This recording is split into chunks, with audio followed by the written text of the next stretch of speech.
Anyan? This is the right place, right?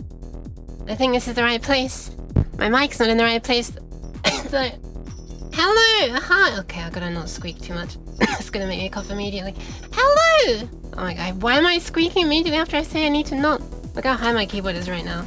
It's balanced on top of a box. Hi! I don't know how to not squeak when I'm streaming. Oh my god. Hello, hi, I'm sorry, I'm recovering from a cold still. Hi! Welcome! There's always so much stuff on the UK's desk. I don't know. There is, though. Pretty much a representation of me preparing for stream today. Oh, and every day, obviously, but more so today, because there's a lot of physical stuff in today's stream. Thank you for the pats, Teet. But hello, hi, welcome. Welcome, Beat. Welcome, Teet. Wait, it rhymes, I wasn't even realizing. And Sleepwell Fox. And that's everyone. Hello, hi. Cheese. Also, welcome Xerox529 and Linton. But yeah, hope everybody's doing alright. And Spike, welcome. Hello. Hi. I'm gonna drink before it gets too tickly. My throat, I mean. Oh my goodness.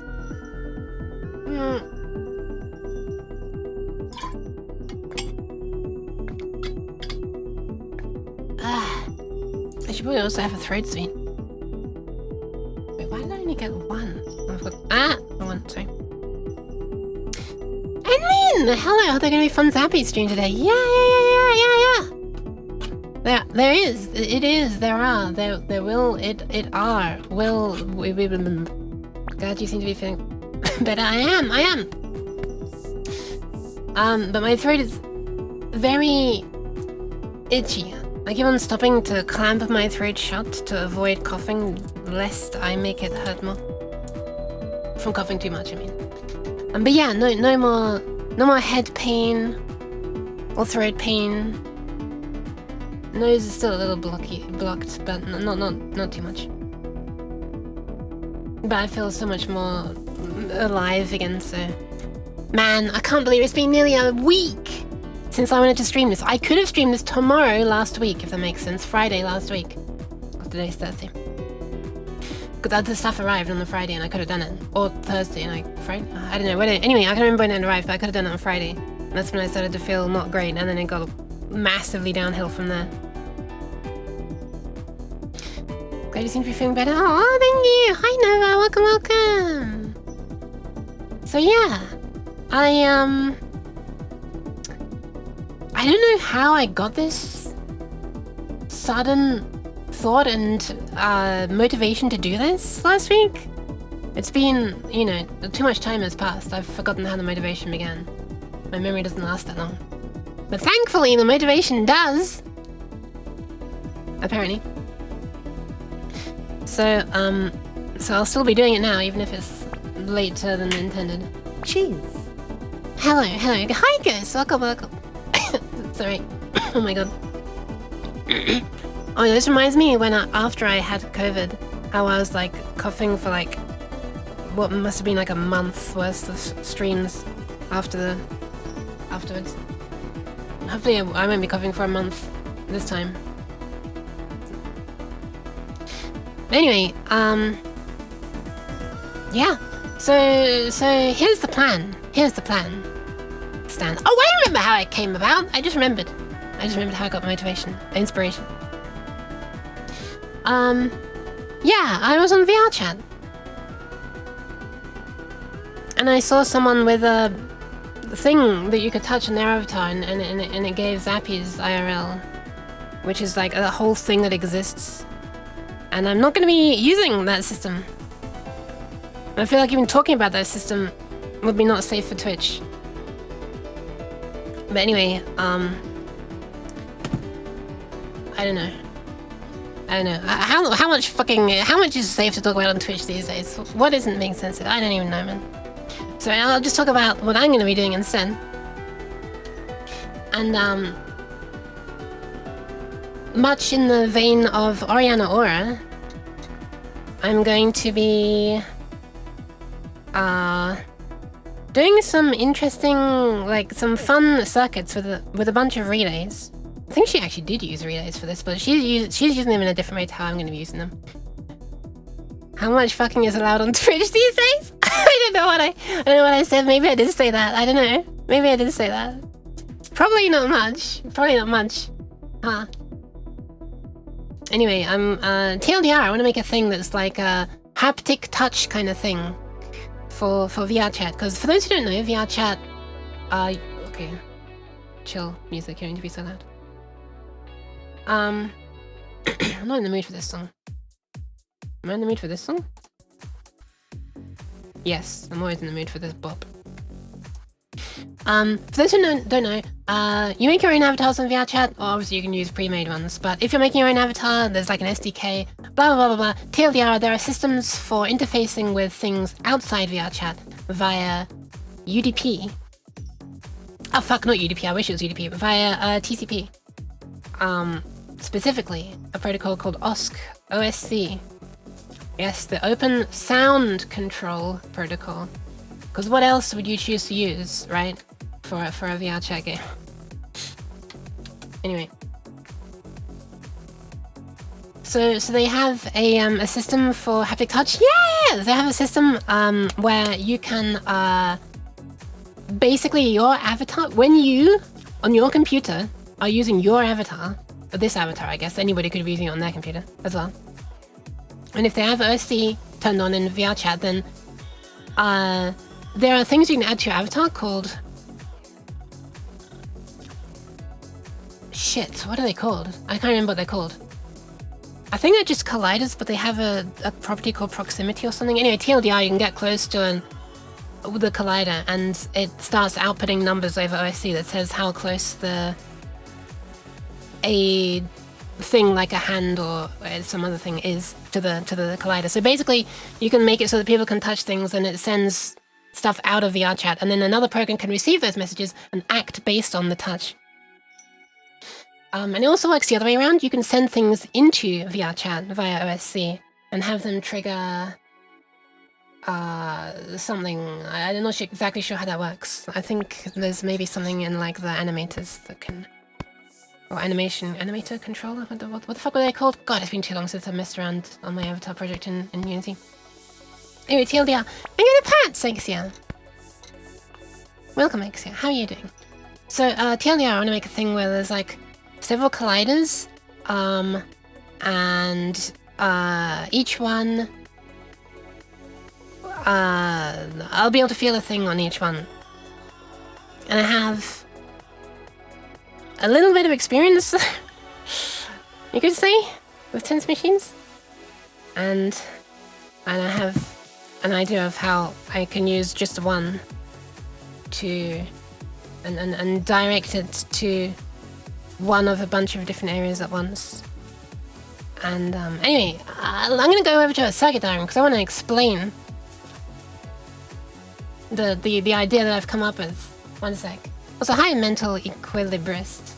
I guess I should even explain what a tense machine is. It's the machine where it's a little box and it has a couple of wires and it sends zappies. And the idea is for pain relief or muscle stimulation. Although technically they're usually called EMS machines, but it's basically the same goddamn machine, just a slightly stronger setting. But I guess if you call it two different things, then you can market it as two things at once, and then you can charge a higher price, right? Even though it's the same thing. Anyway, cynicism aside,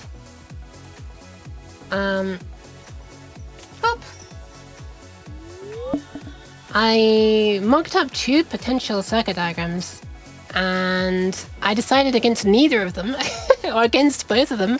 I decided to not use either of them. This is... whatever, I'll just let the thing play, I guess. But this is not what it's going to be, so this is irrelevant. But just to show you that I had been experimenting with ideas, and now I've got an even better idea that trumps either of these. Wait, shit, Trump is a solid word nowadays, isn't it? It beats either of these. And so the basic idea is we're going to have... Basically, the idea is that there's going to be a tense machine running all the time, and I'm going to use a tense machine to generate the pulses, because Frankly, I don't feel like making my own from scratch. It's too much work. Plus, if I use an existing one, then obviously it's, frankly, safer. So, anyway, I'm not going to be generating the high voltage pulses myself. By the way, it looks ridiculous with my hands up here as I'm typing, but my desk is down here, right? But there's a box here, which the camera is mounted to, which is going to be looking at the stuff that I'm going to be soldering on my desk. And then there's a keyboard on top of it. So I really am typing in the air right now. My arms really are this ridiculously raised. Anyway, my scuffed setup aside, by the way, it's also not going to be running at 500 hertz. I just had to put a high enough number in that it looks... I don't have to be waiting for ages for pulses to go up and down on this thingy, because otherwise I'd have to crank the simulation speed up and then my CPU's not fast enough. Anyway, so let's start off with a pulsing source. So this is like the tense machine.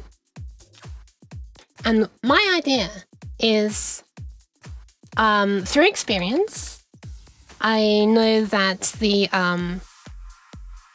pad that's connected to negative, you get a stronger sensation there.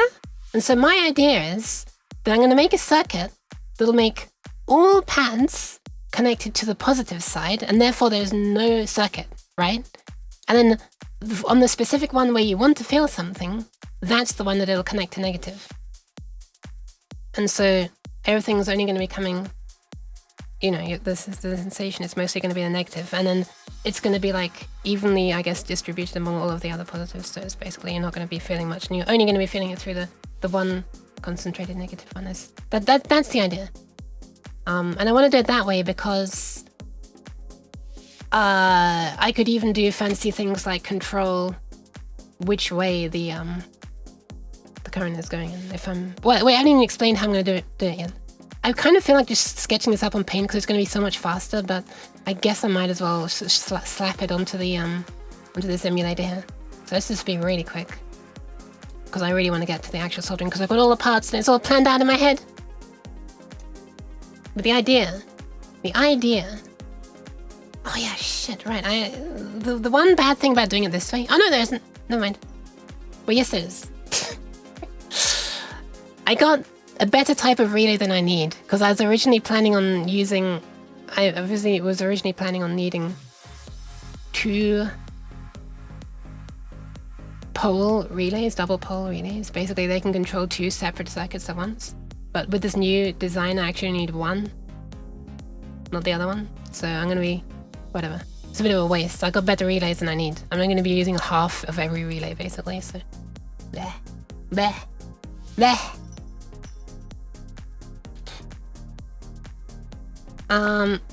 Anyway, hi Tins! Welcome! How are you doing? Hi. Good evening. I'm gonna move this box sideways so it's in the middle. I'm gonna move my keyboard onto my desk actually for a second while I do this. Actually, no, fuck it.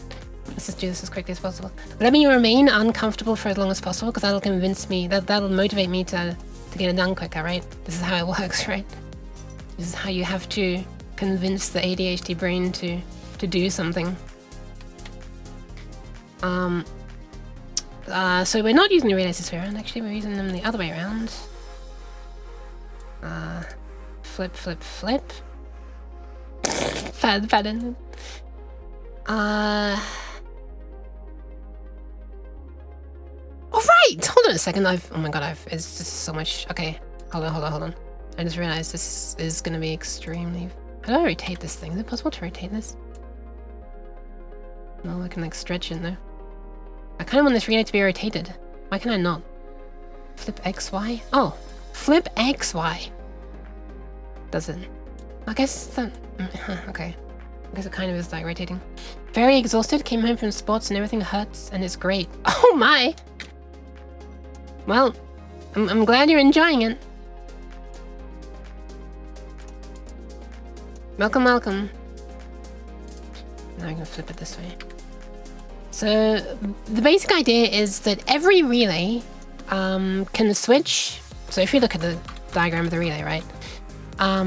This little thing here can toggle between... Actually, if I just make a current source right here. Or voltage source. Where is it? Inputs. 2 terminal, yes. Yeah, 59 volts, that's what I wanted. No, 9 volts.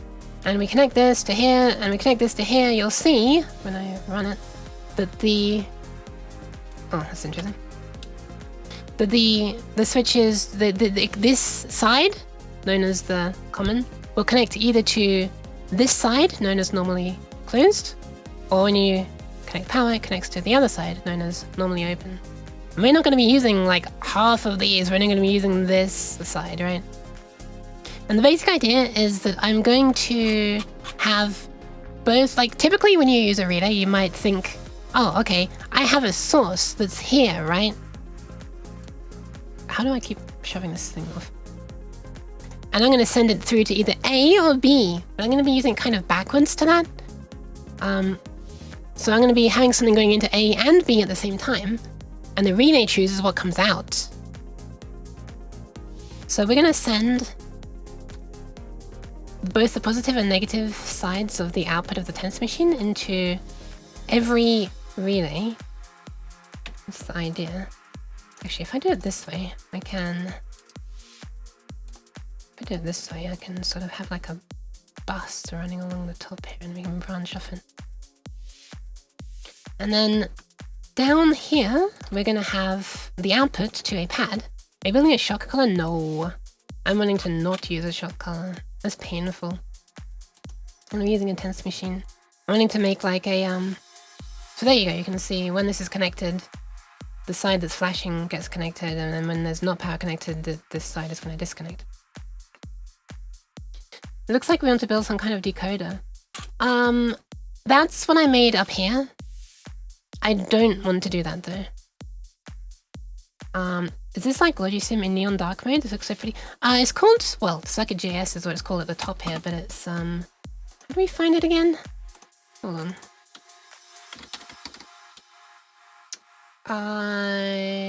What the fuck, where is it? Oh, is this it? Is this it? What is it? I don't remember it having this name at all. But apparently it's right here as well, so there you go.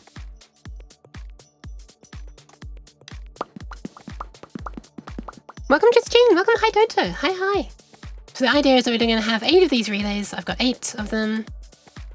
And it's just going to be the same goddamn circuit copy and pasted. It's so simple to what I had before. And yet it allows any combination of positives and negatives and blah, blah, blah. The only downside is every pad will be connected to either plus or to minus. So you won't really be able to get a circuit from like a pad that's at a far end of a limb to connect directly to the pad at the other end of the limb. It'll basically just be adjacent pads that are connected. But that's fine for that one. I just want you to be able to control which one is negative, because that has the strongest sensation. Anyway, so I'm just gonna copy this a few more times so that... Why did I not copy both of these at the same time? Fuck me, why is this so hard to drag wires in this program? You don't want to run electricity from one end of your body to the other? Yeah, that kind of thing. It wouldn't... Yeah, okay. Yeah. That's how you mess up your heart and other vital organs? Yes, I should say yes. So I'll say yes. But at the strength that this is going to be running, and with the huge amount of diffusing into tissue, strictly speaking, it probably wouldn't be a problem, but... To avoid being sued, I'll say yes. Anyway, so we're gonna have the outputs here.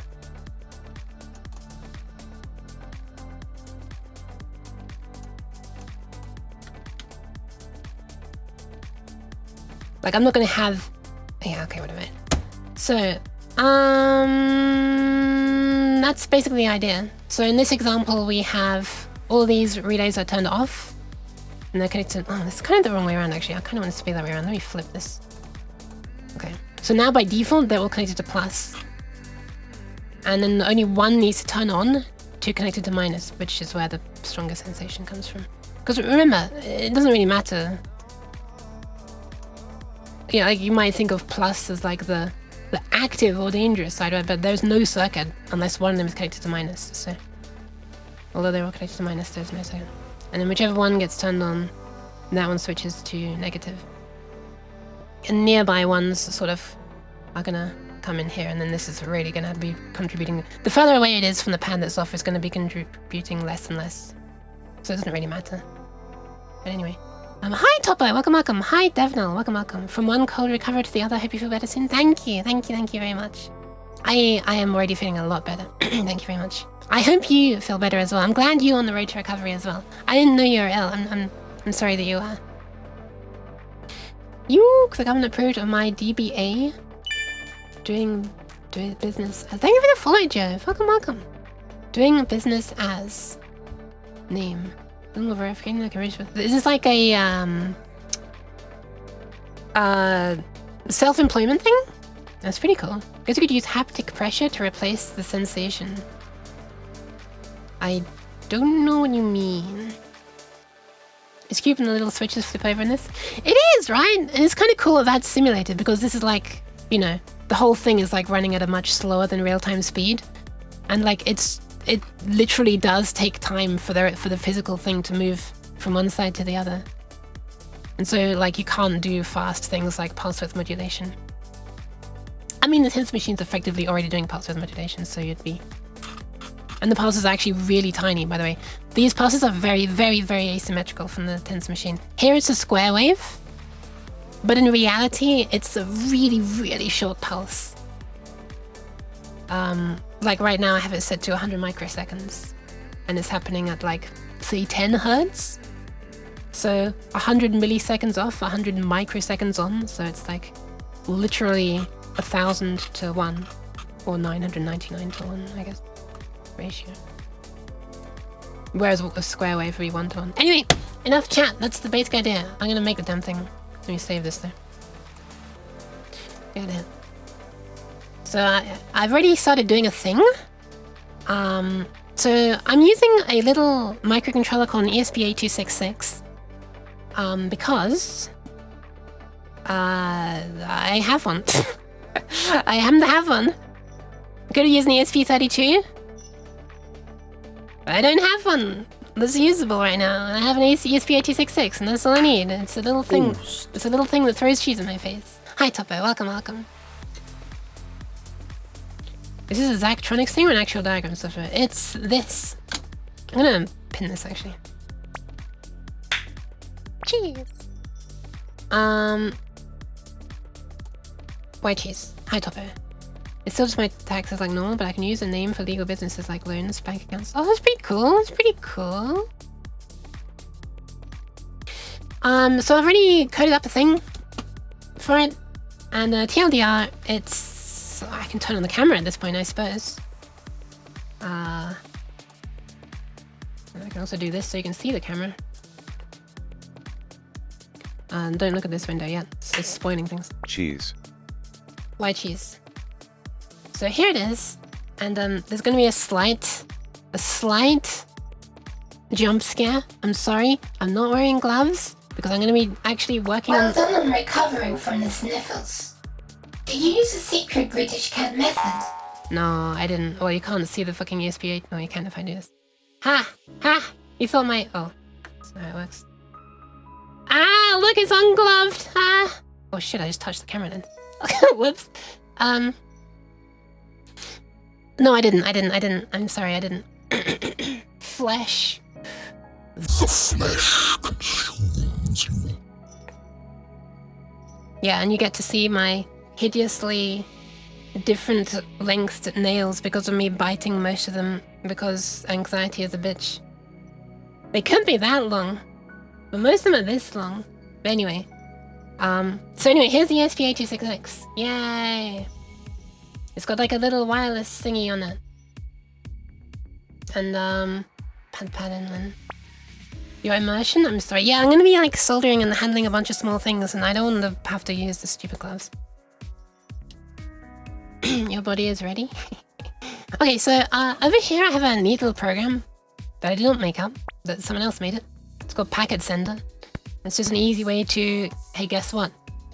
Send a packet. You want to paint my nails? Why? Why? Oh, you can't really see them. Hang on. Why? Anyway, so I've implemented a couple of things so far. Basically, you can send the word zappy followed by a digit from 0 to 9. And 0 will be the shortest and 9 will be the longest.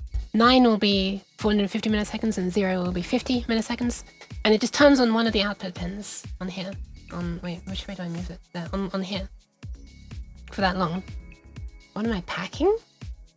What? Anyway, so... Oh, packeting, I see.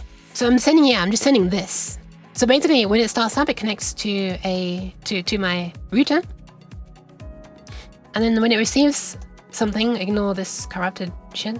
Let's just get rid of that. You didn't see that corrupted mess.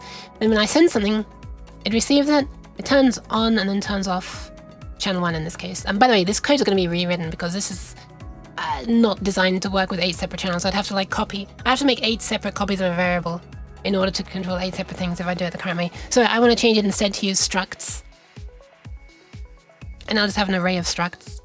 And the details for each output will be in the struct. We'll have information like which pin it's on, how long until it's due to turn off, and that's basically it.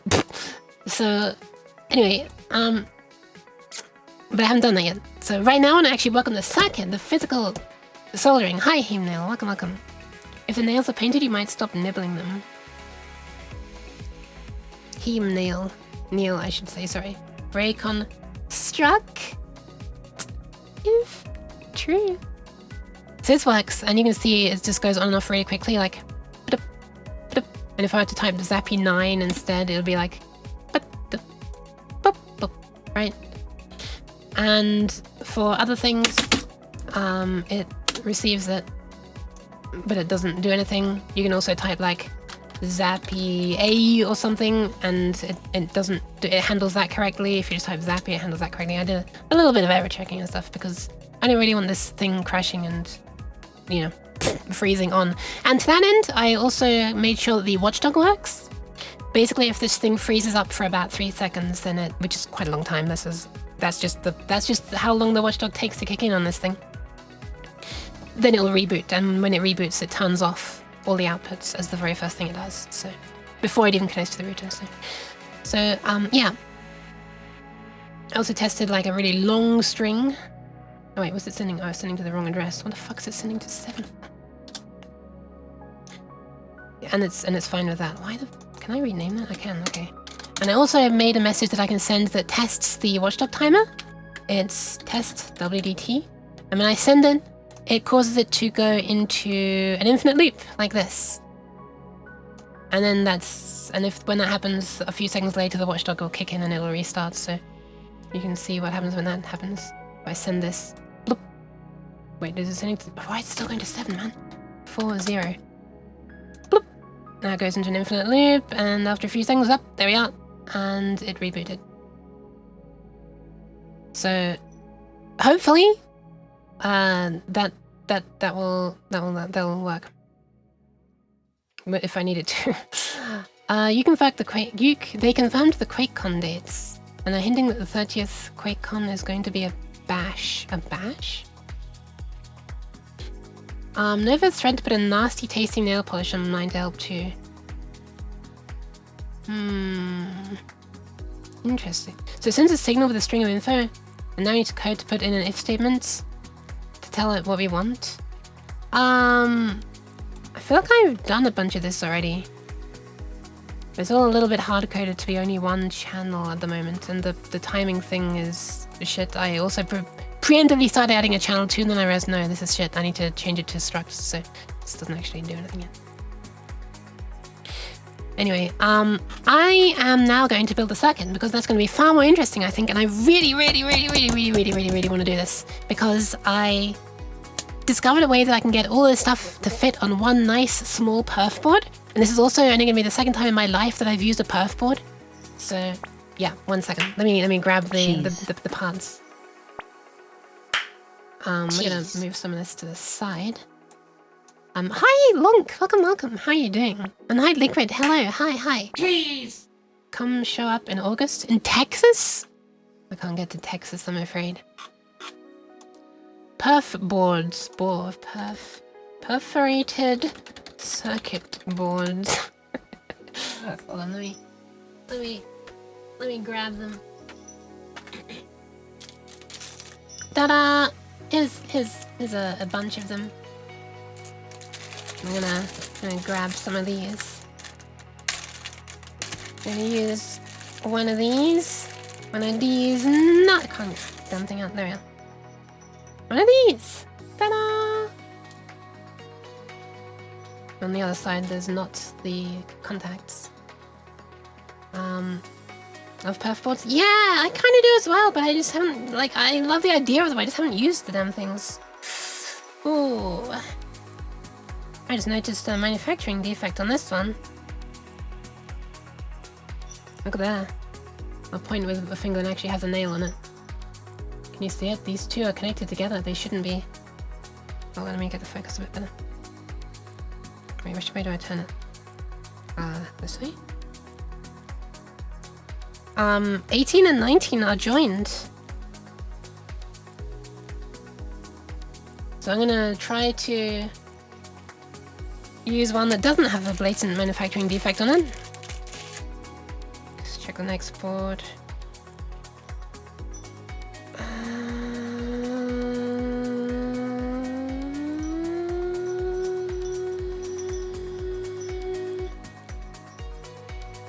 So I'm just studying this next board up close, because I kind of don't want this to be fucked up. Two of these are really close to each other, but then technically not connected. Yuki is white AMD British. Hand reveal. Computer mass reveal 1.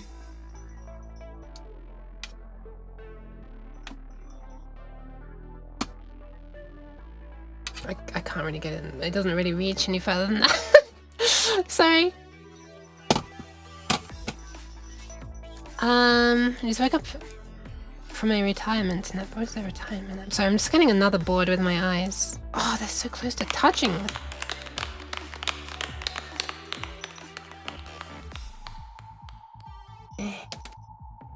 No wonder they were so cheap. Is it time for me to design my own perf boards, send them to fucking GLC PCB and get them back? Okay, anyway, I found a perf board that's not messed up and we can use it. I'm glad I noticed that. Sheesh. I remember when we made our own circuit boards with UV and masks. Oh, it's so cool! Cat got a mouse. I did! Thank you. Thank you for clapping. I caught one. Ate dinner early, so life is grand and dandy. I'm glad. Okay. It's funny when your body tracking fails, but hand tracking works and the mouth animation from voice works. Yeah. That happens. Oh, is it like this, you mean? Because, yeah, I'm bending way down to a board of stuff. Oh, hi, Omni! Welcome! Hello, hi! Hand reveal stream. Welcome. Why do the boards wear masks? Well, you know, they don't want to spread things. We're doing electronics tuning as we get. Ah! We are! Perfman. Massman.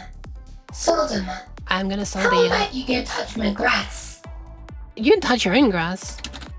Yes, my keyboard really is this high up to Raiders. Welcome! How are you doing? Hi! I'm recovering from a cold and I should stop squeaking so much. Hero with a backpack. What is that?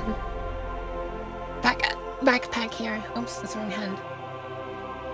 Oh, that's kind of cute. What the hell?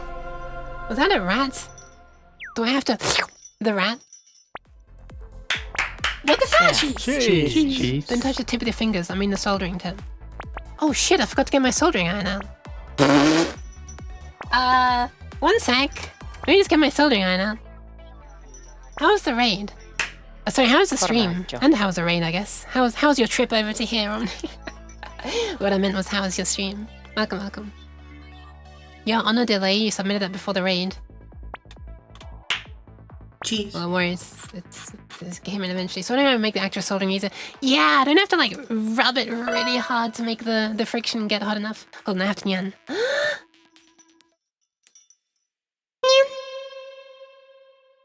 There you go. Today was a cool day. I managed to build 3 ball a memory chip of a GPU. That sounds incredibly difficult. But welcome in, raiders. Hello, hi. I'm a weird cat. I'm getting over a cold. I'm showing anxiety fingernails. What it could be, what it is, because I've been biting them. Anyway, one second. Let me grab the soldering iron. I'll be right back.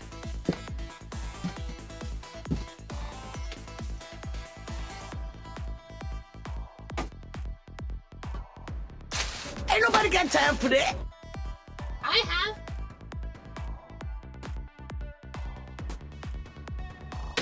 Okay. Yush. Okay. I'm just double checking that this board I threw on the floor really does have a manufacturing defect. Yeah, they really are connected. That's terrible, man.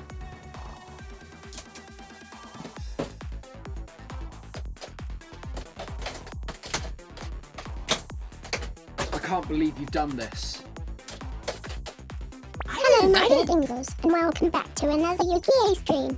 I am Yukie, your host for tonight. Yeah. Congratulations on messing up RoboYuke so much that the backup voice had to kick in. Hi. Hi. Overnacht. Oh my god, there's so much stuff on my desk right now. Yes.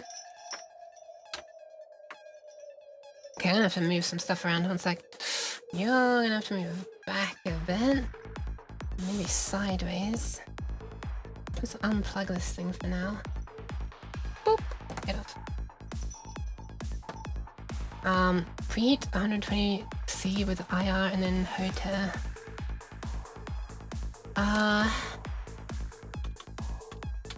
Where are we? Stream was good. Super enjoy back here. Nice! Soldering iron would make the actual soldering easier. Yes, it would. Hi, Overnacht. Hi, Tasker. Okay, let me... Yeah. I guess I'll plug the iron in now.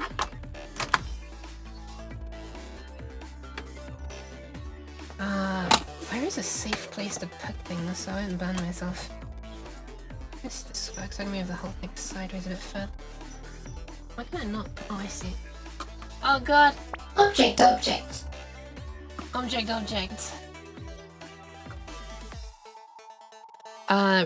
It's been held, it read it as well, but it's been held for reason smart detection. Very smart. Allow the message. Hi PTH Battlestar, welcome. What do I need? Why am I retro as well? Okay. Which way do I turn it? I turn it this way, right? Hold on. Which way is my focus? This way? Or this way? Oh god, I can't tell. Tricia hates me chatting in your channel? I mean, to be fair, it does look like you're trying to hack, so, you know. I can kind of get it. On this occasion. Now, let me... get this big. Is that my focus? Or is... that mine focus? This, right? That's mine focus. Okay. I was equally confused by the ultimate bung to you. I mean, it does look like you're trying to do like some sort of malicious chat injection, something, doesn't it? So you're a bit crushed. I was a bit crushed. Alright, so what are we gonna need? We are gonna need this, and on this board we're gonna need to put everything. So that includes this. We need this to go somewhere on here, but also, look at the goodies that I've got. Hold on.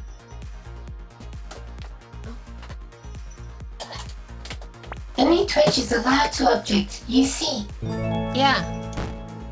Ready. Any objections? Take it up with Twitch. Hi Dara. Welcome. Oh my goodness. Sorry, the soldering iron seemed to have a bit of dust in it. In the past, it bugged me for mentioning the package manager for a certain programming language. Oh yeah, I did that a bunch. The nugget one. Dara, how are you doing? Thank you very, very, very much for the resub. Bread, wait, how did you say it? Bready? Ready. Bready or not, here Dara comes. Holy!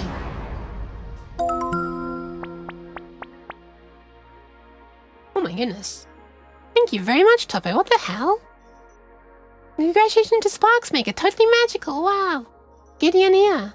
Skinny Kenneth. And Moscas? It's very confusing every time it's like wrapping halfway through the name. I'm like, I have to pass the whole thing first. Thank you. No, I also used a breadcrumb PCB the last time. Alright, here we go. Here's the stuff we have. We have a bunch of where are we? Shit. Where's the relays? Oh, I already put the relays into my shit, hold on. I forgot I already put the relays into my component drawers. 1 sec. There we go. Wow, you managed to get yourself censored again.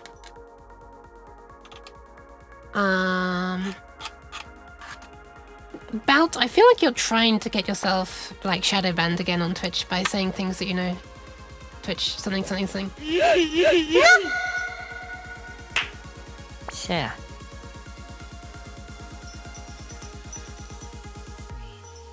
How dare you? It was a link to a clip. Oh yeah, links. If you want to post a link, then you can... Well, I will do a thing to make you be allowed to. But here's my drawer of random things, including relays. But especially relays. Put it into a Discord stream chat. Okay, fair enough. Where was I yeeted just now? Dara, why was I yeeted? Stop! Cheesy. Anyway, here we are. We have a bunch of these relays. Ta-da! And they are rated for 2 amps, which is far more than it's going to be, at 30 volts DC, which is also far below the voltage of the tennis machine. However, for AC, they're rated for 125 volts. And this is because it's much easier to quench an AC spark than a DC spark. Because, if you think about it, there is a moment in AC where the current stops before it reverses direction, and at that moment, like, the ionized air has a moment to, like, cool, and so it's... the spark is not going to be, you know, held on for that moment. But because it's how close the pins inside the relay are, by the way, that determines the maximum voltage rating. The pins have to pull apart by a certain distance, and, basically, the length of a spark is determined by the voltage. And so, if the pins are too close, they won't be able to break apart a spark generated when they try to break a circuit above a certain voltage. Anyway, the tennis machine is going to be somewhere around 100 volts, but that's in open circuit. When it's going through me, it's gonna be a lot less. I would be very surprised if it was even as high as 80 volts. It's probably gonna drop to like 60 volts. You know what? Why don't we measure it? Why don't we measure it right now? You threw away 80 12-volt relays rated for 230 volts. And why would you do that? On 8 contacts as well? Wait, 8 contacts? You mean like this? So double pole, double throw? Going through you? You're getting shocked? Maybe a little. Yeah, it's from a tennis machine. I'm just turning on the oscilloscope so we can actually measure it. Shouldn't need to worry about the scope being grounded because this is 6 normally open, 2 normally closed. Wait, how does that work? Hold on, 1 sec.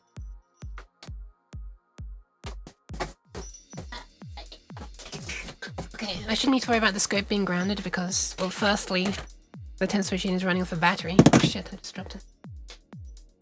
And secondly, it's,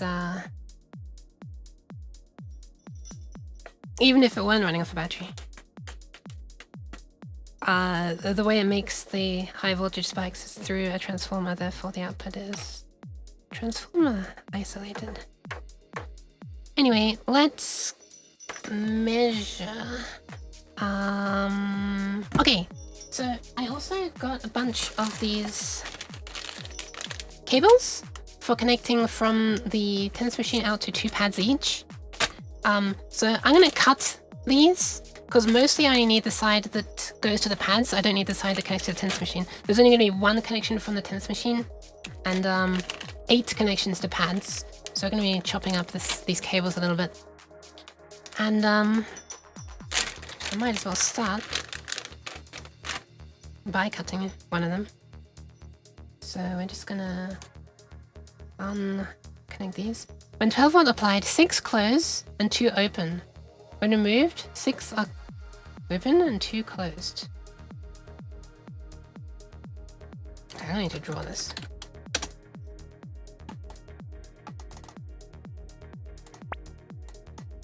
Why can't I drag this? What the fuck? Paint? Hello? Okay. So we have...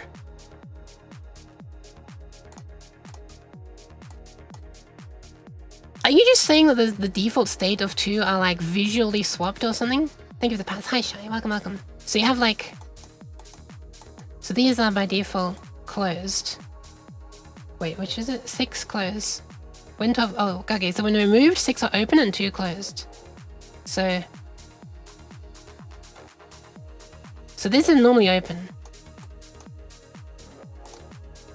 We have...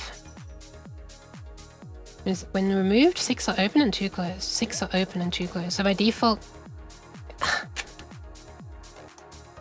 Oh, this makes no sense! What do you mean when 6 volts are removed, 2 are closed? That means they're not normally closed... Huh? By default, how do they be... Huh? Normally open means when power is not connected, they're open, right? Oh no, normally, yes. So in that case, normally... So okay, hold on.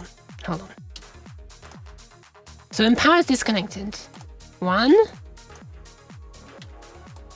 2, 3, 4...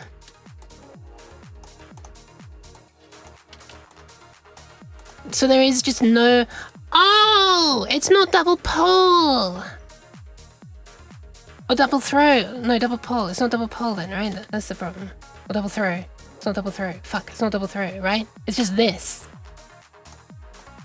That's what's confusing me, right? So it's like this.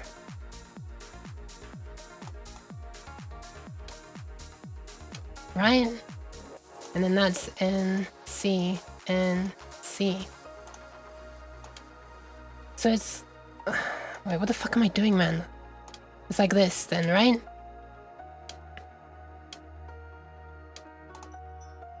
Right? Throw is number of switches, pole is number of outputs. Yes. So it's like this, right? So it's like a single pole. And this is like normally not connected. Excuse my rather unconventional way of drawing a switch here. And then when you connect it, these ones all close. Like, perfect. And these ones open, like, right? 8 pole in total. 6 normally open, 2 normally close. Yeah, but there's not like a common or something then. Right? Man, I have to be quiet in 13 minutes. I need to focus on actually doing this. I'm sorry. That was interesting, but I have to try and rein myself in, otherwise this is never gonna get done. 1 second. Instructions unclear, I need to hear the sound effects. Oh, that'd be very nice. Oh, I got it, okay. Yay. Okay, so we are cutting off the tense machine end of the cable there to allow maximum length for the pads cables. Man, I keep on missing throwing things, they don't land in the bin. It's kind of bothering me. Oh, I'm gonna need the voltmeter as well to tell which of these connects to the red and which connects to the black. The wires are not like marked either, which is a little annoying. I mean, it will be when I'm done with them, but they're not yet. So we're gonna strip these a little bit. Cheese. My cheese. Look at this, by the way. This should be illegal. It shouldn't be.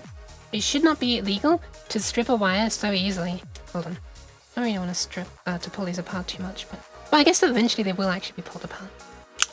Because who's to say the pads are not going to be right next to each other, or are going to be right next to each other? Close enough. And I was actually struggling slightly with these. I guess it's because they're like kind of silicone-y, almost like rubberized. Anyway, here we are. Oh yeah, look at the wires. Wait a minute, the wires are like those sort of almost fabric-y kind that you get in headphones. Wow, I wasn't expecting that.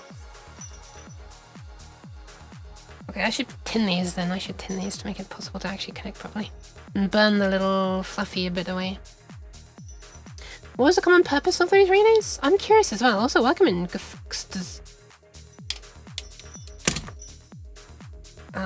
Where did I put my solder? Where did I put my solder? Send a pig in nerd chat for those who wonder how it looks like. I'll have a look later. Thank you very much. I am curious though. Alright, let's see. Let's see. Let's see.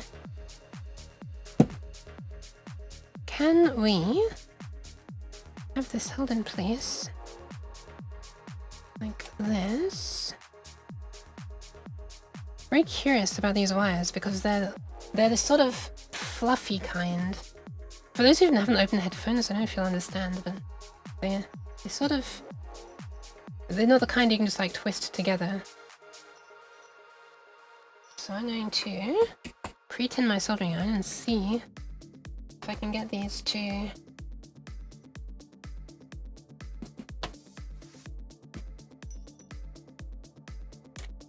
behave like normal stranded wire a little bit. I'm hoping that this will burn away the fabric thing as well, or the fluffy thing as well. That was the I kind of, oh my god, I can't see. That kind of does work. Oh my god, that stinks. Do they have isolation on them? You need to take a razor and scrape them? Well, the solder is taking to them, so I think it's getting through to the metal. So I'm having to look up close because I somehow managed to make a really wide blob of solder on there, which is not going to be great for soldering onto the perf board. Okay, it's a bit better. There we are. That's behaving a bit more like a normal wire. Hi, Spray Rider. Audio wires have so many strains, sometimes harder to twist them. There aren't even many here. There are one... I feel like I can count them. One... I don't know. Like maybe 6 or 8? Wide connections, yeah. I'm just gonna do this next one a little bit closer to my face so I can see what the hell I'm doing. There we are. So I burnt off the fluffy thing. And now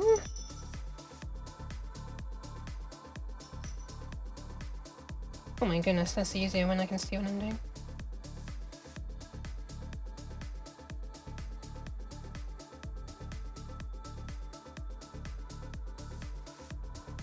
There we are. Tinned wire.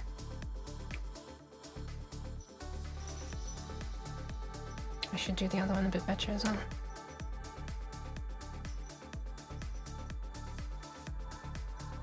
Straighten it up a bit. Obligatory joke where I say it's ironic that I'm trying to make a thing straight. There we are. Okay. So, out of curiosity, let's measure... Oh shit, why did I... Okay, I'm an idiot. Okay, give me a sec. Thankfully, I have another 3 of these wires. I forgot that I was wanting to measure the voltage for a second, out of curiosity, even though I know it's like around 100 volts, but I just want to show it. Okay, one sec. So, with one side connected to the tense machine, like so, I will, on the other end, clip one side of the oscilloscope thingy to the negative side, and touch the other side to plus. Can I just leave this balanced here? Will that keep a connection? Not really. Man. Oh wait, I can use the helping hands. Hold on. Wait, where'd I put them? Oh, there. To make measuring wires easier, inside a copper tube with various gauges. Consider a copper tube with various... I'm just gonna grip the probe like this. This looks absolutely ridiculous, but it's probably gonna work.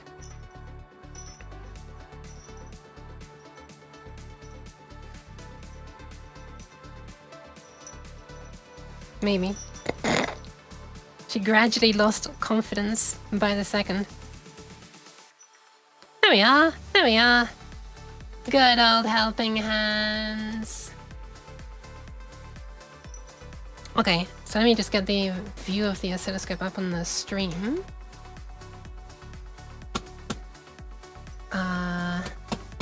No confidence. That's me.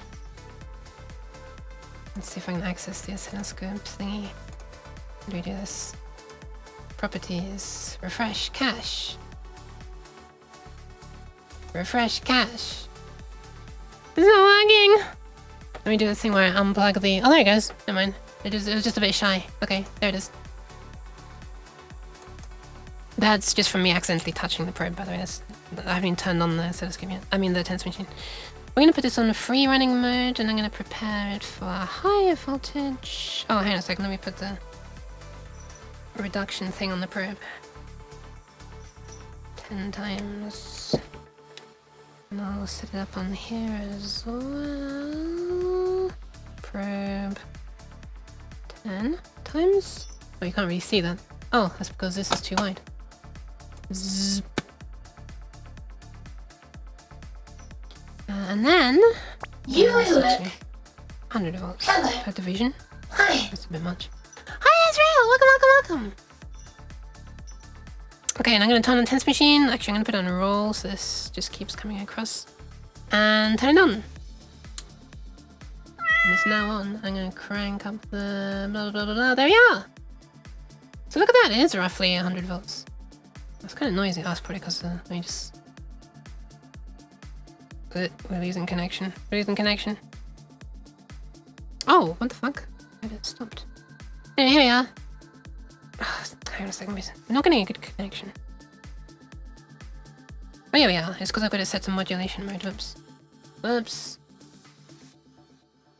Where the rate changes all the time. Okay, not burst. There we are, normal. Okay, it's just going to keep on sending out. So, here are the pulses. And if I stop it running, and I zoom in, well, the scale right now is per 50 volts, right? Yeah, 50 volts per division. So, it's probably going to be an awful amount of ringing because it's open circuit. But I struggle to get one of these damn spikes centered. Oh! Oh! Look at that ungodly amount of ringing. Holy shit. But it is roughly 100 volts. Look at that. The top of that is bang on the 2 squares up, actually, which is pretty cool. And this should be 100 microseconds in width, according to the setting on the tense machine. So let's measure it. Well, what is the width of this set to? 20 microseconds per square, so we should see 5 squares. 1, 2, 3, 4, 5, and a tiny bit. Alright, nice. Nice! Nice! Pretty nice, right? Actually, I wonder if some of that ringing is coming because I was having this scope on such a really low sample rate. Let's capture some new ones.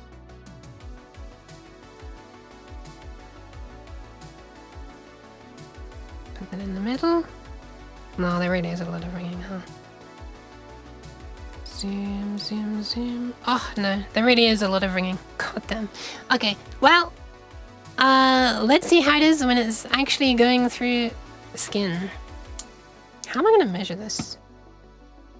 I'm going to need to put a probe inside the pad thingy. Oh, I know how to do it. Hold on.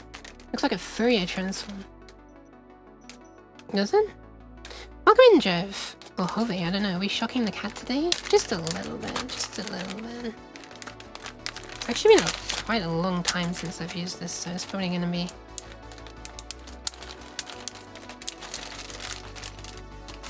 interesting getting used to the sensation again. Brand new pads! Oh yeah, fresh.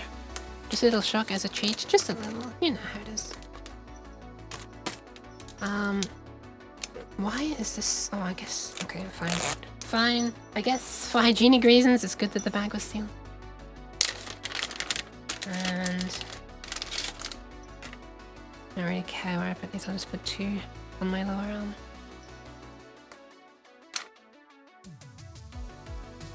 One there. I'll get... I actually don't know if I can even get my thing in view.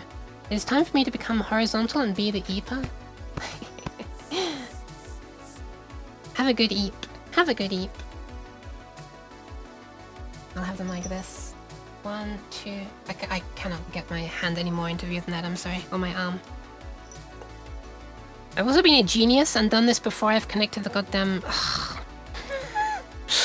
I'm so stupid sometimes. I make this hard for myself. Now I've got to do this entire thing one-handed effectively. Man! Good luck with sleeping. Good luck. Okay, we'll connect.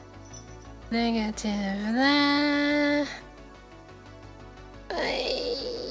How do I want to be measuring this? Do I want to be measuring... oh, I'm gonna have to be measuring parallel, aren't I? I just realized. Because otherwise the scope's not gonna let any significant current flow through. Oh well. Perhaps if I keep it like a little bit not quite in all the way, it'll make a connection, but I can still probe to it. That's what I'm hoping. We'll see. We'll see if that actually works. Well, it's connected now. Like that. What a bizarre setup this is. And... hi, Hucken! Just popping in a while before I go back to sleep. Hi. Okay. I'm having to use my teeth to hold the socket thingy steady, or I try to force the... oh my god. I'm so stupid. Why didn't I connect this before I put it on my arm? Okay. There we are. The other one's in as well now. Is there... are they connected? Can I feel it? I'm gonna go ahead and reduce that from 16 hertz down to like 4. Up, yep, I feel it immediately. Sheesh, okay. Oh my goodness. Okay, so if I were to probe, try to get this running in roll mode, and touch the other side of the probe. Hang on a second, let me get all this crap off my desk. Get out of my way. Get out of my way. So if I were to probe to there now... oh my god, look how much lower the voltage is now. Wow. It's not even like 50 volts, it's like 30, I want to say? Let's see. Mind you, that's with the power turned way down. What if I turn it up? Will you actually see the voltage go up? Probably, right? Let me change this to normal so that we can just catch the pulses. Hold on. Oh my god, I can't. It's gonna be difficult to use my probe when my fingers are moving like that. I mean, my oscilloscope. Okay, let's zoom in a bit. Where are the pulses? Hold on. What's the threshold? 8 volts. Fine. Oh, there we are. It works. Hey, you can see it as I turn the power up. Ooh. And down. And up. And down. Nice. I got some DR5 if you need. Oh, bad memory? Funnily enough, I actually did have bad... Well, I thought I had bad memory. I think it ended up being a bad motherboard. Like with cracks, because putting a tiny amount of pressure on the thingy made the memory magically work again. And switching out sticks and blah blah blah. But TLDR, I did a lot of troubleshooting. And anyway. That motherboard's gone now.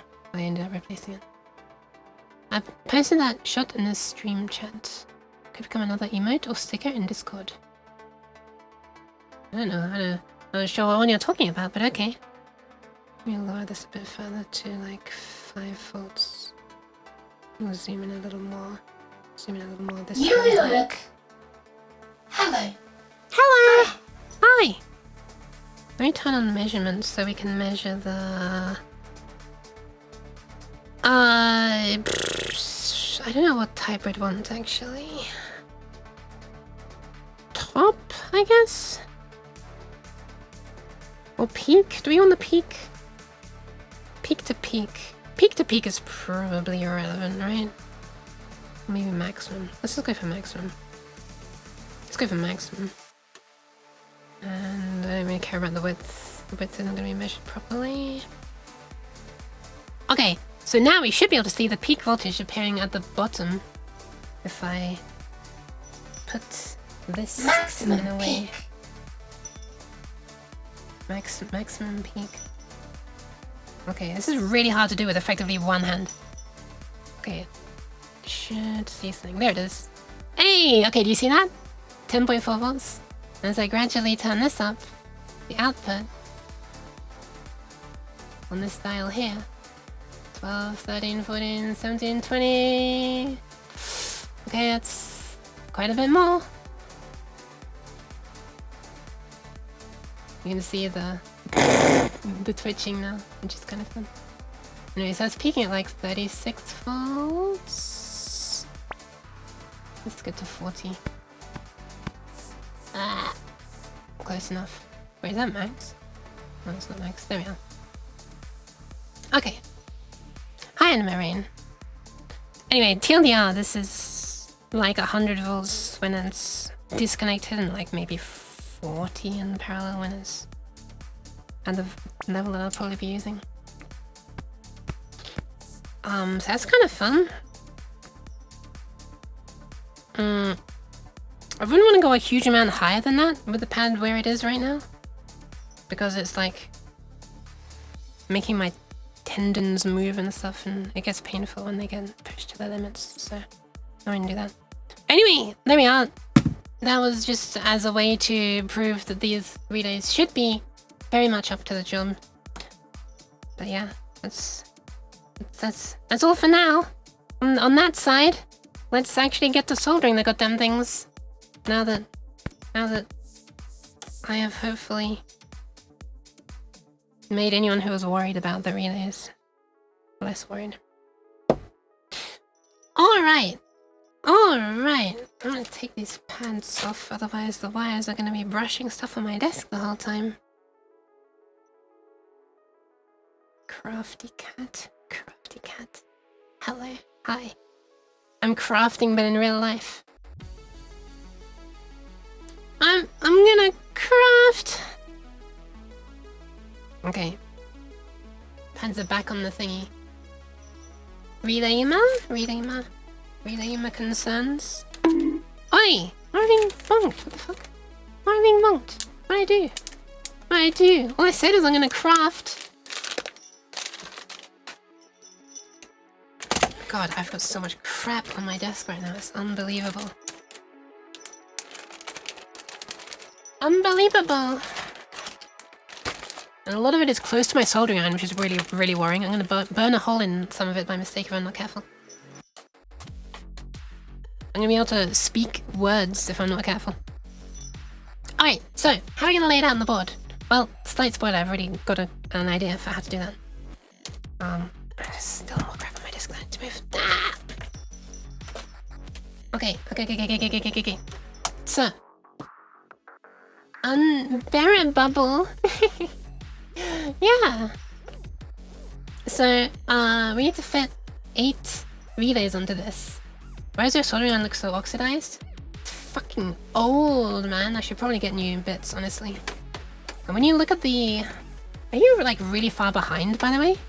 I haven't been soldering for, like, what feels like half an hour. The tip where you're actually, you know, doing things is fine. I guess I just don't clean the rest of it much. I clean the tip, though. That's the important part. You just need the tip clean to be able to let the heat flow. But also the bit is like literally decades old and I should probably replace it.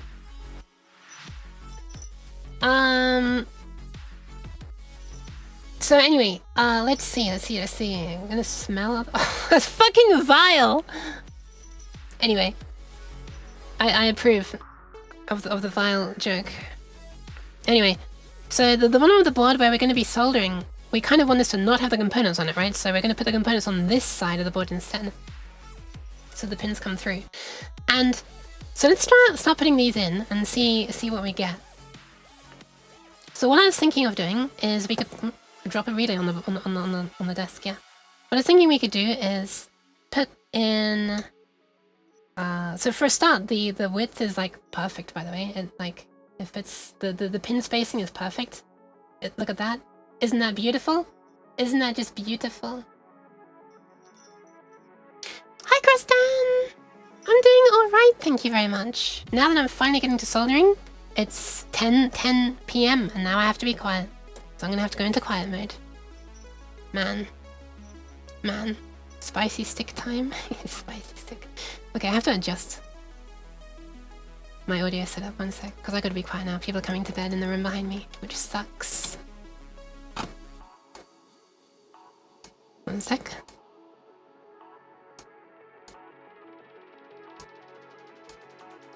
Okay.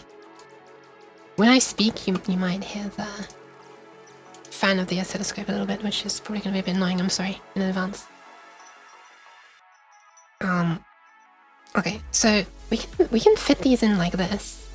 We can like fit them in the side by side, like that, and they're not like they're technically like not quite touching, I think, which is really nice. The only reason I mentioned touching is because, you know, if they're not touching, that means you can keep putting them side by side and they'll look gradually gonna force each other out. So I kind of want a raised surface to put this on. This music needs to chill just a little bit, just a little bit. Do you have some alcohol to clean the soldering points? I have flux. I do have alcohol as well, but I'd probably use flux if I need to. Get the Yuka sound isolated room? Oh yeah, please. Cozy fan sounds? I don't know. Is this a cozy fan? Let me turn off the... There. Is that cozy? Oh, there's no processing being done now. Except for that. That's like oscilloscope fan and computer fans, and also this fan that's cooling me down behind me. Let me turn that one off.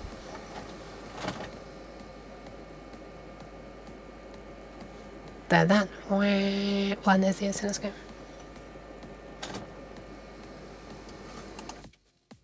I will put back on the magic noise removal for now. See, now you've heard it, you're not going to be able to unhear it every time I speak. I was working on a uni project only to realize 30 minutes later that they gave me the wrong SMT circuit board. SMT circuit board? So here's what I'm thinking of doing. We can fit 6 relays here. That's super neat. That's so goddamn neat. Also, I love the way it's making this board weigh a bit now. And then we could fit another couple on this side. Not sure about which way around I want them to face yet, but if we do that, that leaves all of this area for everything else that we need, which includes this, the microcontroller itself, and we also need something to be able to power it from a 9-volt battery. So I also bought... Are you serious? Where is the thing that I... Oh, fuck's sake. Hold on. Something's fallen out of somewhere. Oh god, give me a sec.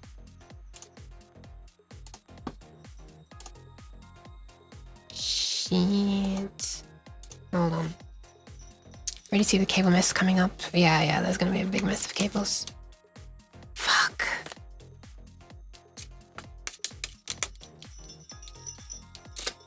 I can't believe I've lost it. God damn it. I had them out the other day. Testing things. Shit. Where would I have put them? Ah!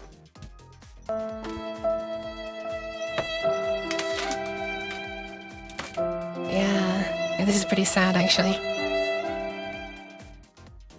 I had some 3.3 volt regulators that can take anything from like a couple of volts above the target voltage up to, I don't even remember, but 9 volts is well within the bounds. So I would have been able to connect a 9 volt battery and have that power this, which wants 3.3 volts or 5 volts. I do still have 5 volt regulators, so I could feed 9 volts into the 5 volt pin on the microcontroller, and then it would regulate it down to 3.3, but that's just stupid, man. Why do we want to go through 2 regulators? Why can't I just choose the right voltage straight away? One sec. If worst comes to worst, I will be able to use the 5 volt regulators, but I'm just gonna have a quick search to see if like they fell out of this box in a really easy to find way. One sec, I'll be right back.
Hi. I totally lost the sense of small amperage voltage regulators after working with IGBTs on 12 kilowatt. Jesus Christ. Yeah, I'm pretty sure these are rated for 1 amp, but I'm not going to be pulling 1 amp.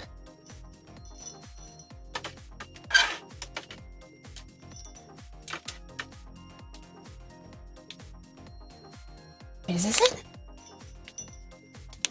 No, it's an amplifier. Shit.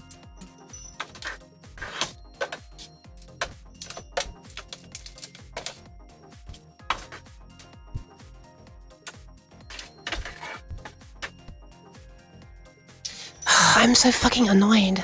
I'm so annoyed at myself, man. Ah, this is so stupid. It's only because I was like testing things off stream that I've now lost this. Like, how ironic is that? I was trying to make sure it would work, and now I don't even have the damn thing anymore. It's so stupid. It's so stupid. I hate it. I hate it. Never test anything. That's the moral of the story, apparently.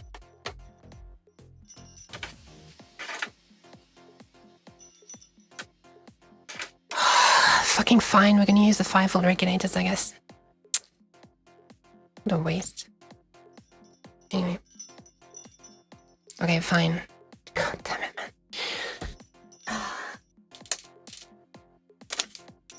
Welp, we're gonna be using... Let's turn this back on so I can show you. We are gonna be using these 5 volt regulators, which are like little boards. Let me get them out. I'm going back to sleep. Sleep well, sleep well, sleep well. Can't believe the cat is on this. I can't believe myself either. They're these tiny little things.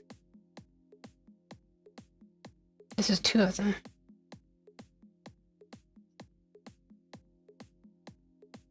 It looks like they're V-scored, so I'm gonna try and snap them apart.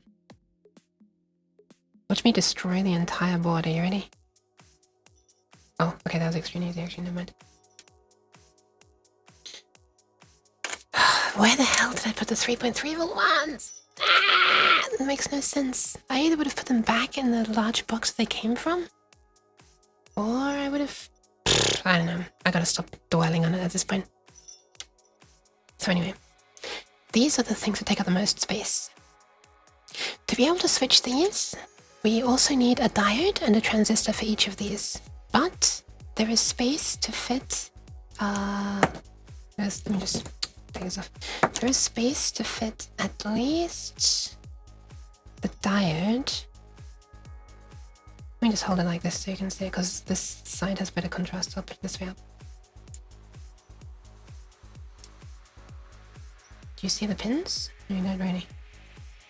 What do you call 2 ducks that exist but shouldn't? A paradox. I didn't get it. I didn't get that one. I'm sorry, Jockipper. What is a paradox? Thank you for the pats. I'm sorry, that one I don't get. Oh, a paradox. Okay, then. Sounds too different in my accent. I didn't get it. I'm sorry. A paradox. I see. Paradox. It would work really well if I said in an American accent, yeah. I'm sorry. I think that's the first one of your jokes that I haven't got. I'm really sorry. I should be patting you. I've wasted one of your jokes. Anyway, so these are the coil pins. When you connect power there, you're going to lose the... you're going to switch the common, which I believe is in the middle, between one of these 2 outer ones. Either those 2 or those 2. And we need to put a diode between these 2 coil pins, because when you disconnect it, it's going to make a large voltage spike. And although we want voltage spikes, like that one up there, on the oscilloscope right now, we don't want it on these 2 pins, because that's going to kill poor microcontroller. But we can easily fit a diode between those 2 pins. Top of the morning, Governor. But not sure if Irish or London.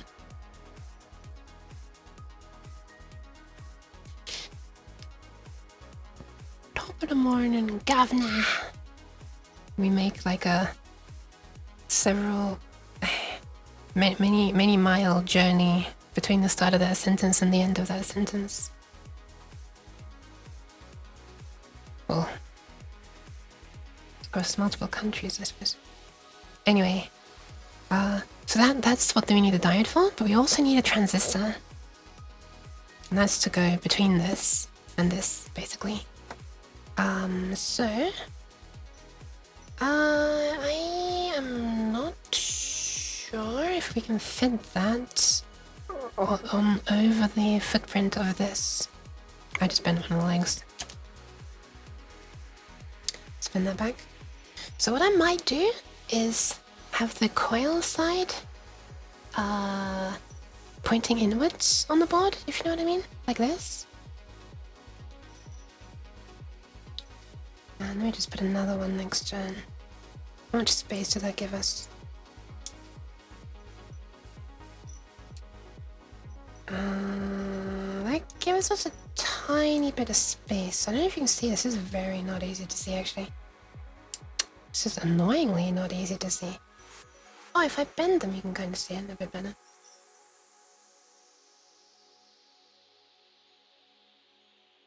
Okay, there we are. Okay, you see that. So let me point with one of these electrodes. So this is the... Oh, you can't see it anymore. Fuck. This is the coil pin of the right-hand relay. And this is one of them. And this is one of the coil pins of the other relay on the left.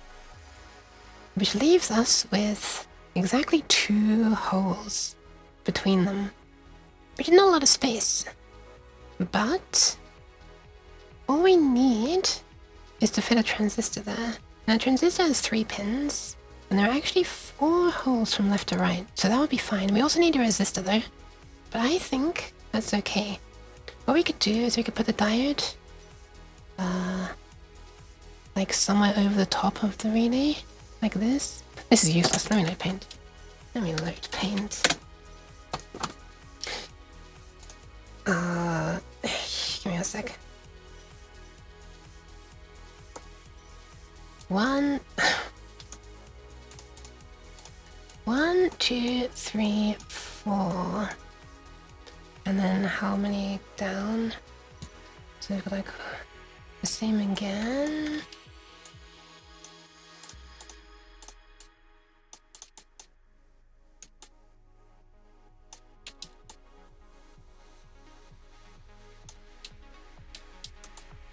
Okay. So the relay goes here. The relay goes... let me double check.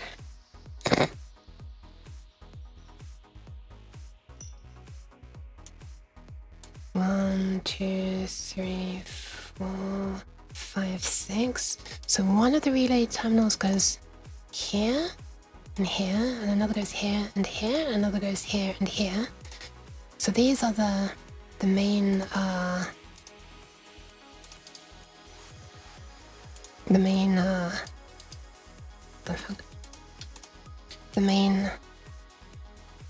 something. Is that easy to see on stream? Coloring the wrong ones though. Not sure. And finally there's an extra 1 hole, I guess. And the coil is there and there. And the outline of the relay goes like this. Then there's 2 free here. Then the other relay is like this. And its coil is there. Yeah. Hi Softy, ESP32, this is ESP8266, although the title of the thingy is ESP32, even though it's not ESP32, so false advertising there, sorry. So what we can do is we can easily fit a diode, which I'm going to draw in purple, why not, here. Oh, I know why not, because there's no high contrast. Can we have like a normal green? That can go like here. So here's a diode, and that can go like across like that. Then we can fit a single transistor in here and a single transistor in here, I guess. I'm gonna need to check the pin out of the transistor, but if it has its base as one of the end pins, that'll be really useful, but it probably doesn't. It's way too good to be true. Same architecture? It's a different microcontroller. I don't know what you mean by architecture exactly. Frankly, I actually don't know the details about the inside of it. But hi, Pnotter. Welcome. So that's a diode, even though it doesn't look like a diode in the slightest. We need to fit a transistor.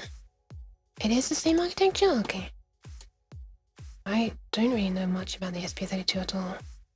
Or ESP8266. I just happen to have one, so I'm using that. I'm putting this here. This is going to be a transistor. I'm just coloring in because it covers these two. Then we basically just need to find some way of... I actually wonder if it would make more sense to have the wires... No, it definitely makes sense to have the connections off by the sides. I don't want them all grouping up in the middle. So now we just need a resistor to fit somewhere here as well. Let's be honest, the base is probably the middle pin, but let's have a look. I need NPN transistors, so what ones are they gonna be?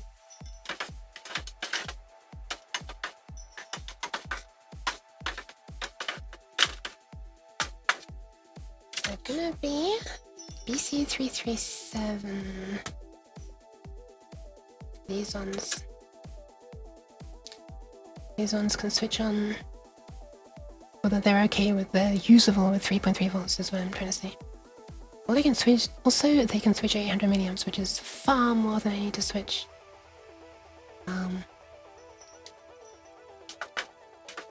If I remember rightly, the relay coil like holds at like around 20 milliamps or something, like 23 milliamps, I think, which is so low. That's like really, really weak, which is nice. It doesn't draw a lot of current. Okay, so let me look up the datasheet for that relay, one sec.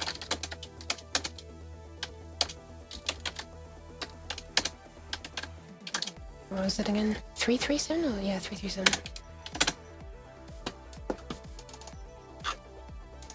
Yeah, the base is in the middle. Okay, so we need the resistor to go to 2.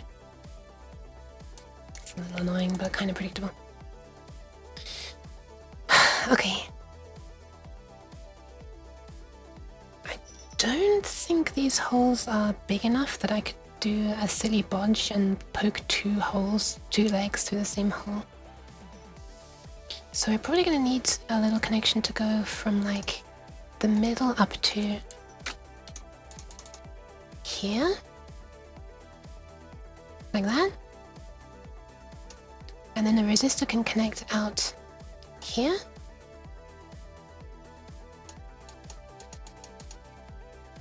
and then the other side of it, I guess, could go like there or something.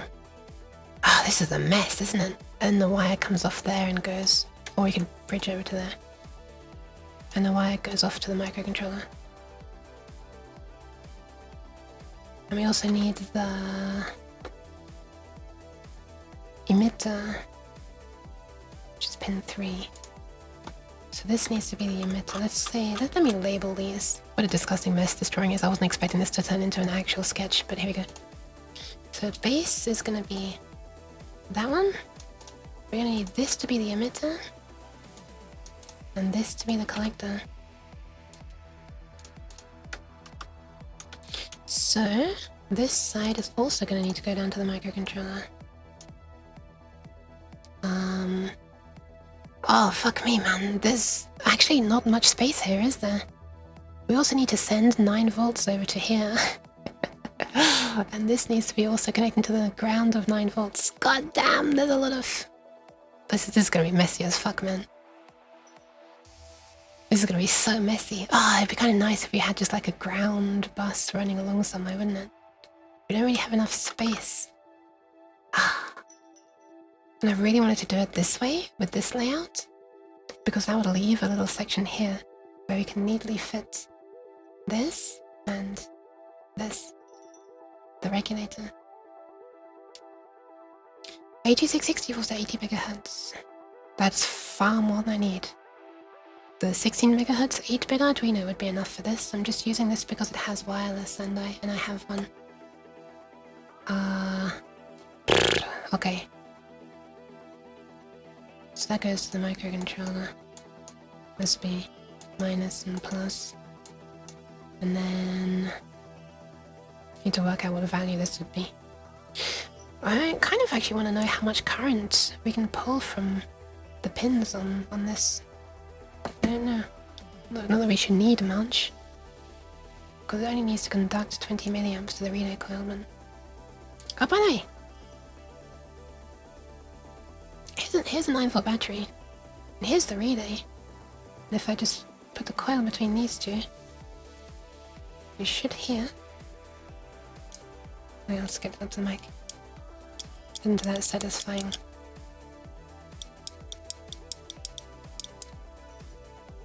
Yep, these relays are designed to work with 9 volts, which is very nice. These are the first relays I've actually got that have a 9-volt coil, and then I realized the only thing that's actually changing is the resistance of the coil. So if I wanted the most universal relays, I should have gone with the ones with the lowest coil voltage, and then if I wanted to use them with a higher voltage, I just put a resistor in series. I'm so stupid, I should have done that. But instead I got 9 volts.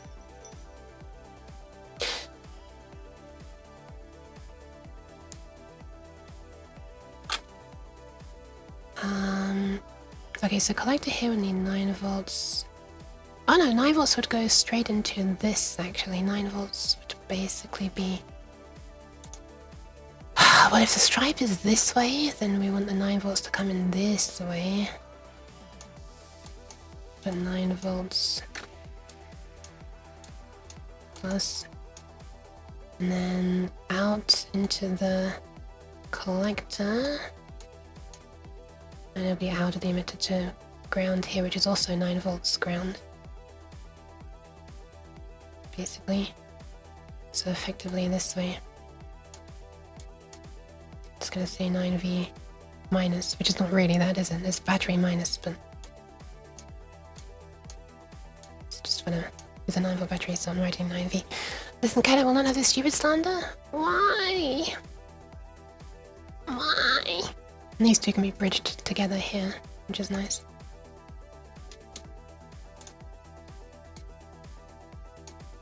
Kind of drawing over my E. Sir. My E.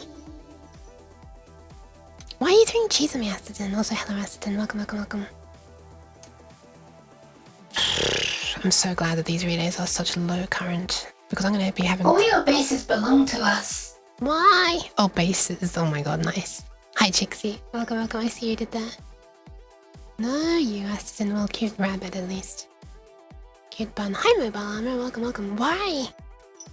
The Oriana cheesy mode is so good. Oh! Oh my goodness, I have to quickly check. Has Oriana's VOD? Oh my god, I can't type with my keyboard up in this stupid location.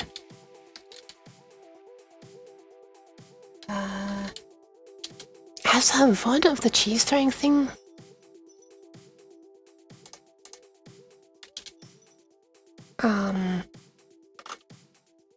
Got deleted yet? I really hope it hasn't. Oh, she's... Never mind, she's like a... Shut up. I went to her channel and that sort of thing. Nekoark, please. Did you hear that? That was funny. Anyway, she's a paying Twitch person, so her VODs last for 2 months instead of 2 weeks. That's nice. Maybe 3 months.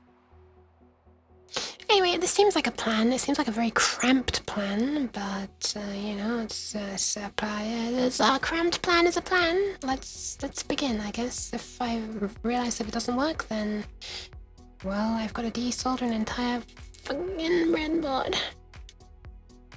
I mean, perf board. Okay, just give this a go. A bit more of this music. Let me just put these onto the board again.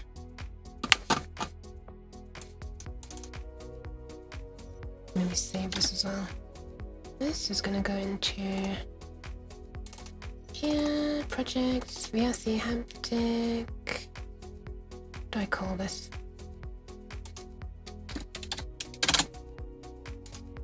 Perfboard.png. Okay. And then we put this one here. Oh my goodness, thank you for the follow, Chaos Cribs. Hi. You're welcome.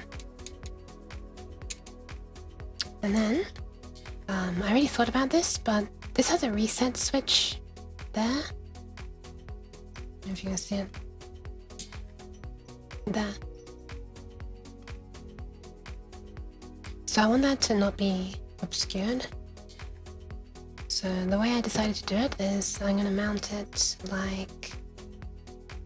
also, I need the USB socket to be like visible, so I'm sort of going to put it something like this, I think, with the topmost pin on the top row there. That'll be the one with 3v3 and 5v written on here. And then, how many pins are there on this? 1, 2, 3, 4, 5, 6, 7... 1, 2, 3, 4, 5, 6, 7, 8. So if we count 8 pins down, 1, 2, 3, 4, 5, 6, 7, 8. So that would be the first unused one right on this line. Then we can easily fit this in somewhere there. That's a comfortable amount of space to put the regulator. So I reckon we've got a plan. I reckon we should start doing it. To make a cheese content after a milestone amount of cheese hits you would have to make grilled cheese in the 3D VR world. Is there a VR chat world where you make grilled cheese? Why am I asking, man? There's got to be. There's got to be. Yeah, so I'm using the Arduino IDE to write a program for this microcontroller, although this microcontroller is not an Arduino. It's an ESP8266. I don't know if it's clear enough to read what's written on the screen there, probably not. It's basically a clone of a D1 Mini, I think. Yeah.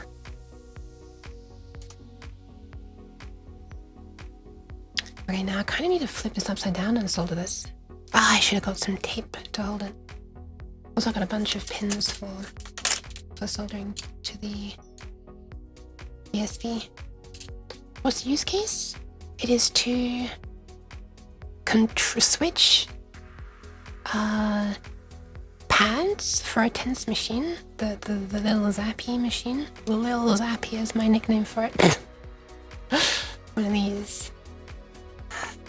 You should be familiar with if you're familiar with Oriana Hora's streams. Between the plus side or the minus side of the tense machine.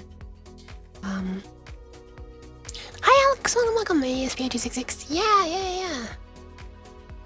She'd also approve of this.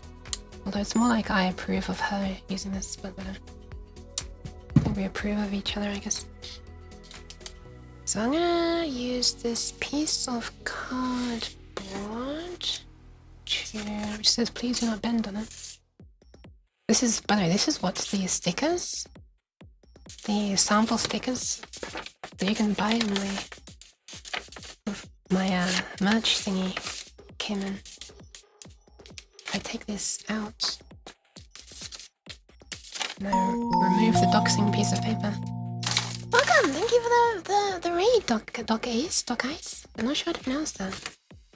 They're the stickers. They came in. Hi! How was your stream? Welcome. By the way, I'm sorry I'm having to be quiet. It's gone 10 PM, so I'm going to whisper now. Yeah, it came with a cardboard thing, so they didn't actually get much. Let me shout you out. What are you up to? Welcome. Hi. Doc Ice. That's how I'm gonna guess that it's pronounced. Software and game dev. What are we up to? Okay. This face looks like it needs headpads, but my hand tracking is not working well enough. There. Okay, you got an iPad. Good enough? Good enough, I hope. So what I'm gonna do is I'm gonna put that on this, then flip the whole thing upside down, and like tossing a pancake, hopefully it doesn't fall apart. There we are, nice. Oh, never mind, I fucked it up by trying to pull this out. I think. Did I fuck it up? Yeah, I fucked it up. Ah, okay, never mind. Let's do it again. God damn it. Guess I could have just left it there, huh? 1, 2, 3, 4, 5. Counting with you. This is what everybody's watching the stream for. To learn how to count relays. Yay. I also love the way that this here, it's drawn. There's like a line along there that shows where the coil is. Yeah, hello, I hope you're streaming well. I'm currently trying to build a little circuit. The circuit will control the flow of zappies.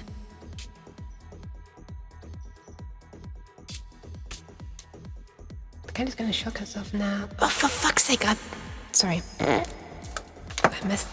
messed it all up again. Help, it's all falling to pieces. God damn it. I didn't know the final boss was gonna be flipping the damn thing upside down. I'm gonna grab some sticky tape if this happens one more time.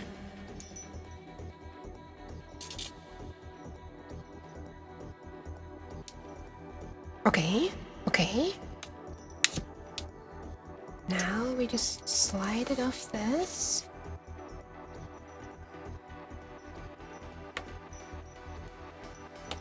Oh my god, it worked. Okay.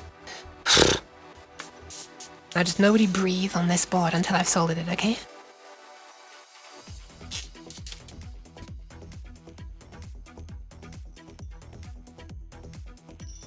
Kinda wanna rotate it around actually, because most of the contacts are on the other side.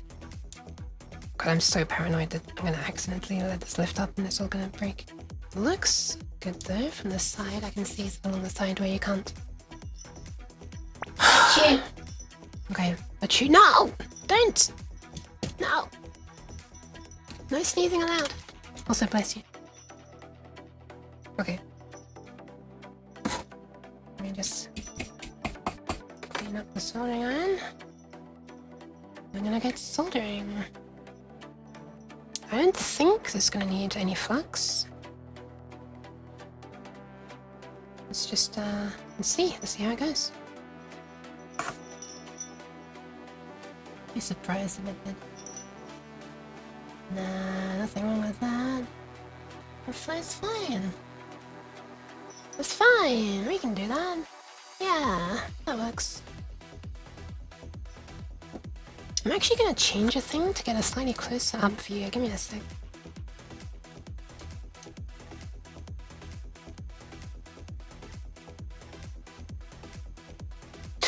Fuck! Sorry, it's slipped out. Oh, there. Okay, it's back in. It's back in. We're back. We're back in business. Oh my god. I thought I ruined it again. I actually can't easily see this joint from where I am, and I'm slightly scared that I'm gonna capture my own face. I think the joint's okay. I mean, it's certainly okay, but it can maybe be better. Let me turn up my lights. Okay. Sorry if it's too bright for you, but I can see a bit better now.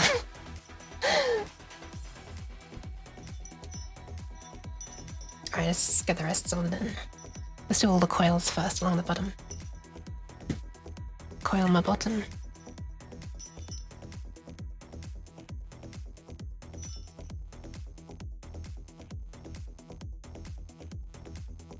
Actually, this is a little bit strange with how it's a little bit strange. Yeah, the solder is... Maybe it is resisting the pads very slightly. Maybe I should use a bit of flux. Oh, I'm so scared though that when I move the flux pen over this, it's gonna ruin the... It's gonna make all the relays fall out from underneath again.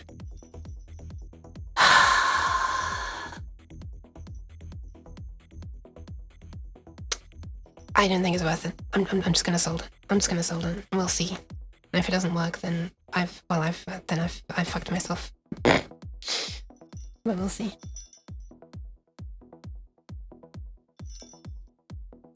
That's gonna work. That's gonna work. It'll be fine. Let me move the mic down so you can hear me as I'm closer to this. Honestly, you're probably getting a better view than I'm getting right now.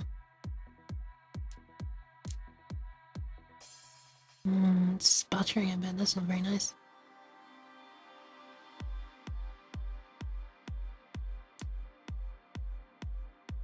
This is when I'm glad that I just wear glasses due to shit eyesight, because it means that I just always... Oh shit. Oh yeah, no, that's correct. It means that I just always have this extra layer of protection. Not that the glasses are rated for being safety glasses, but you know, it's nothing, I guess. Okay, all of these should be being held in now, if only by 2 contacts on one side. I just want to make sure... Oh, I gotta do the same on the other side, hold on. There's another 2 relays on the other side, so let's spin it around. Should be significantly less liable to... Oh, these are the wrong way around, actually. Oh no, they're correct. No, sorry. I just realized that the coil on the side is on the inside, not the outside. Which is the way I wanted it to be, but I apparently forgot about that. So what I'm tacking on now is not the coil sides, it's one of the... I'm not sure, there's normally open or normally closed. Doesn't really matter. But it will eventually when I connect the pads, but... Anyway, let's see, I should be able to flip this upside down now and it doesn't fall to pieces. Yay! Right, let me just check. Give it a visual once over to make sure these pads are not ringing. Oh god, there's a terrible connection on 2 of these pins. Oh, it's so obvious when I have it this way around. Let me fix those.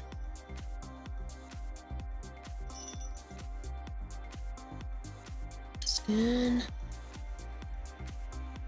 That's much better. Let me check the rest.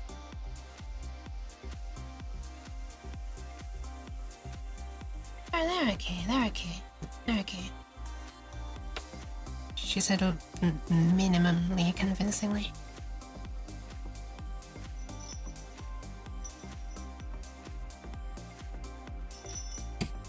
A sec.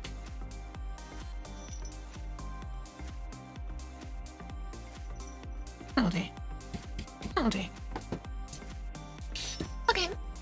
Out of curiosity, I kind of want to see. Stopping by, I need to head to bed. Have a nice sleep, Powerpuff Girl. My hand is stuck, apparently. There we are. Actually, no, I might as well. Solder all the rest of them in. Let's solder all the rest in. Also, have a nice rest. Good night. Oh my god, you can see me cleaning the soldering iron. I'm dabbing it into this brass wool. Okay, let's do the other pins. So this is probably the... Oh, you know what? Let me measure. I'm gonna measure. I'm so curious, so I'm just gonna measure. I could search for a data sheet of the relay, or I could just measure it.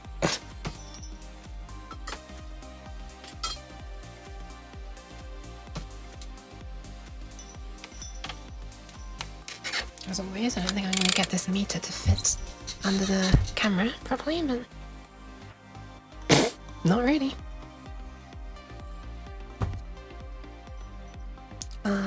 So let's measure from the middle to one of these. I'm assuming that the common one is in the middle. It's not always, but I'm assuming it is. That's not connected. It is connected. So either this is common or this is common. It's probably this. I'd need to connect power to this to make sure. I don't know if I can easily do that now that it's mounted, but let me see. Just holding up a 9-volt battery to it to see if I can.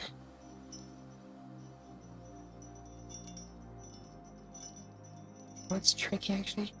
Oh, okay. It is possible. Okay, with it clicked on. Oh, this is so hard to do. Hold on.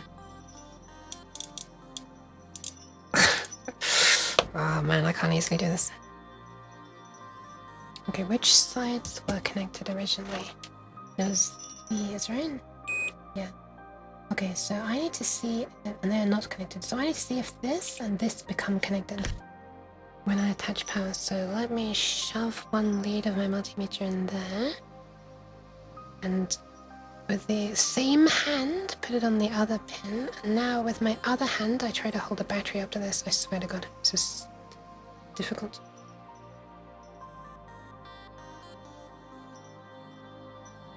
Shit, the wires fell off. Ah! I need to be a tentacle monster. But just for the reason that I could hold many more things. Oops. Okay, this is promising. Let's try and connect the battery in here. See if it beeps. If it does. It does not. Does that mean the top one is common? Let's see.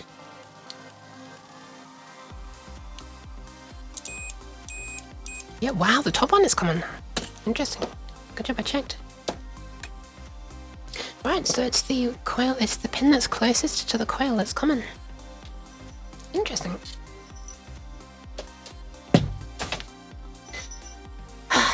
Okay, well anyway, that doesn't really change the fact that I need to solder all of the pins still, so let's do that first. So that means that the pins that are closest to, or rather this, it means that on my diagram, you know what, let me mark this on my diagram as well. See if you can call this a diagram. So this is common. This is normally closed. And this is normally open. I don't like how low contrast this is. Let me change this color. If I can. N-O. Line. Line N-C or C-N-C. Okay. That's how it is. Let me triple check this.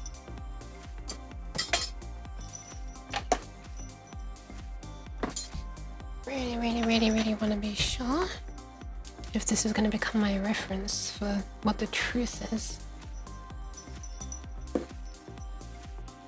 How do I make this be visible? There. We measure from... This is upside down in the diagram, so this should be common.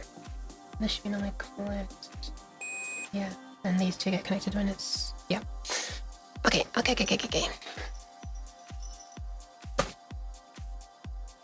Let's solder the rest of them.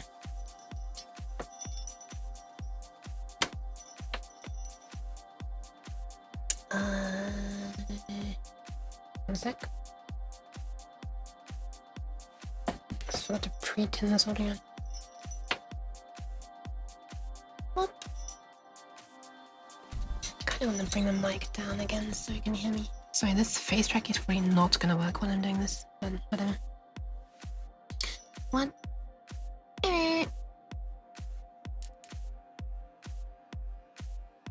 Try not to bridge these.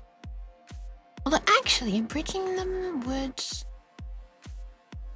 that be a problem?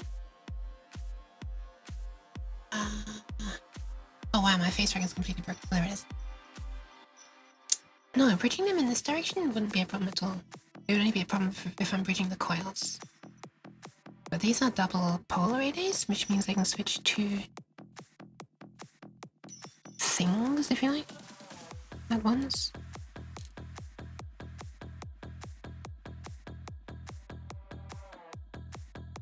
And I'm just not going to be using the second pole, which is a big waste. I got double pole ones specifically because this original circuit I had in mind would be using them. But I don't think I will this time.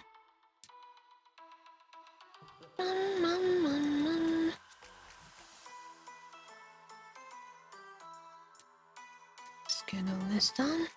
I love soldering. It's been a while since I've done soldering. I think the last time I did it was when I was working on my MIDI LED display. Should double check these all when I'm done because I can only see one side. Once again, I think the camera's getting a better view than I am. I'm sorry if any of these are really messy. I'll fix them afterwards, I promise. Promise. Is that bridging? No, it's not.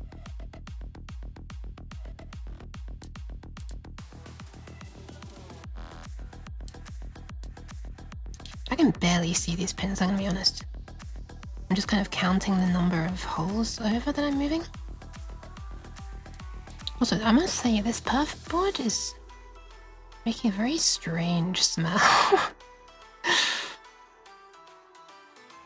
I've never quite smelled something like this before. I do wonder what chemicals it's made using. It's not the solder that I'm smelling, it's the, something else. I'm not sure I should be smelling it. Let's turn this around.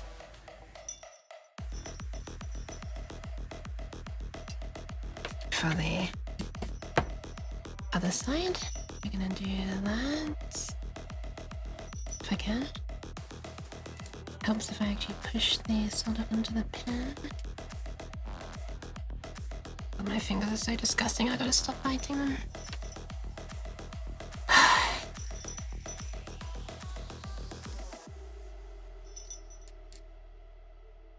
Do you see why I hid them away in gloves now? Until now. So what I'm soldering now is the common pins. Can you hear the sizzling every time I do this? Let me turn off the noise removal so you can hear it better. Listen to this.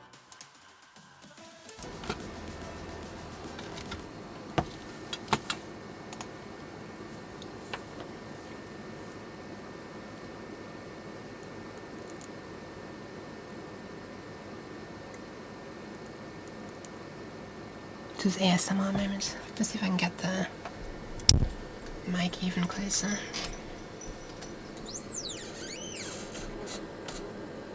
This is a real close-up now.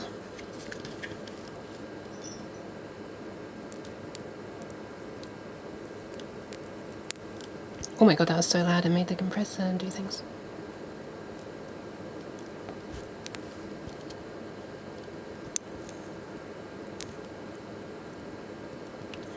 What did that comment say? People used to chew...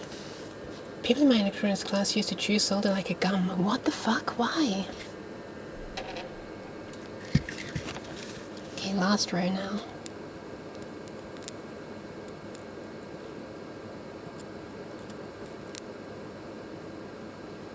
Why would they do that? Please tell me it wasn't leaded solder.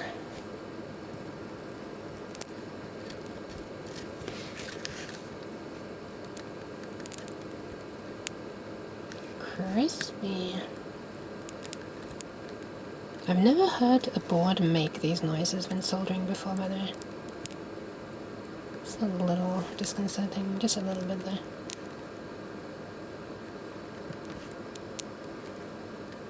I'm gonna have so many contacts to check after this. So many. And finally, this should be the last one. Okay. It was solder with lead. Why though? Why? Why would they do that?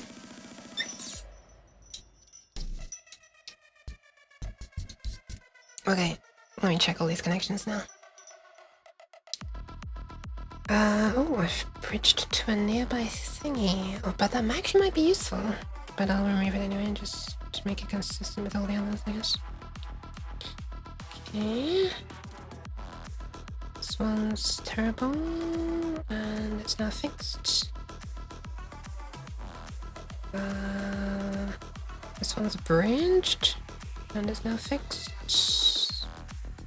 Let's see what's left. I think they're the only ones. This one looks dry as fuck, and it's now fixed.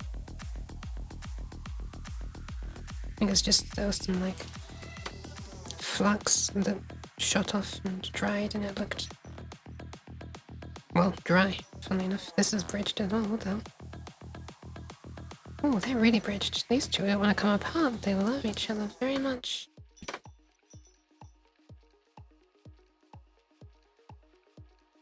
I think. Let me grab some desoldering braid.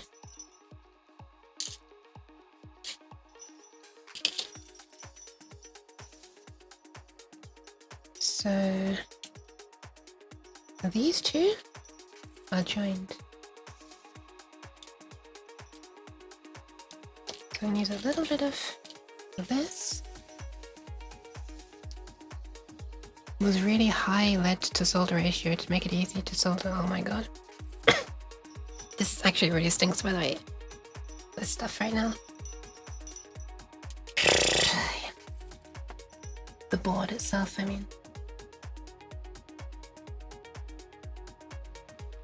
Okay. That was so effective that it basically desoldered the entire joint, which is kind of impressive. But I want it to be soldered, so let me resolder it.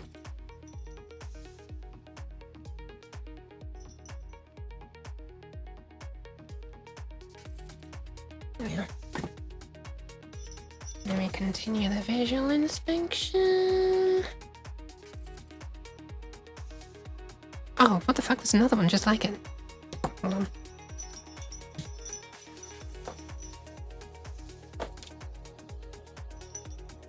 What to the L? Sword.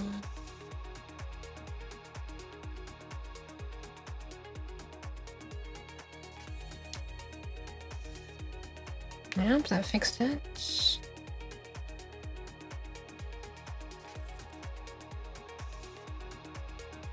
Oh, what the fuck is two more that I bridged here? What the? How was I doing this? Hi, Maggie! Welcome, welcome, welcome. Hi, hi. Let's see if I can do them both at the same time. Ouch, that's heating up a lot.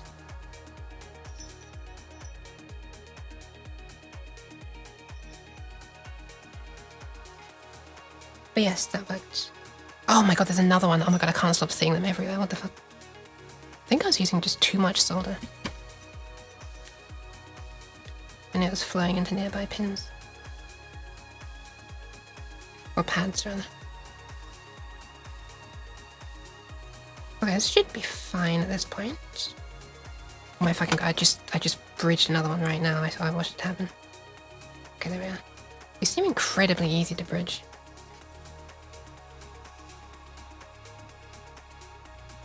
Oh, here as well, man.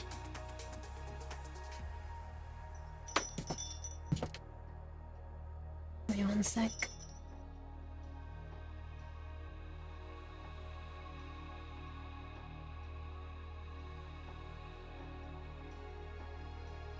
There we are. Everything looks good now. Okay. Oh yeah, you got gifted a sub earlier, Maggie. Yeah. Okay, that's the relays. Done. That's the fun part. I guess I should do the diodes now.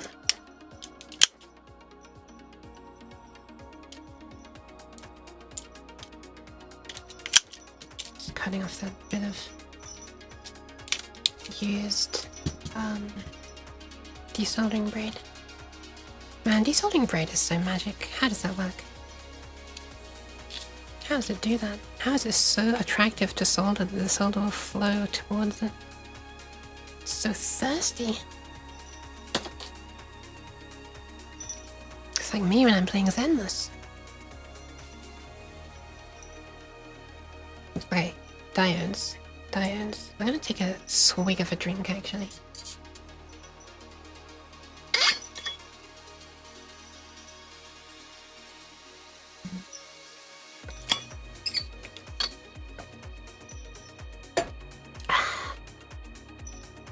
Reason diodes. How was Past Duke thinking of soldering these? Oh, directly from one to the other. That's a little bit ambitious. Let me see. What diodes do I have?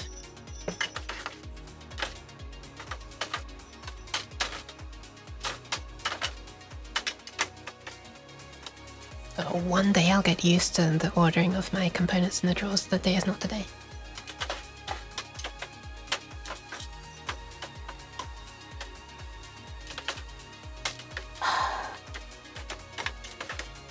There we are. Oh, shit.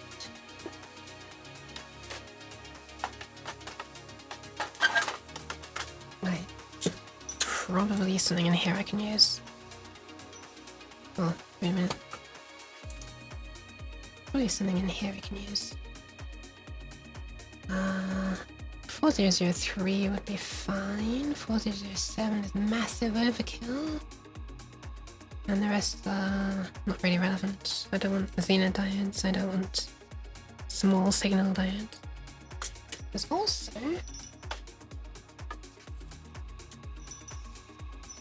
a couple of others. I think I don't need those either. 1 in 5819. Can we look up a data sheet for 1 in 5819? What are you? What are your properties?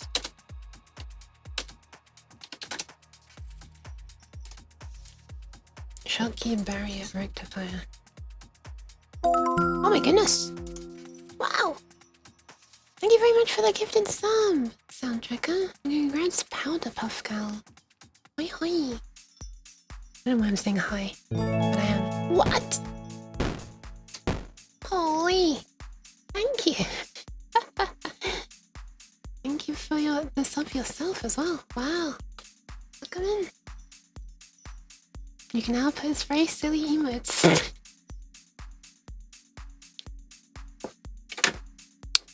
Alright, what are we looking at? Right, low forward voltage drop. Was that the fancy thing about Schottky diodes? Forward voltage. Oh yeah. Forward voltage is the attractive thing about Schottky diodes, it seems. And these are 5819, so then this one. We don't really need. Do we really need that? I mean, I could use it. I have crap loads of them. But there's a lot of... I only need 8 of them, so... I could use them. I think I have more of them than I even have of these ones. Finally managed to catch you. Hi! Welcome, welcome. I'm caught. Good news, everyone. My Chinese and balls arrived. Your Chinese and balls? What? Your Chinese and balls? Like a Chinese takeaway? You have balls for me, mouth? What the fuck are balls?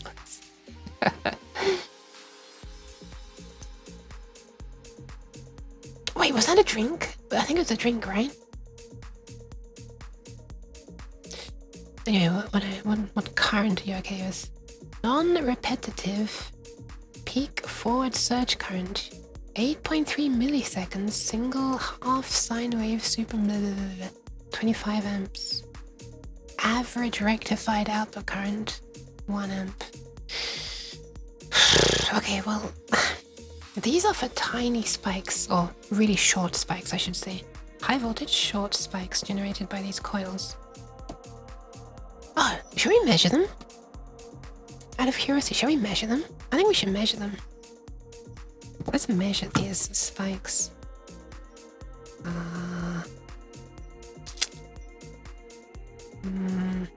It's gonna be really tricky to do. I have to change this scope probe. 1 sec. It'd be fun to be able to show the high voltage spikes. For real, fam. I'm gonna be using this. No balls, because it's a Fallout. It's in a Fallout game. Balls Energy. Oh, okay, they have lovely sugar-free variants. Do they have versions without caffeine? I want energy drinks without the energy. I just want drinks that taste nice. Okay.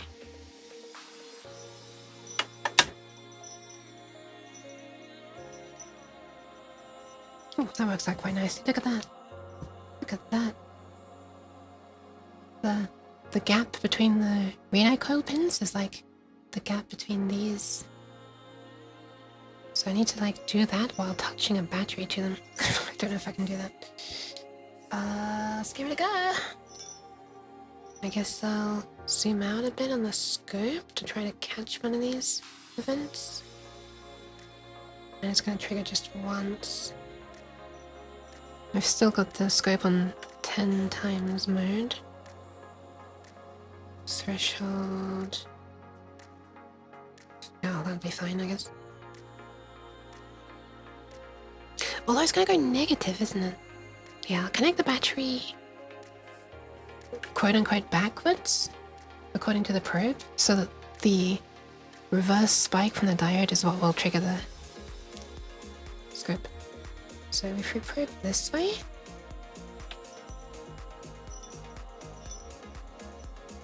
then we need positive on this side.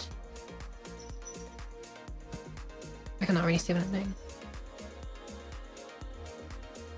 Okay, I think it'd be easier if I do it the other way. Also, if I do it away from the camera so that I can actually see what the hell's going on. Okay, there it is. Wow, look at that.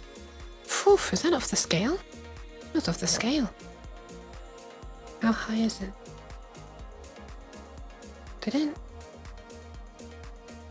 Wow, look at that, man. Look at that. Close to 100 volts. I think it was actually off the scale. Let's do it again. This is why you quell the sparks from a relay. Let me do it again. With the scale set higher this time.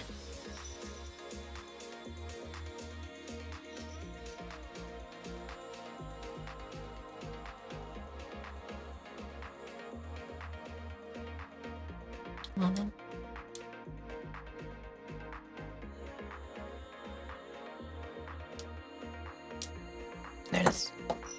Holy shit, it's still off the scale! What the f- this is over 200 volts! What the fuck? Ah. Okay, let's keep going, I guess. 100 volts per division now. Give me a sec. How the fuck? How high does this thing go? Better don't lick it. Yeah, fucking hell.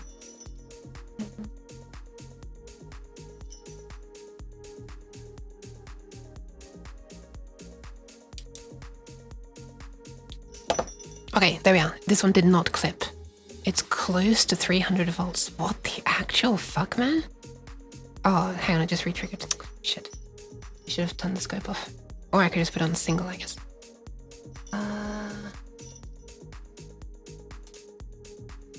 One sec.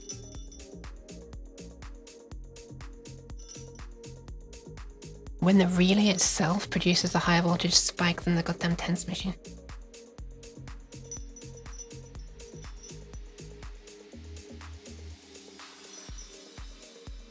Struggling to get the battery to make a connection once.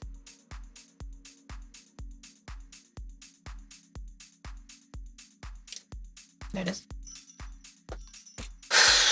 Look at that thing.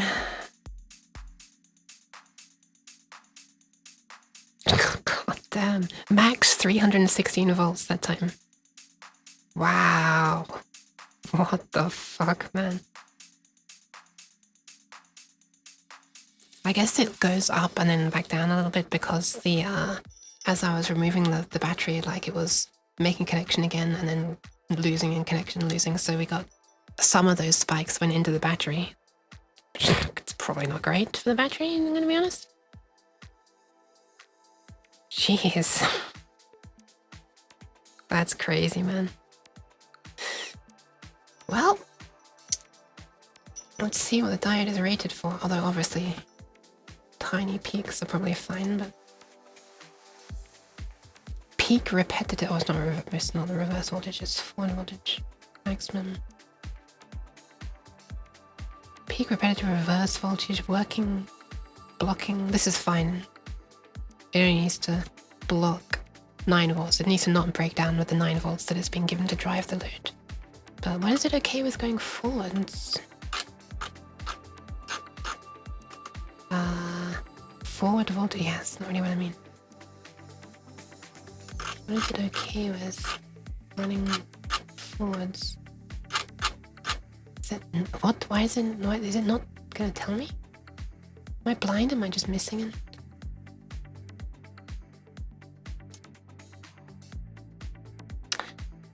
Well, maybe I'll just not use these diodes. Maybe I'll just use the one I was going to use in the first place. Which was these ones. I was going to use these ones. 200 volts reverse, so that these are okay with 1000 volts reverse, but it's not reverse anyway. So this should be irrelevant, right? Let me find the datasheet for it. Rectifier 1 and 4, blah blah blah blah blah. This one. Not recommended for new design. Don't worry, this is not going to be a thing that I mass manufacture for people. But really, I didn't know these were not recommended for new design. What the fuck? What have they been replaced with? The hell? What have they been replaced with?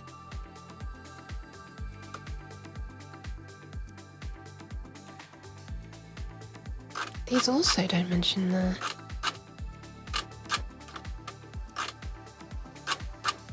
Do they just not care about how high the voltage goes?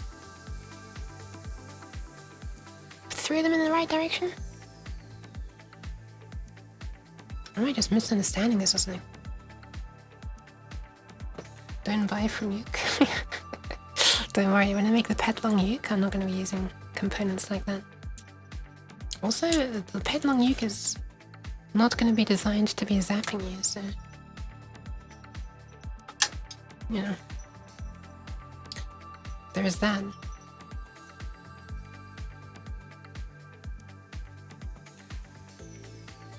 About 1 volt reverse. I reckon it'll hopefully be okay. Which one do I have more of at this point?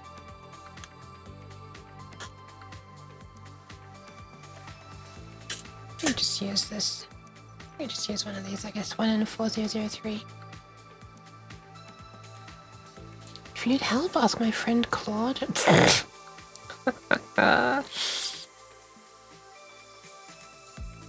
I'll pass. I'll pass. Okay, so these coils don't have their own... Oh, sorry. These coils don't... They're not directional. They don't have... Because they don't have a built-in diode, basically. They trigger this way. And also... that way. So... what I'm gonna do is... connect this diode whichever way I feel like. Is there a benefit? Like, I don't think it really matters which side I decide to be negative, as long as I make them all the same.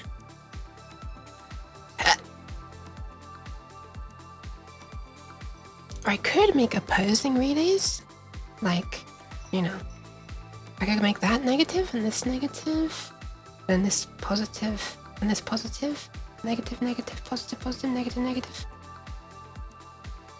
Benefit of that would be I would only need to bridge like a few grounds. So like if this is negative, that's positive, and that's negative, I don't need a negative from there to there, a wire from there to there. I would need a wire to there and a wire to there. But it's that much more complicated and I'd probably screw up at some point, and the consequences of screwing up are probably breaking the goddamn microcontroller, so let's probably not do that. Let's keep it simple. Let's keep it simple. Also just noticed a joint that's not great, so let me just fix that.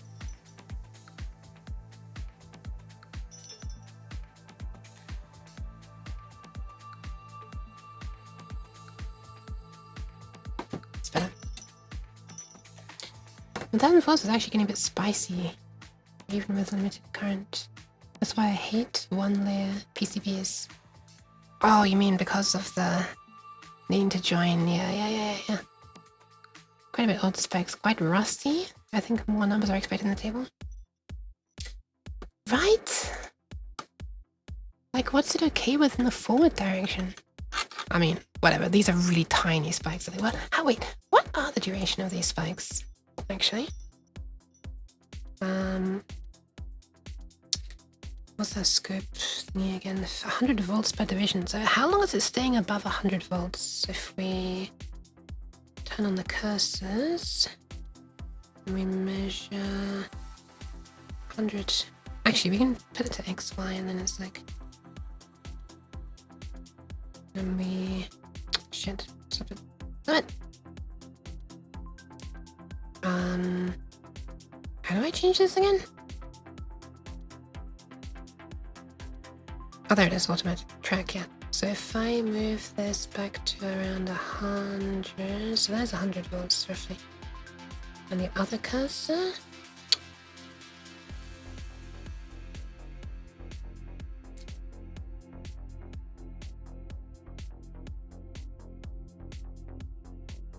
it's like 10 microseconds. That is no time, man. That's shorter than the amount of time that the 10th machine is making a pulse for. And the 10th machine is making small pulses. It can only go down to 50 microseconds minimum. Okay. Yeah, apparently so. So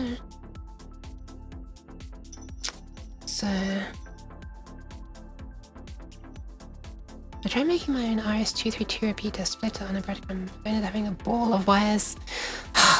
That's what I'm gonna have, isn't it? That's what I'm gonna have. Oh, this is so like heavy.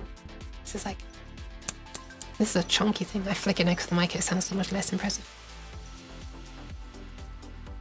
Okay. I'm going to join this to here. And if I want to save space, I could try to do it like directly like this. Not even between the pins exactly. Ugh. But I realize how disgusting this is going to be when I refer to this. To have a thing going up and over the diode would be fucking nasty.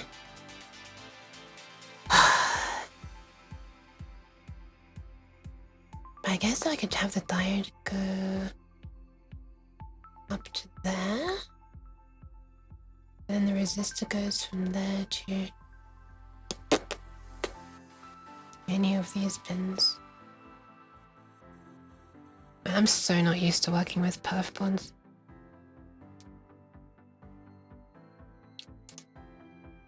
I wonder if there's any software to help designing stuff on perf boards more easily. Other than Microsoft Paint. Because like any of this would work, it would just be messy and like maybe prone to... And when it's all solid, it's probably fine. And I can always make the sacrificial blob of hot glue to make sure that things don't shift around if the leads are long enough. I mean, these leads are thick. These are thick leads. Libra PCB, not good. I mean, how is that gonna help with breadboards? I mean, I guess I can just design my own damn circuit board that is a breadboard. But then, like, that's not really gonna help me position components in, like, somewhat 3D space on it. I'll just use dip trays in that case. For designing a breadboard. But I mean, but literally just making a board with a bunch of holes drilled in it and pads. I'm more meaning like putting components onto a grid. Kind of select one layer and it tells you where to place. Tells me where to place.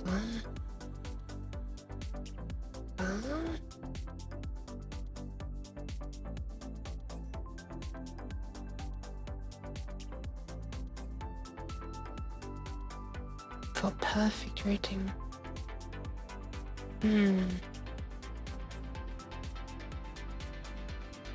But I mean, the only way it would know... It's a bit different. There are no routes already made on a perf board. In a way, it's almost like the opposite of a circuit board, because with a circuit board you start with all of the oh no, I guess it's kind of the same. It's almost like a real life, rooted in real life circuit board then. Because you can just drag solder between the blobs to make a root, I suppose. Okay. If I'm to put that here, we need a transistor to go between... What is my webcam doing with this corrupted stuff? We need like a transistor in there somewhere.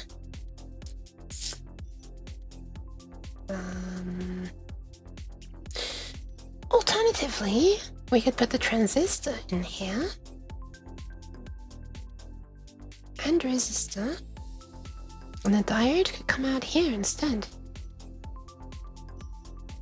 So we could put the diode here.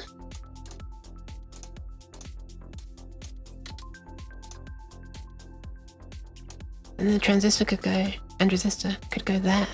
And then the two things that are actually necessary for each other would be together. Which sounds nice, but you do still have to bear in mind that like a resistor takes up a physical amount of space. And if you're trying to squeeze it into a small space, then your leads are going to end up looking like that. Unfortunately. Copper prices spiked as hell in the last 2 months. What the fuck? Why? Copper prices? Really? Interesting. Interesting. I feel like everything is spiking recently. Spike more.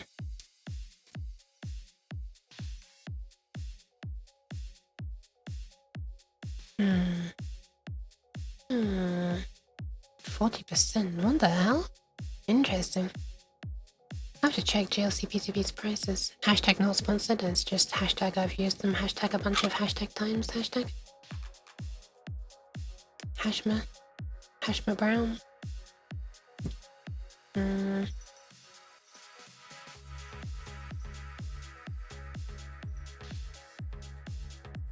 Could I use one diode to suppress? No, I can.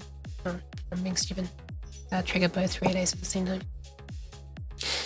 Sorry, Kate, I'll be jumping out of stream. Hope you haven't wasted you. Thank you! It's been a while since I had my brain brought back to electronics and circuit lines. Hell yeah! I'm glad I could bring it back.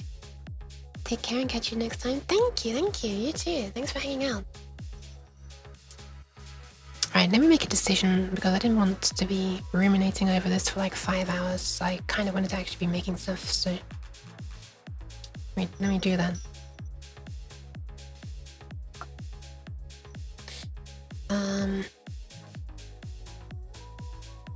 Let's see. Let me grab a resistor. Also, what value resistor do I even need? What current can I pull from the ESP8266 pins?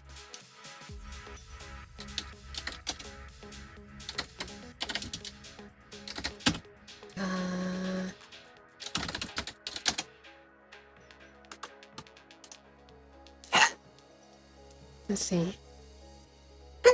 Oh my god.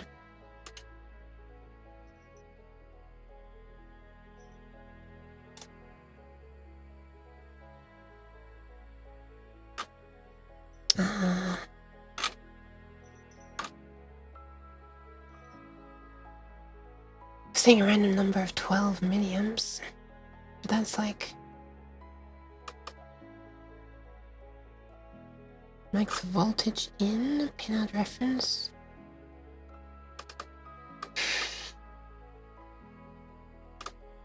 I sure as hell don't want to be pulling 12 milliamps. And that's not going to be 12 milliamps on every pin at once, is it?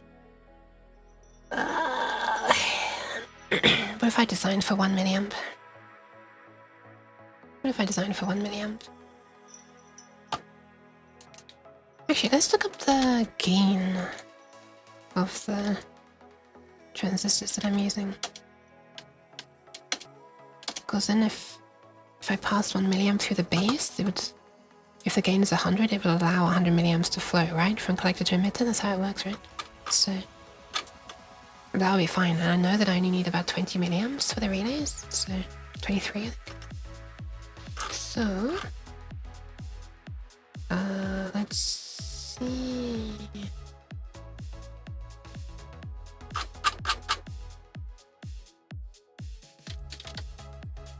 Oh god, I'm typing on OBS instead of this.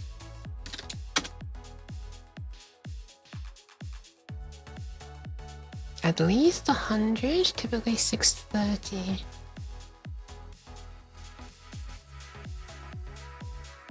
Oh, if the current is 100 milliamps, so wait a minute. It's not going to be anywhere near that high, though.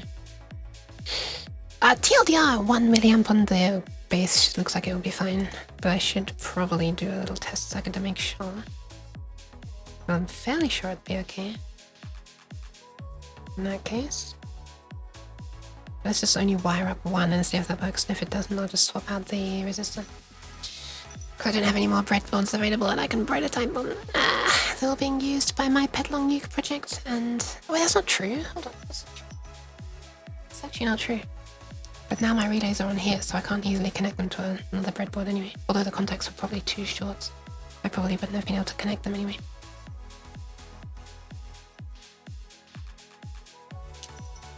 Let me grab one of each component then. If we want... wow, blep! Hi! Welcome! Hi!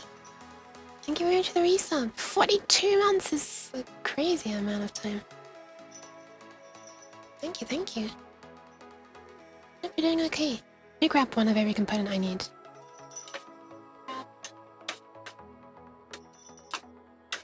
One of the transistors. Oops. Okay, 2 of the transistors already. We also need a resistor. So if this is running at 3.3 volts, which it is, and we want to pass 1 milliamp halfway to 4 years, it is. Then it'll be 3.3 divided by 0.001, right? 3.3k resistor.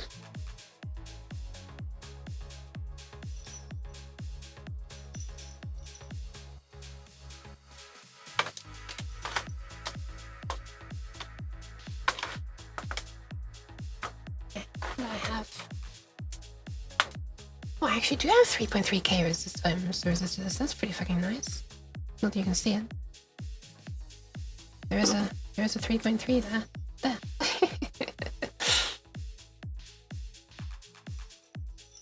That'd be pretty nice, isn't it? Could use. There are not many of those though. Not many of them. There's a lot in some of these, and then not so many in the others. Cool. Ooh, this is, yeah, hi Sleep. Hi. With loads of 4.7k. I don't know if I want that much though. It'll allow less than a milliamp.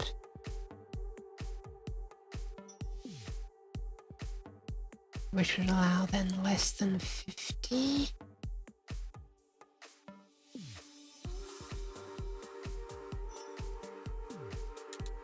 Milliamps if the gain is 100.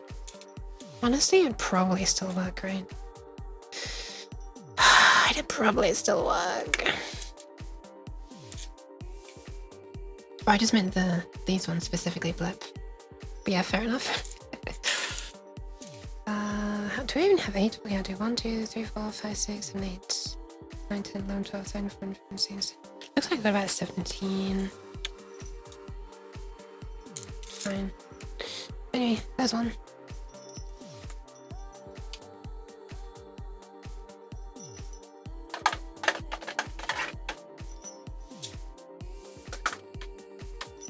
So, these are the physical sizes. This looks like it wants a gap of 4 pins or a span of 4 pins. These legs are really close to each other, holy crap.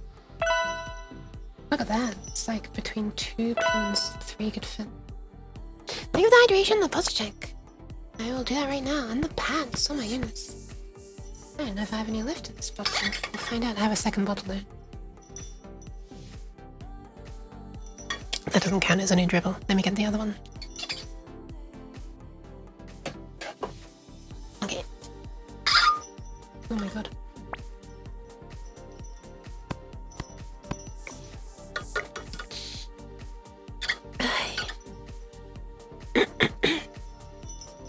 My goodness. And stretch.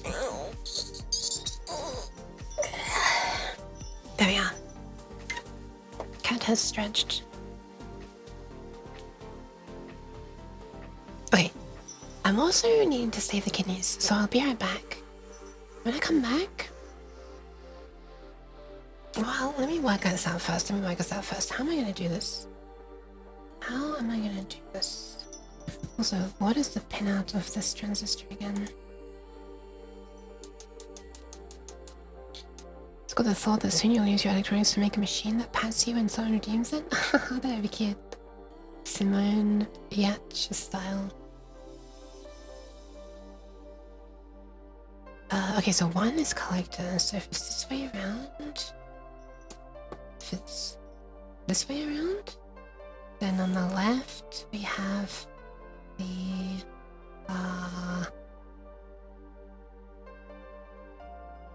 if I'm putting 9 volts into the coil and it's coming out of the coil into the collector. On the right we need ground. In the middle we need the resistor.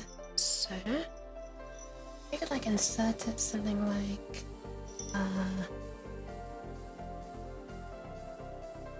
that.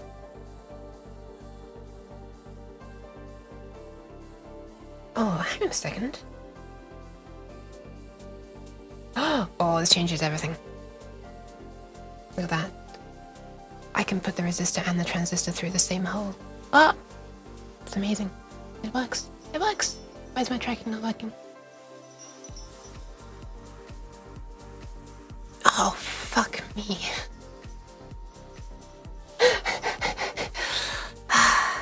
I can't solder them on the other side. There are relays in the way. Whose idea was this to put relays on the board? I'm gonna have to try to tack them on from this side, I guess. Oh my god, this just gets more scuffed by the second. Actually, I guess I could fit the transistor in from the other side. But...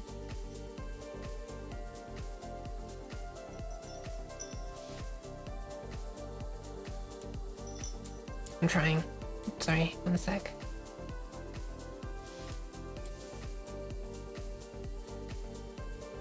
Yeah, like that.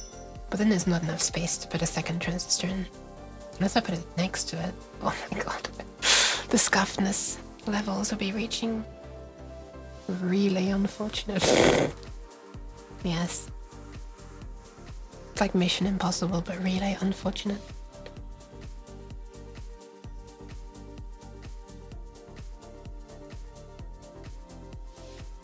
I guess if I put it in this way, and the flat side is there, I could fit another one next to it.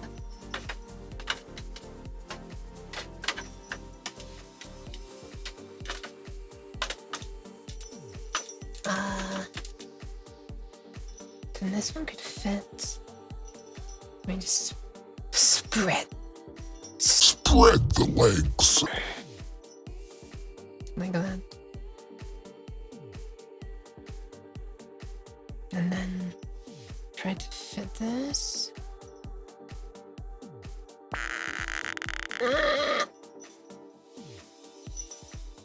It's spreading my entire body.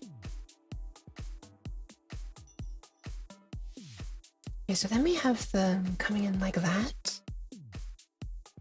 And but they're arranged like this, so one of them's one way around, one of them's the other way around, so I have to be very careful with that. That's just asking for me to fuck up, actually. Oh wait, hang on a second. It's not even everything. I actually still need them to be like on top of each other, almost like this. I think technically they would fit like that. Like this on the other side, it looks like this. But oh my god. This is very tight. And even if I do that, I'd still have to put the resistor on from this side. Which I guess is possible. But I need to be careful that the lead of this resistor on the other side doesn't like travel up and short some other things. I should just do it all from this side, shouldn't I? Should put it all on this side. Man.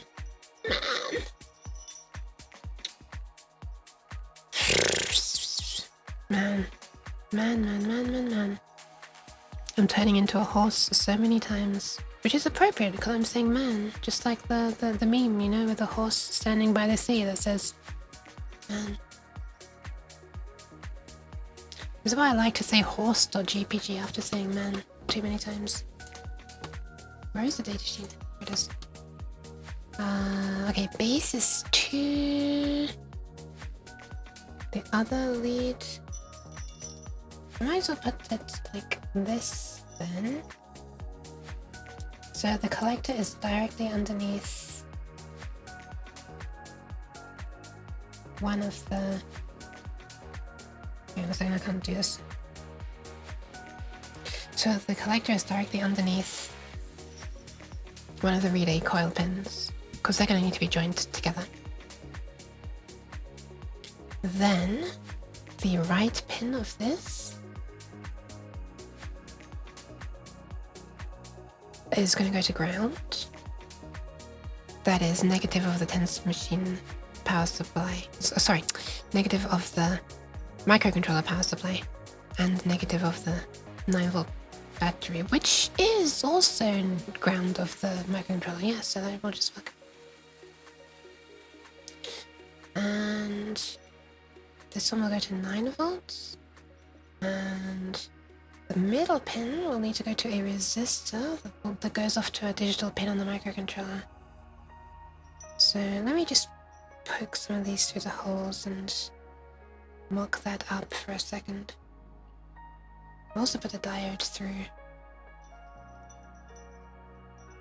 Although the diode could just be soldered directly to the pins.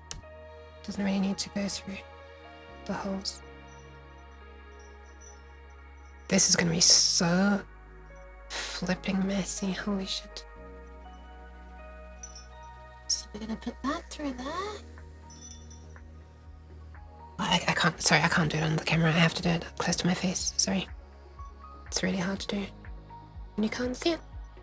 It's even hard to do when you can see it, so imagine how hard it is to do when you can't see it. Oh my goodness.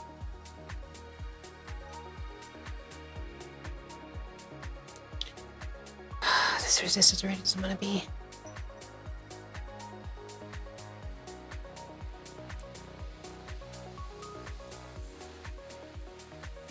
Between such close pins. So it'd be something like this.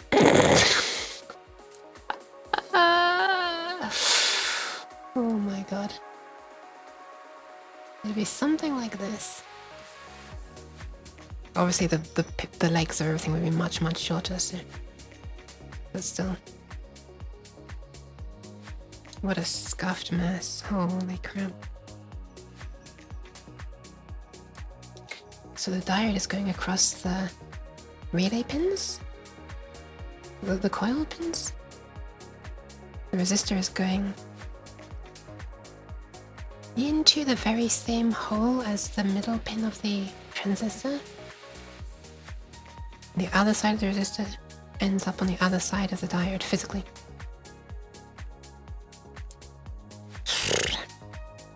What a fucking mess.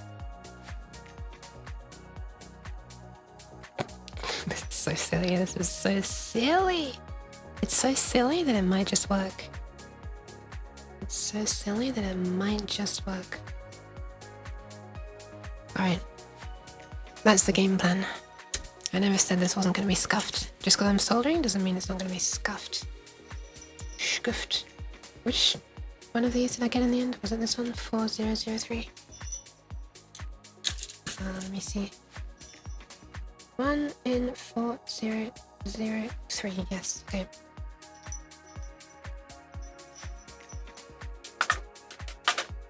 Okay, we'll try that. We'll just solder up one of them first.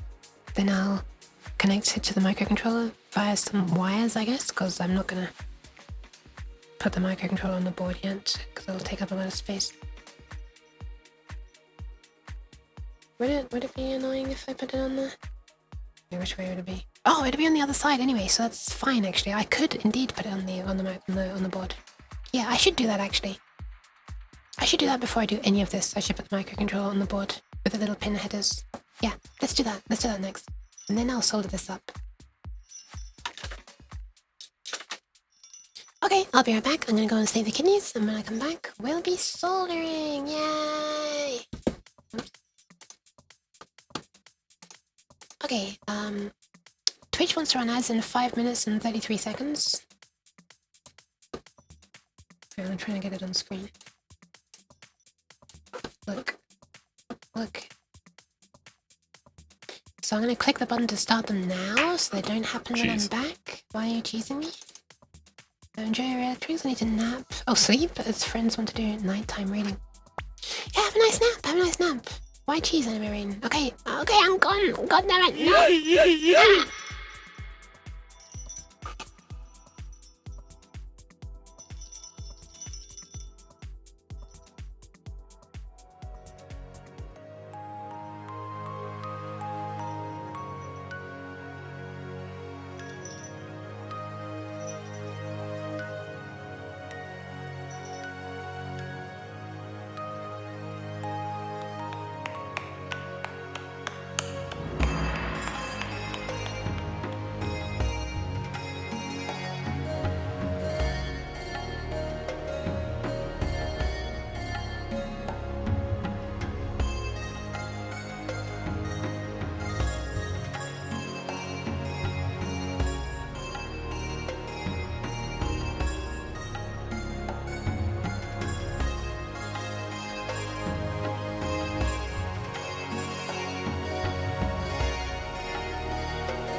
kidney is saved. Oh yeah. Might drink a tiny bit more as well. Without even being asked to.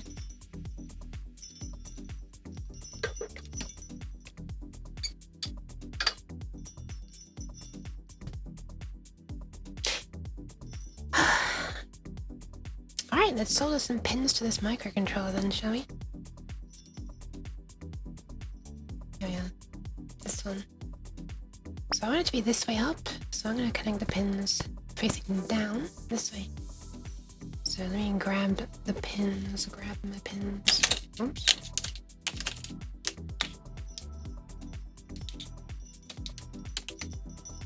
So here are some sockets. They'll be going onto here, on the other side actually. And then this will have the pins. Thank you for the pats.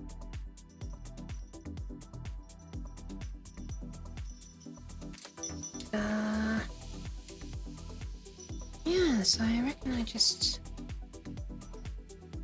put them through. Oh, don't be stupid, you put them here. And on the other side as well. Yeah, where are the other ones? There. I should do. Right. And turn it over and... yeah, we'll do it that way. We'll do it that way. I'm just gonna like tack in the end ones, just one on the end of each, and then I can straighten them up a bit. Thank you, Anna Marine.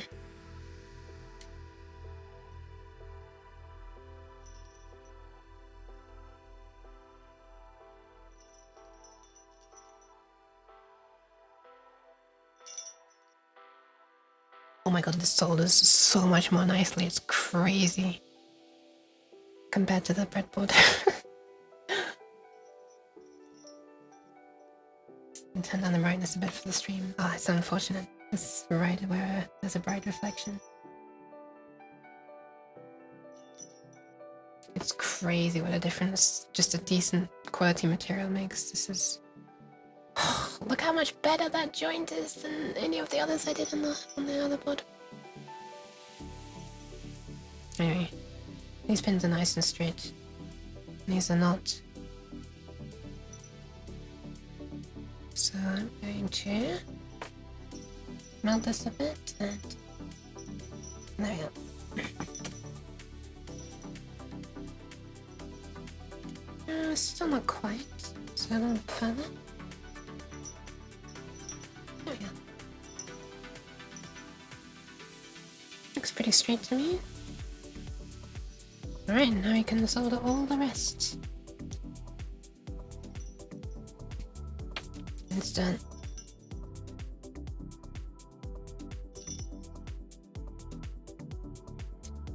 So I'm trying to work out where to position this for it to be seen better. While still being visible to me. Okay, let's do it. We've got 5 volts soldered currently. Now we're gonna do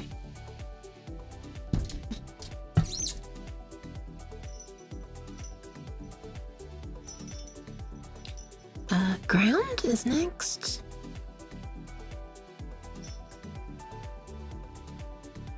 Oh god. What the fuck? Am I not touching this place? Let me put it like this. That's better. Ground. And then we have D4, D3, D2, D1,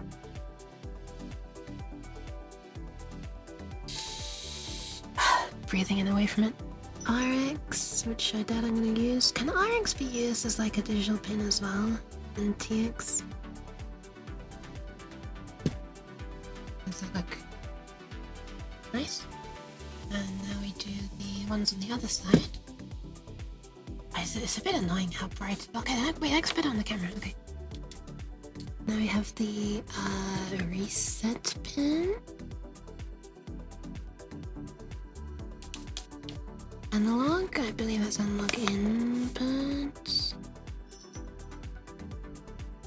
Otherwise, it would probably be called DAC, wouldn't it? D0, D5, D6, D7, D8, and 3.3 volts is already soldered. Okay.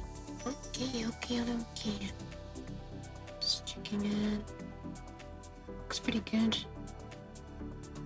I want to make sure this is a little orby, but it should be fine. Now we need the sockets on here. I'm gonna have to take these off. And we want this to sit here. So we're actually not going to use the ones with the stupidly long things. We're going to use these ones.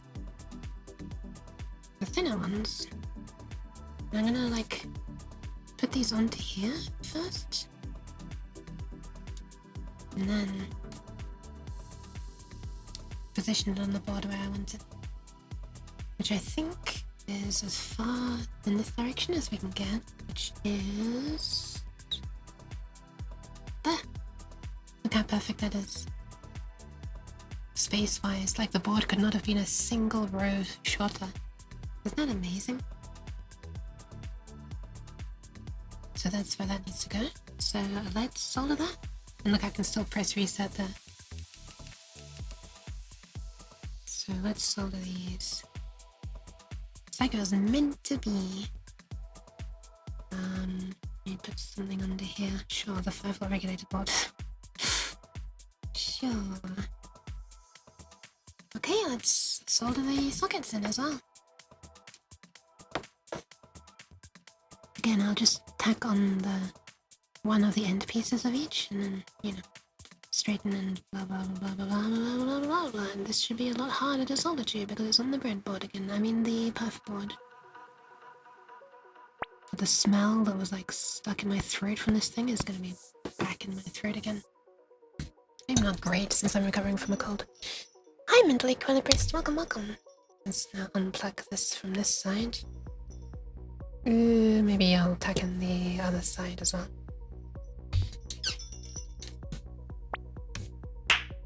Cheese. Cheese. Yeah, cheese.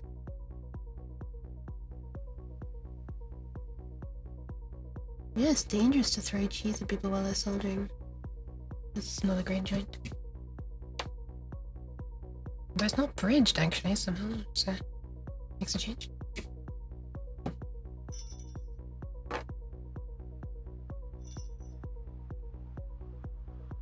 Just fixing up on the other ones as well. Okay, we should now be able to remove this without breaking everything. Nice.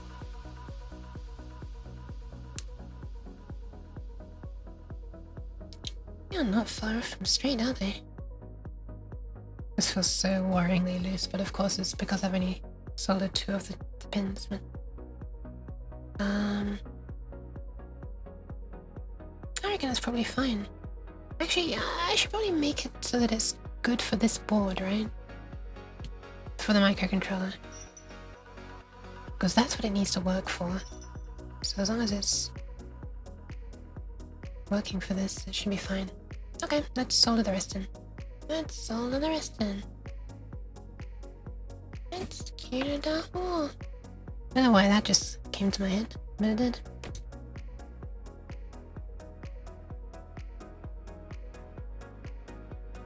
There we go. There we go. Oh yeah, we're getting the crunchy, crispy perf board noises now. I'm pretty sure those two are bridged. I'll fix them later. I think I'm using way too much solder. I can see me doing it.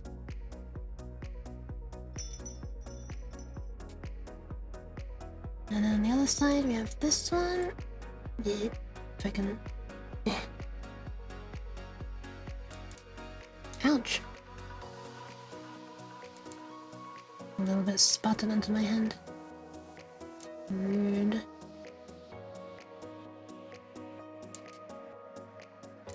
This is really awkward going in this direction. I should probably not have gone in that direction.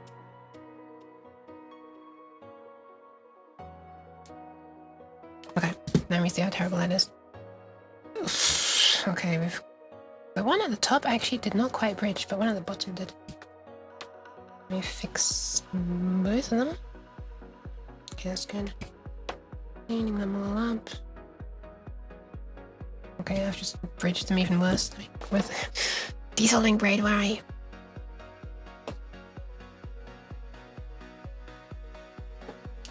Yeah.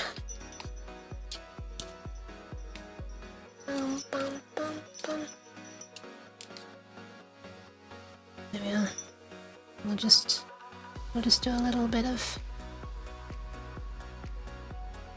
that.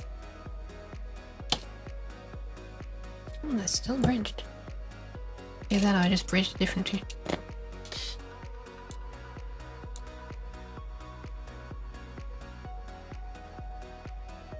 Please get off. There we are. Well, they're not bridged anymore. They're also not soldered very much. So resolder those two. There's the one. There's the two.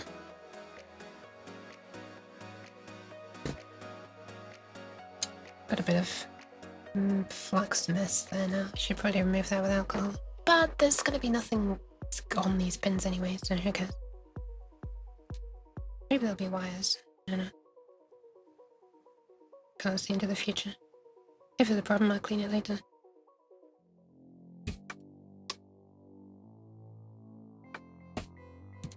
One more little bridge.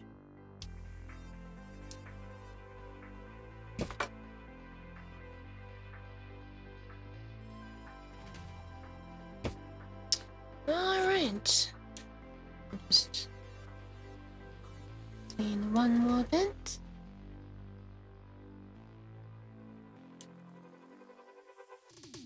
I've like accidentally closed up one of the holes, so if I wanted to put something through it, I wouldn't have been able to remove it. Well, in removing the thing, I've also removed the pad. God damn, this board is such shit quality. Oh well. That is that. So, what's next? I guess I should also put the regulator board on so this thing can power up, right? That'd be pretty neat. So, the holes on this regulator board are unfortunately not sort of standardized spacing, or at least they're not the 2.54 millimeters, or I guess 1/10 of an inch apart. But they are close enough that they'll fit in here. There's just a tiny bit of persuasion, so I think what I'll do is I'll put some 4 individual pins on there. And I guess I should put 4 individual sockets on there, but it's gonna be a bit of a pain in the ass. I might just solder it in directly.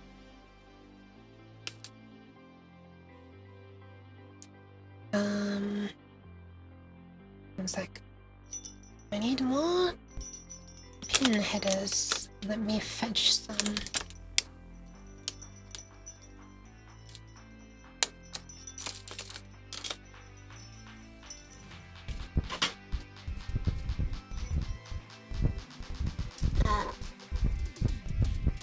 I'm sorry about the wind.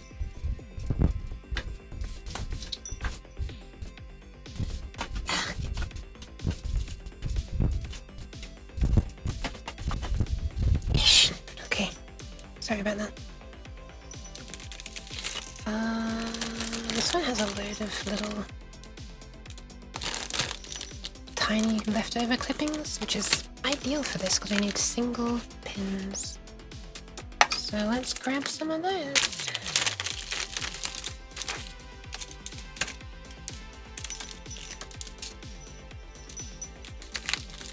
There's a few more actually. Oh, it's a single one! Wow. That's precisely what I need.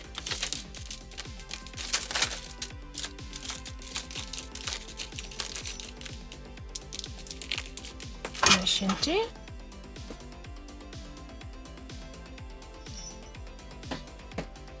Now I'll use these little things that were gifted to me very kindly by somebody. during my well, I guess just before my, maybe sometime during my media LED display project, and I was using them throughout, and holy crap, they were very useful. Okay, so I kind of want to put these on the underneath of this as well, like that. So I need split this.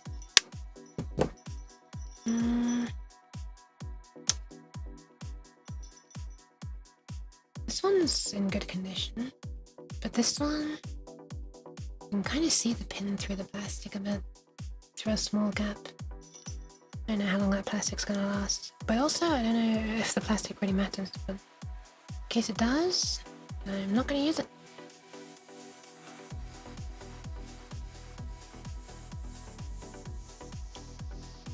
I'll try one of these other ones instead. It tends to be the way it goes. One of them will survive and the other one will be the sacrificial one. That said, I just got 2 without sacrificing either, so there we go. That's 4. And we need 4 female headers as well. We'll worry about that later. I have to dig around in another drawer for those. What is my tracking doing? Oh god. Mind you, if the camera for my face is glitching as much as this one is, I would explain it. So this is in plus, in minus, out plus, out minus, and I'm just having a look to see if the out and in minuses are connected.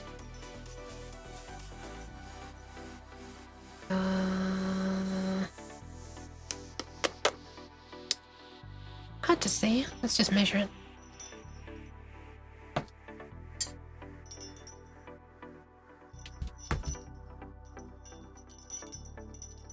Out plus and out minus, so maybe I'm not connected.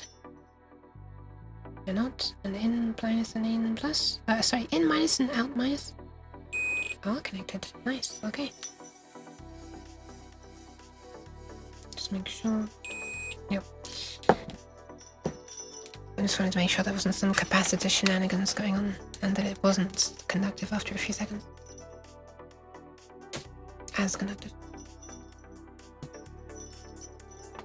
Okie dokie, let's solder in the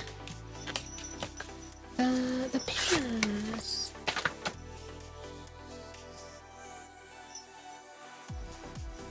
I'll have to make my hair go back a bit. I don't want it being burned by the soldering gun. Or anything else, really. Was there going to be a good way to do this? I think I'll have to do it off screen. I'm sorry about this. My apologies. I can do the female ones on stream. Possibly. I hope, I don't even know.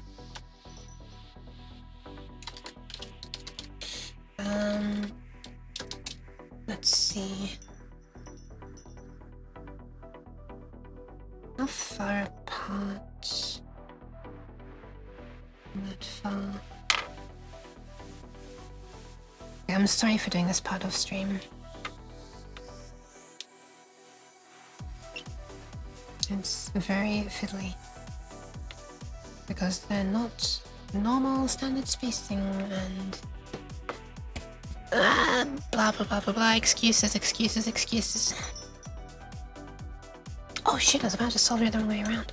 Oh my god. Upside down. Upside inside down.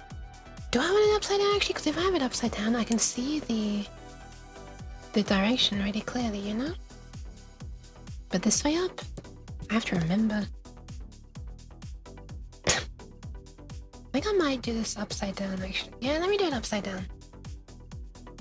Also, then the sensitive SMD stuff is on the underneath, right? So it's less likely to be budged.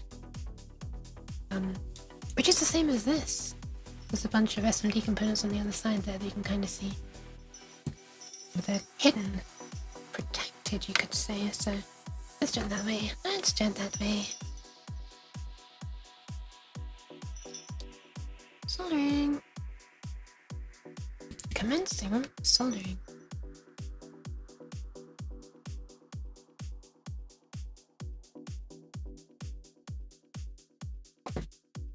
Alright. The ins are done.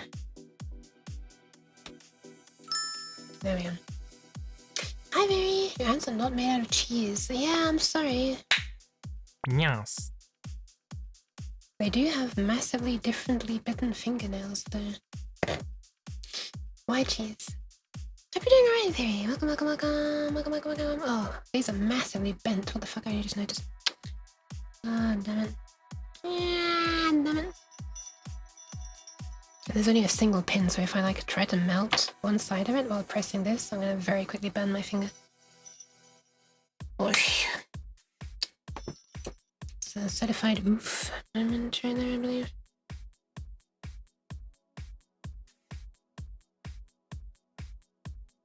Let me see if I can fix this off stream. Off camera. Man, I'm having an urge to play Zenless right now, right this very second. It's not great. It's not great when I'm gonna be working on a second. Do you wanna not do that, brain, please? Can you let me finish a project? Like maybe once in your life, please? Great. Without getting distracted by something else. Okay, so I want to separate these into individual ones, which will definitely sacrifice one of the other holders. And hopefully it'll be worth it. Like this. One of these will survive, one of them won't. Jeez. Oh, this one will survive. Because I'm trying to make it so that it will. Maybe I shouldn't be using these snippy things. I should probably be. Oh, it worked. It's messy, but it worked. At some point she was handed her own phone that kicked in. Oh, and that kicked in. Oh my god, I just pulled the damn thing out. I just pulled the pin out apparently. Wow. It's not great, is it? Why is that possible? Is that normally possible? No. She started eating her own phone. I hope she didn't crack the screen like a cat eating the corner of a laptop screen. Trying another one. Okay, I've done another one. Does this one come out? No, that one's good. Okay, there's one we can use then. The other side did fall out by itself then. But that was a sacrificial one anyway. Always feels so wasteful doing this. Okay, here's another female one. It's so wide though because we got half of the other one on it. But hopefully it's gonna fit. We'll see soon, won't we? We'll see soon. Don't worry, she has a phone case. Okay. Just make this a little smaller. Dropping off the excess plastic. Which is probably what I should do to the other one as well, honestly.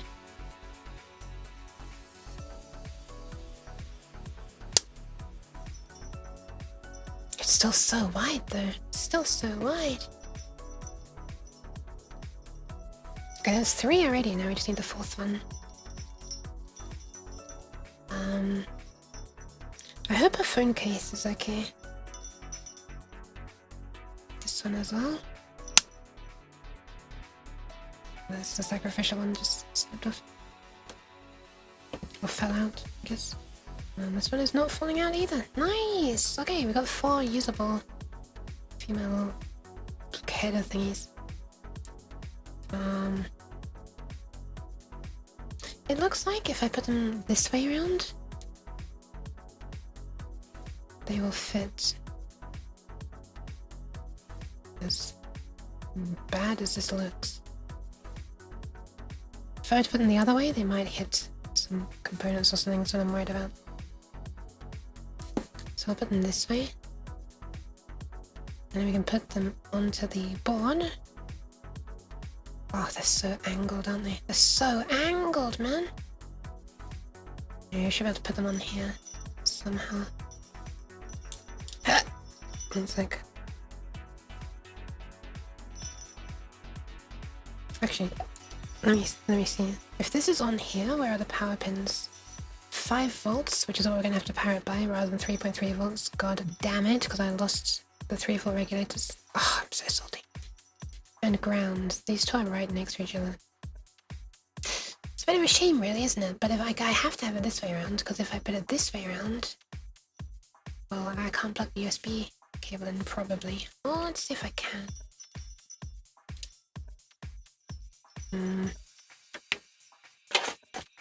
No. No, I can't.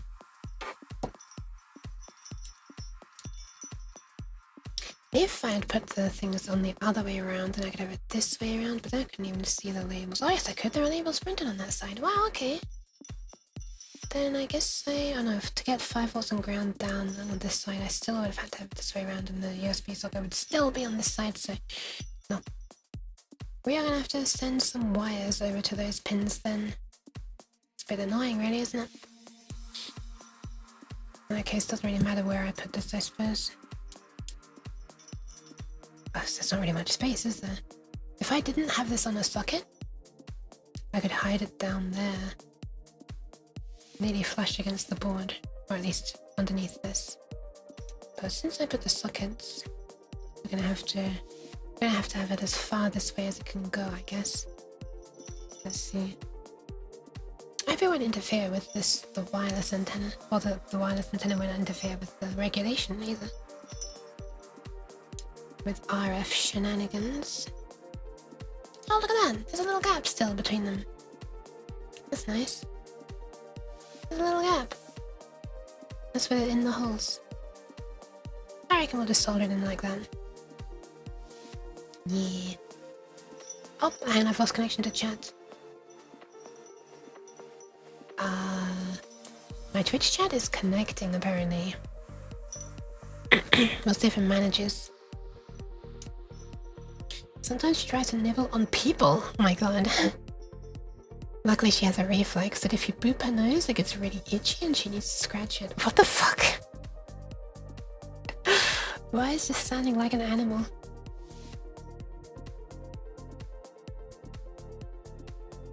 Less so the scratchy part, but then more the boopy part. Okay, also, do I want the input to be here, or do I want the input to be all the way over there? And the output to be...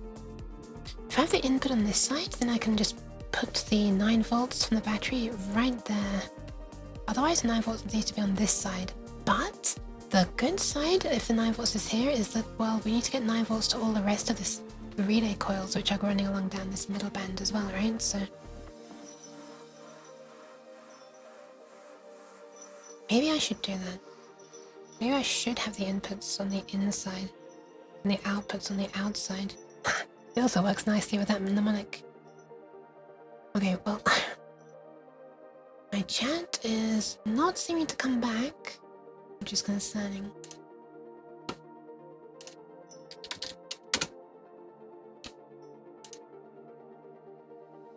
Okay, it's also disconnected on my chat overlay by the look of it. God damn it, Twitch. Okay, I'm gonna restart my chat overlay, one sec. Oh my god, infinite ukes. There's far too many ukes. Pew! That's the sound of me freezing.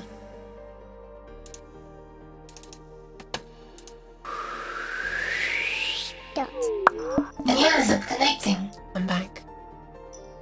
And the chat is also back by the look of it. There's never enough yeek. I think there is. Yeek! Yeek! What's a high topper? Infinite yeeks is almost enough. That's very cute. Hang on, I'm in a weird position. Oh, there we are. Out's on the outside, in on the inside. I don't like how italic this looks, how slanted it is. Can you see it? It's like slanting to the left. Slide to the left. Maybe it's just because that's how the sockets have been snipped, you know? Maybe I snipped them a little sideways. Okay. Envy of your fine finger motoric skills. That looks so precise. Aww! That's very kind of you. Just some cat tendencies when you mention it. Most things lean slightly to the left. Do they? This sounds like it's getting political. I'm not sure I want... I'm not sure I want to engage in this conversation. Minus and plus would be there then on the input side. Outputs. I should probably add a capacitor between the inputs. To help out the regulator, you know? Because at the moment that the coils click on, they're gonna, you know, cause a bit of a drain, sudden dip. Political, yes, that's what that was. I think I see. So it's me and not the world.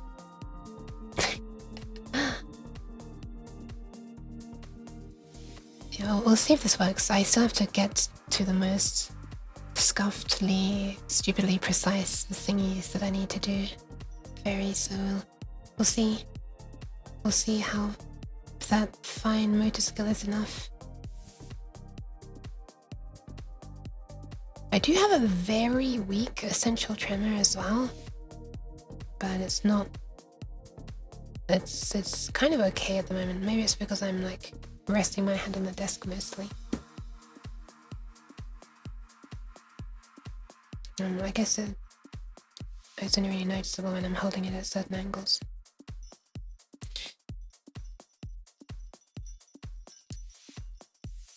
Anyway, oh, they are kind of touching, aren't they? When it's this way around. When it's the other way around, they weren't. Okay, that means it is slanting. Ah! Ah! Ah! Do I want it in on the inside then? Oh, fuck me. I can't decide. I can't decide. Ah!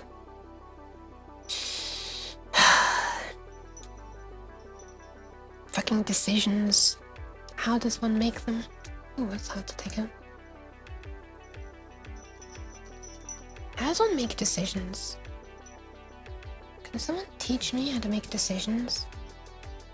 I need decision-making skills, apparently.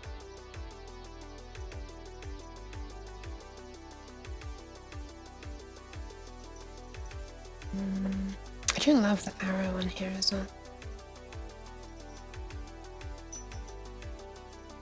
You know what we're having out on this side? We're having out on the outside and in on the inside. Not just because it sounds good as a mnemonic, but output is needed over here.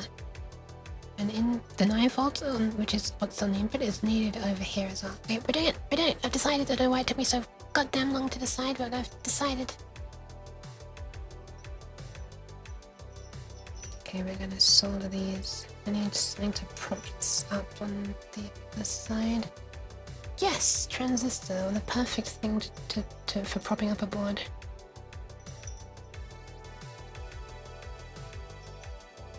Okay. Good thing that electric current cares not for even structures at the macro layer. Yeah.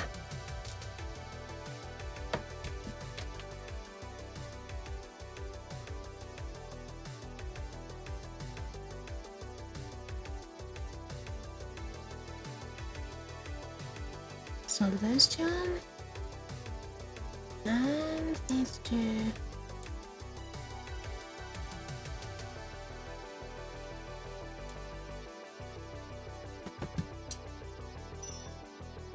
Should be all good now. Should be able to unplug it if I really want to. Wow, look at that. We have the technology. So I guess what I should do now is connect it up. Oh, the way this board is so bent is kind of worrying me. Do you see that? Do you see how bent it is?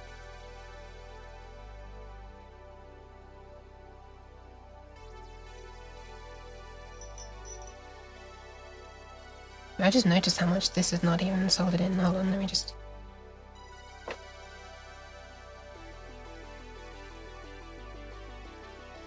Maybe it is. It won't go any further than that, actually. Huh. Why won't it go any further? It doesn't seem to be touching any of the components. This is bugging me a little bit. Decision making skills 101. If you can choose between pizza al tonno and quattro formaggi. I don't speak Italian. Oh, if you can, take both.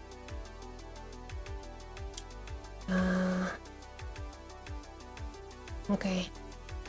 Understood. I'm guessing the last one is 4 cheeses. I don't know what tonno is. Tonno. Is that how you pronounce it? Almost everyone has that kind of tremor, but yours seems so slight. I'm really envy of it. You can only hold still for so long, probably ADHD. Ah, interesting. Interesting.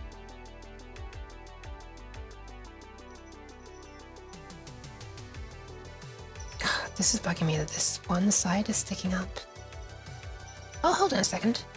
It's because it's not... Oh, I didn't push it down all the way in here. This is the one that needs to go down further. There we go.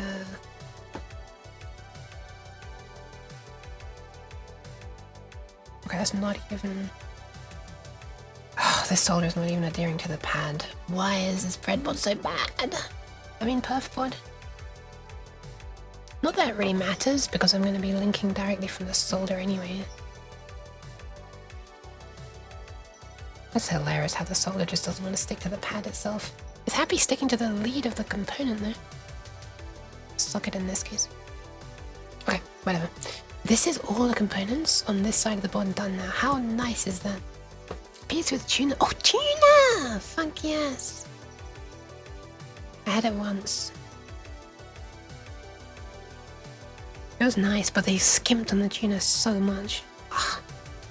I wish they'd put like at least double. I should have opened just a can and just added my own on top.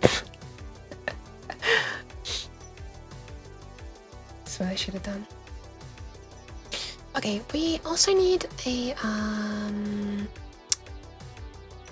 battery connector for the 9-volt battery. And I have a few here actually. Did you say funk yes? No, I didn't. But wait, no, I'm gonna pretend I did. Yes, I did. I have a really good imagination for that kind of thing. Yeah, I totally did. So we're gonna poke the plus and minus through this side, I guess. Otherwise, it's coming off this side. So, like, which side? Which side is gonna be the side that's mostly down? I think this side is gonna be the least fragile side, and this side will be the most fragile. So I'll probably have this kind of up against me. Oh my god, it sounded like the sound of me touching this against my skin. So I should probably have these on this side, right?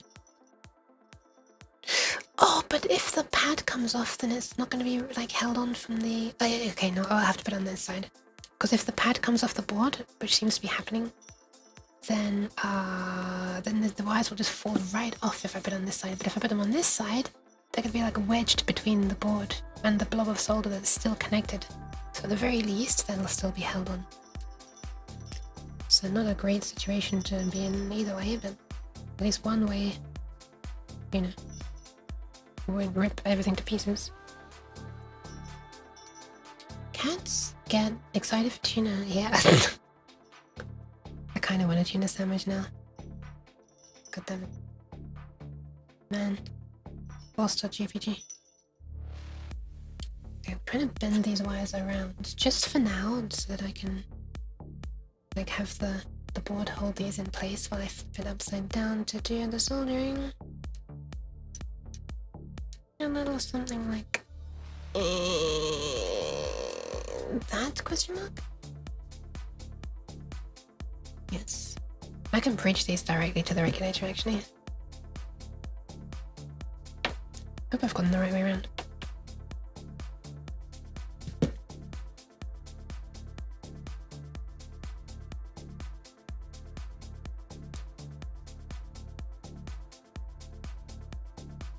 Feels weird wanting to bridge the complex. It's normally something that I really don't want to do.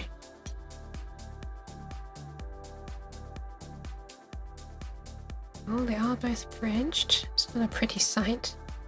Could have done that better. God, the smell from this board is so weird. It's just not a smell that I'm used to coming from any kind of circuit board. It's almost like a fabric-y smell, like when you iron some kind of fabric. Anyway, they are in there now. You have something here called Frucade? Frucade? An American, a German, and 2 Austrians tried it. I was going to say walked into a bar. And we're all in agreement. This is the best orange soda ever made. Interesting. Color me surprised. Don't have that color. Oh my god. Well, this should just work at this point. We should get 5 volts out if I connect a battery on here. And I kind of want to try it. So let's try it. Also, I'm going to double check that the red one goes to the negative looking terminal, which is going to clip to the positive on the battery. You know, just before I kill the regulator or something. I'm trusting that they colored the things correctly. Well, I'm not trusting actually. I'm literally not trusting they colored it correctly. Okay, so plus is on the top. So, plus being here should be connected not to this, but yes to this. Nice. Alright. Get ready to measure voltage because I'm going to connect a battery to this right now. And if this doesn't explode, then we should on these 2 pins get 5 volts. Despite me putting 9 volts in.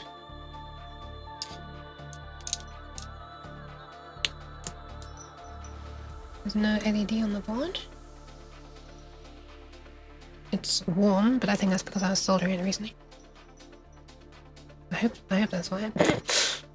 Let's measure the voltage coming off it, which may or may not be 0, but let's see. I want to see if I can get the multimeter in there.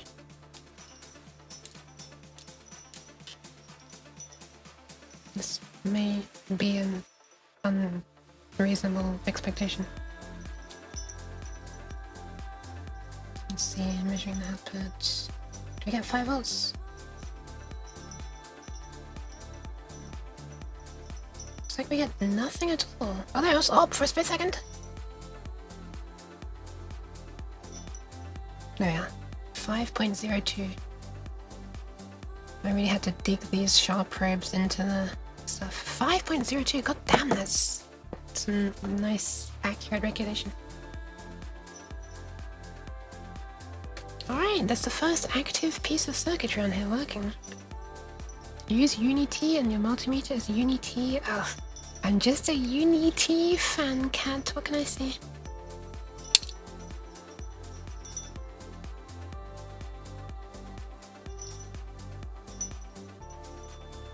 I'm not really a big fan of Unity, I'm gonna be honest. The 3D game thingy. Meter company just started sweating.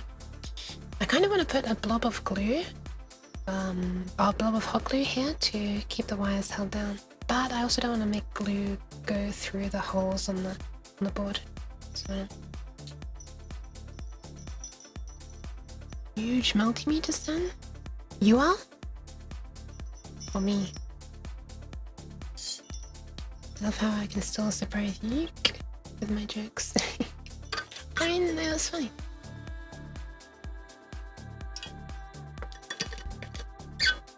Oh, silly anyway.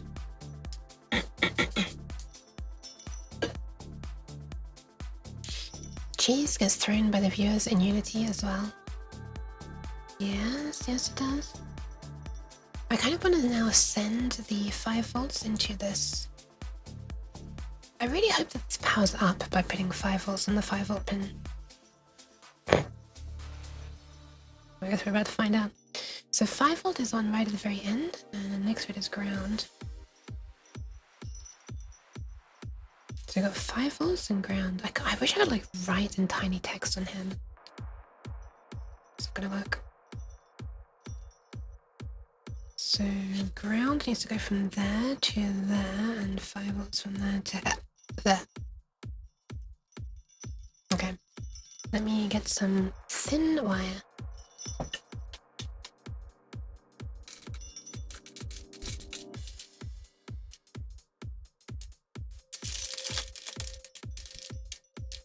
Oh god, is that even thinner wire?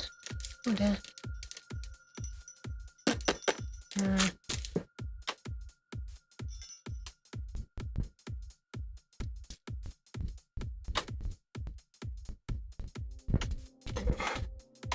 This is very thin wire.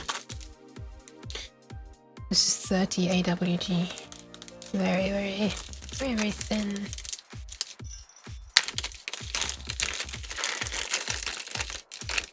Which is this wonderful silicone insulation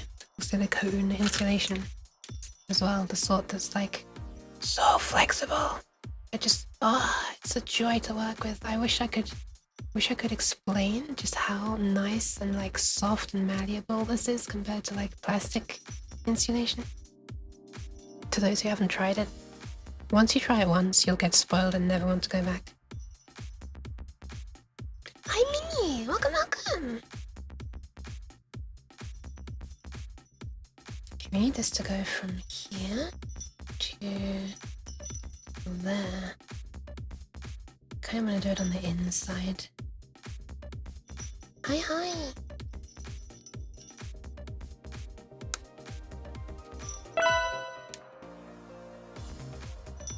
Maybe the hydration, I just did download again there. Ouch! You cute, no.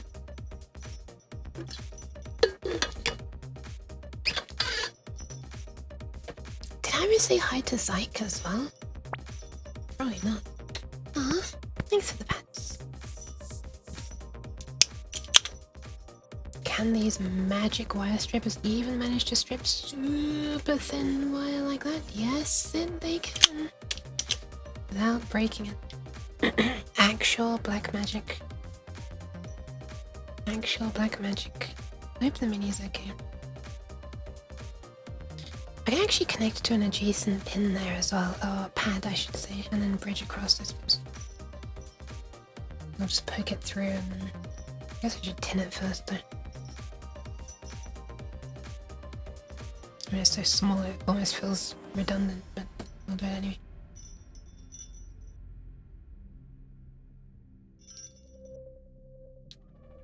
I guess that's tinned, it's so small I can barely see. It does look a bit more shiny than before. I'm okay, thank you. I had a cold. I'm getting over it. I mean, it's basically done, but it's remnants. Catarrh in my nose and very itchy throat. Although I haven't been coughing most of the stream, actually. I bet when I stop streaming I'll get coughing. Well, maybe I won't. Maybe it's done. Anyway. Hope you're okay as well. Let's see if I can do this kind of work out a little bit. This is... I might want to put a smaller bit on my soldering iron actually, because this is kind of big, such small stuff. I have one that goes to like a tip, like a point. I think that would be better for this. I don't even work out what angle to come at it from. I'm sorry it's not ideal on the stream.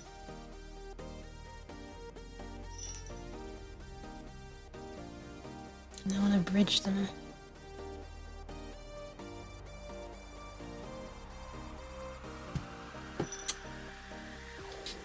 You just started getting one? No! Hopefully not from me.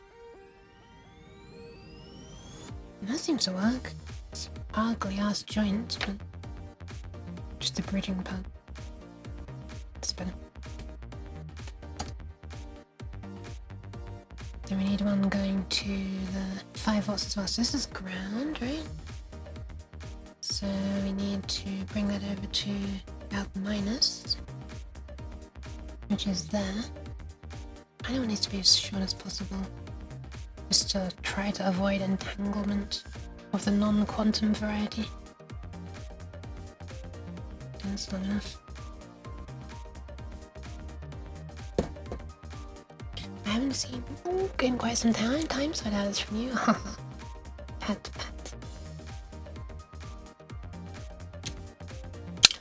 Okay. Yeah, I'm sorry for just being nowhere.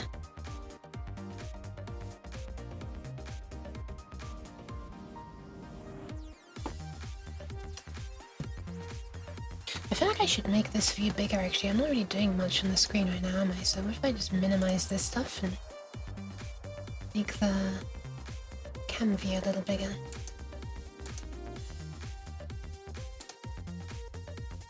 Oh god. I pressed the wrong button! Okay. No! I'm gone now. Help.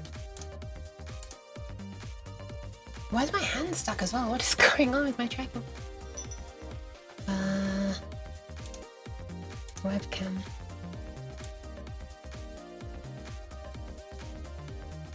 Is that okay? It's a bit worryingly big. The scope on top, well, the scope is... what if I do a scope with additive blending as well? Well, there's not really much point, is there? Did I need to show this? Slowly she returns.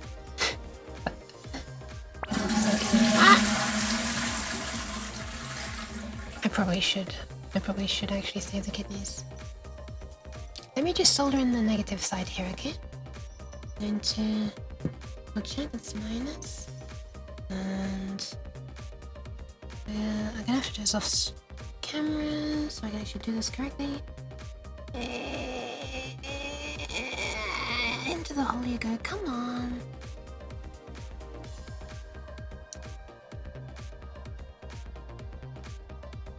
There we are.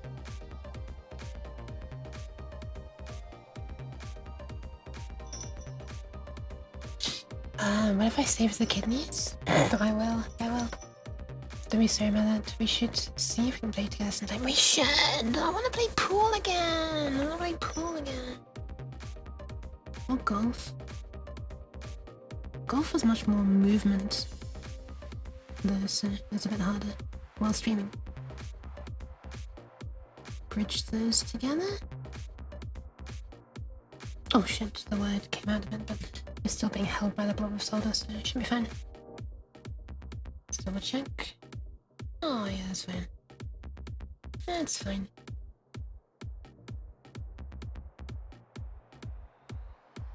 It looks like there's still so much slack in this wire. Look, I could have made it so much smaller. In reality, it's like one pin's width or something. One, yeah. Give me 1 sec. Before I save the kidneys, I really just want to get the firewall connected as well, because then that'll allow this to power up, and that's gonna be a big moment. And I'd love to save the kidneys right after that. I promise I will save the kidneys. I promise.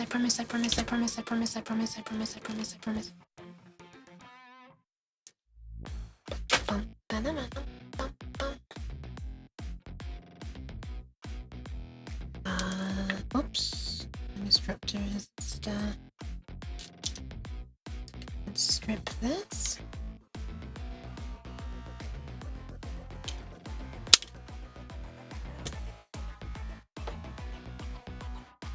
Tin it a little bit.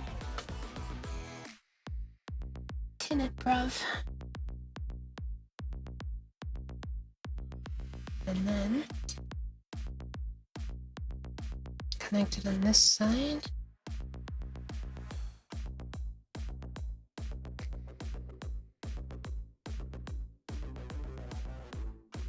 Have to leave it a little bit poking up, otherwise, you know, I'm not sure if it'll be connecting or not. Okay, bridging the two side by side like this is not good. Bridging in this direction is what I want. So I'll try and bridge it the correct way.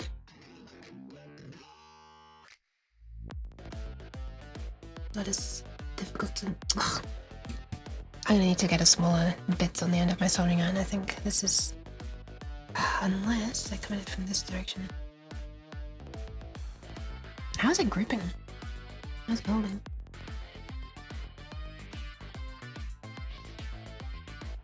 Okay, there we are. And that bridge. I'm trying to get the blob to snap off in any way, but... Right, how is that? That looks good. Looks good. I wish I'd got wire of different colors, then I could easily tell which is positive and which is negative. Double checking, that is indeed out plus. So let's try to lead over there. I just threw my cutty things up right across the desk. Possibly an exaggeration. Let's snip. Snip and strip, the old snip and strip. Why do I feel like I'm making these wires, the exposed parts, shorter every time? It's not my intention.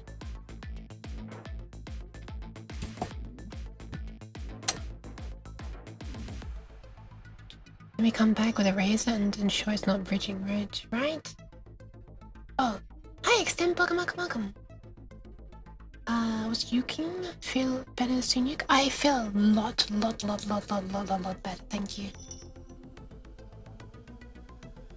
Like super, so much better. I basically feel correct, but with lingering side effects, you know? Just, they'll disappear over time. Body is healing kind of side effects, I guess. Try and get that to melt onto there, like that, and then bridge across.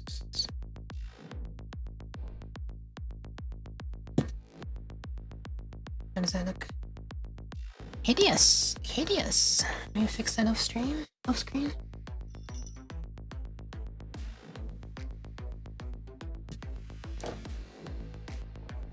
That's better. Still doesn't look great, but this might actually work. Alright, so we now have the 5-volt output of this connected up. I'm going to triple check that out plus is actually going to 5 volts and the other one's going to ground. Yep. So theoretically, when I connect the 5-volt battery, we should see a blue LED flash as this initializes. Should we try it? And then I'm just going to run the code from earlier. So I'll put this back where it belongs. And then we should be able to see this.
Oh my god. Sorry. I didn't see, I'm sorry.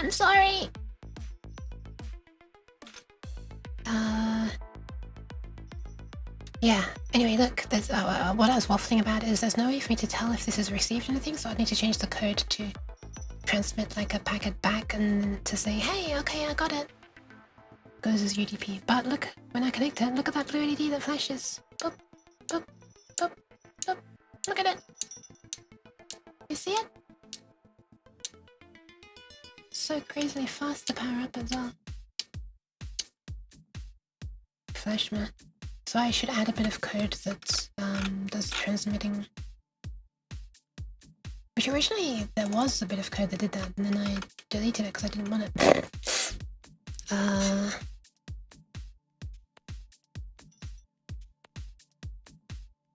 So how did it do it before, I wonder?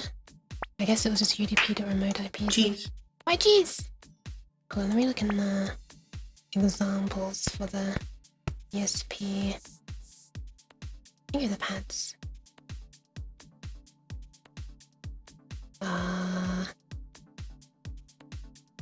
Which thing was it? I don't think it was any of these.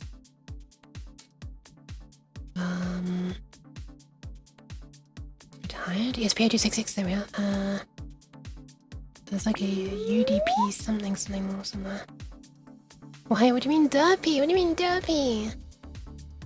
Wi-Fi? Ah, UDP. Here we are. Okay, I'm a bit scared about what this is gonna show. But it's on the other screen. That's useful. That's fine. The way it sends it back is begin packet, write, reply buffer, and then end packet. Oh, reply buffer is what it wants to send back, isn't it? Send a reply to the IP address and port. Okay, I guess we just do this then. Is it that simple? Hi Al, welcome. Hi, I'll wave down here because you can't see my hand, so you kind of can. Crease as well, hello. Flash my BIOS, no. Don't flash my BIOS.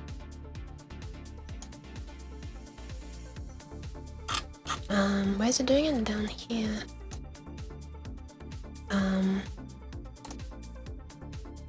I guess we can reply with the exact message that we received.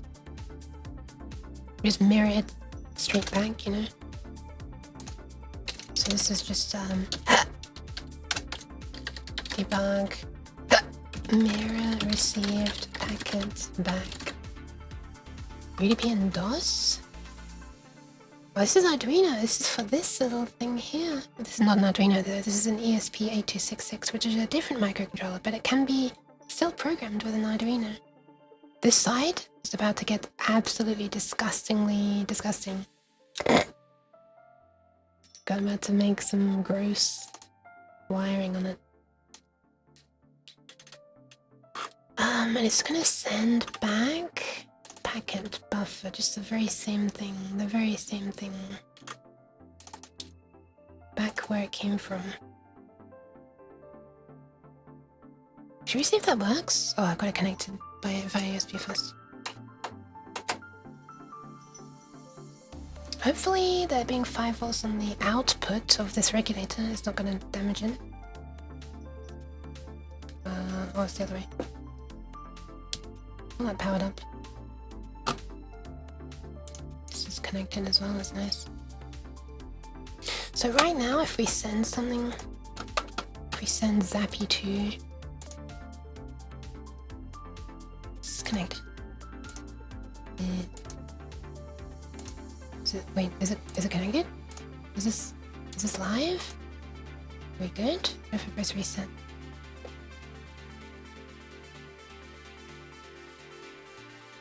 Connected, okay. Send. There we are. Okay. So, oh my god, that was so high pitched, sorry. If I flash this now, then we should see something appear here, down here somewhere. How do I clear all that? So if we upload this, Master of Egg has arrived. Master of Egg has arrived. Don't mind if I do. My BIOS doesn't work anymore. No.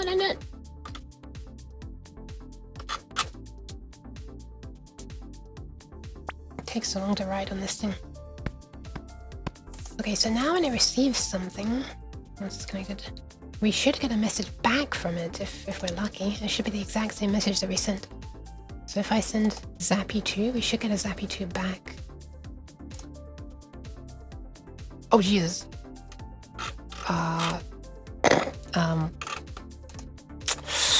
Whoops. I'm doing it in the loop, so it's constantly sending. And before I DDoS my wireless LAN, let's unplug that.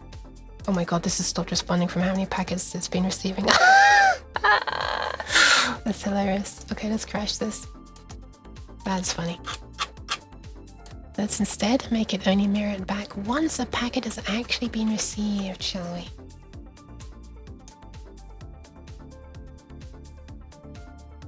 So at this point, before we process what the packet was, at this point we know that we've received one.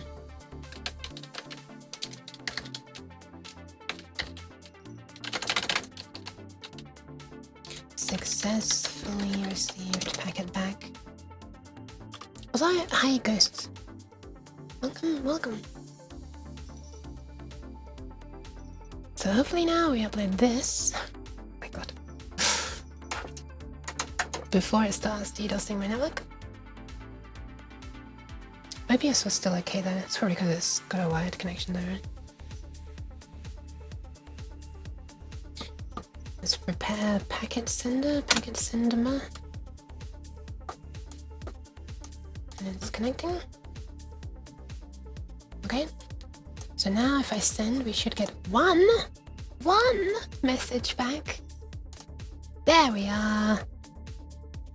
It went from here to you. Oh, the other way around, I guess. 0.031. So about 10 microseconds later, or milliseconds, sorry, the message came back with the exact same thing, which is great. But now, if we disconnect it from USB, then this is no longer turned on at all. So we won't be able to see anything happening here because we don't have a serial connection to it. But when I connect power, we should still see a message come back. This is proof that it's happening wirelessly then. Okay, so I'll wait a few seconds for it to connect. Reckon it's connected by now? Let's clear the log and send one. Dude! We get a reply back still. Oh, that's pretty nice. If we send a huge one, we get the huge one back. Nice. So this little self-contained board is receiving and sending UDP packets. That's so nice. In the end, it won't need to send any. But I just wanted to write that as proof that it's actually working with the power from the battery, you know? It's like the undeniable proof. Does it send TCP/IP? It sends a UDP packet.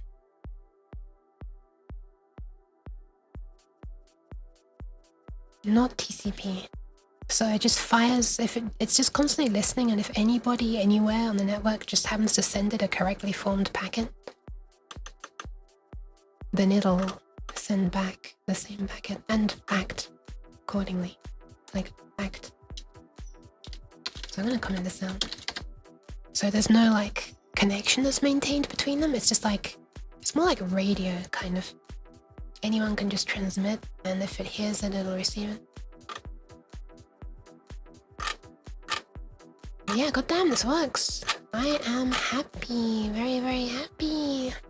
But for the rest of testing, I will just use the serial cable or the USB cable.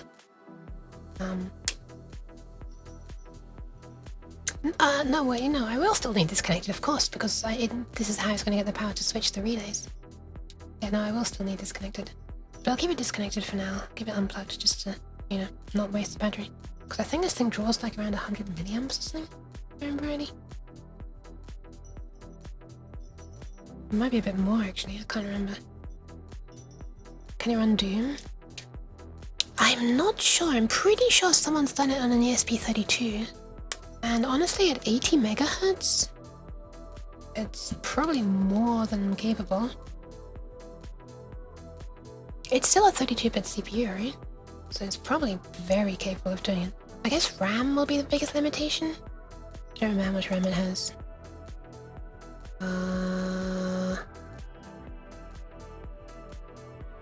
32 kilobytes RAM? Question mark? What is iRAM? Integrated RAM, I guess? 32 gigabytes of RAM is fucking huge! My Pedalong Nuke has 8! Anyway, I'm gonna go and save the kitties now.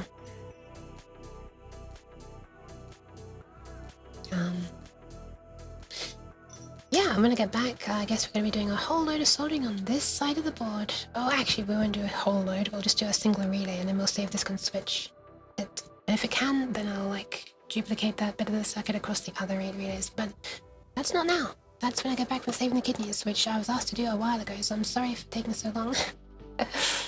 Requires a PC with 95, 46, or 66 megahertz processor. 8 to 16.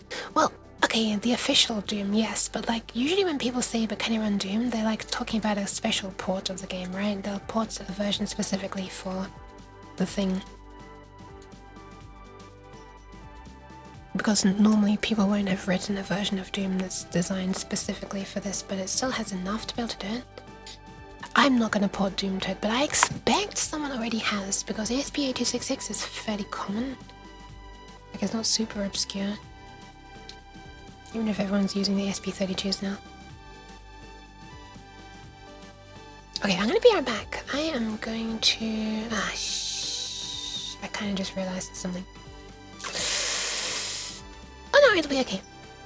I realized that when I connect the pad wires, like the what do you call it, the tense machine pads, electrode wires to this, they're going to be attached from this side, so they're going to like want to pull the pads off the board, and these pads are like, we've already discovered, these pads are extremely, I could probably just go like with my nail across it and it'll scrape them off. But if I connect them to the same blob of solder that is connected to the relay pin, then it's going to be really attached to the relay pin, so it won't just come off the board. And you know, I guess I'll put some hot glue on the blobs, which absolutely will pull the pads off if I ever, you know, need to remove it. But anyway, time to... I still have vids, but the ESP82 forums don't have them saved. Oh, that's interesting. Lane! Hi! Welcome! Hello, hi! How is the lane? How are you laning? Thank you very much, the resub, for 33 months. I'm very sorry to do this to you, Lane, but I've already been putting off going to the... saving the kidneys for a little while. And, I should already be saving the kidneys, so I'm gonna do that quickly. Yeah, Lane is a cutie, and you should check Lane if you like... Well, if you're so far down the programming rabbit hole that you are interested in compilers and stuff, well, guess what? Go deeper, because she's making her own language as well. We have to go deeper.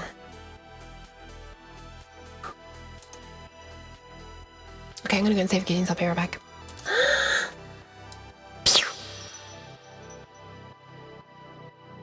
Everybody else, please use this as an opportunity to hydrate and, you know, all the stuff, and take care of yourself. Okay, be right back.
Hi, I'm back.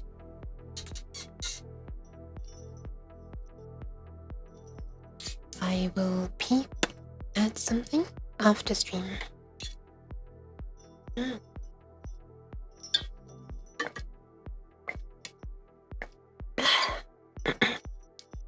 Oh, it was Talene. I'd prefer if you keep that to, like, DMs, please. Okay. It is time to put transistors on here. Why am I still holding my bottle? Get out of here. Oh, speaking of bottle.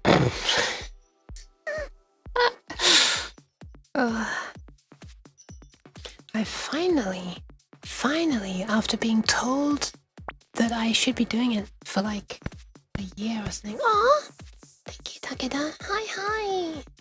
Welcome in. Hi. Hope you're doing okay. I finally watched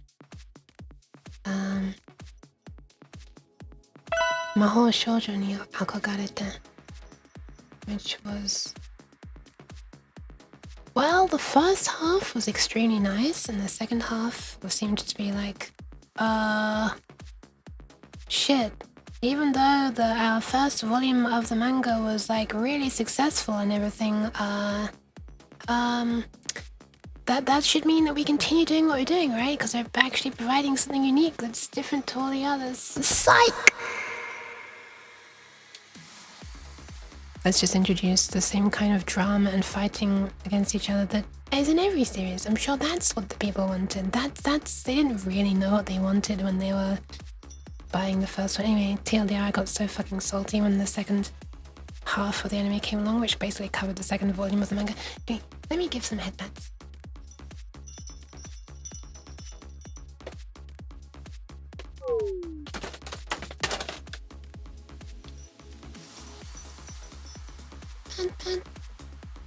This is very tricky to do right now. Käse. Hade. Pats for the Takeda. Thank you, Dental. Thank you. Psych. They both get angry. Okay, where's my terrible drawing? Okay, I need a different thing. One is the collector, you could say, if you're so inclined, and I am so inclined. So it's which way around? Yes. This way around.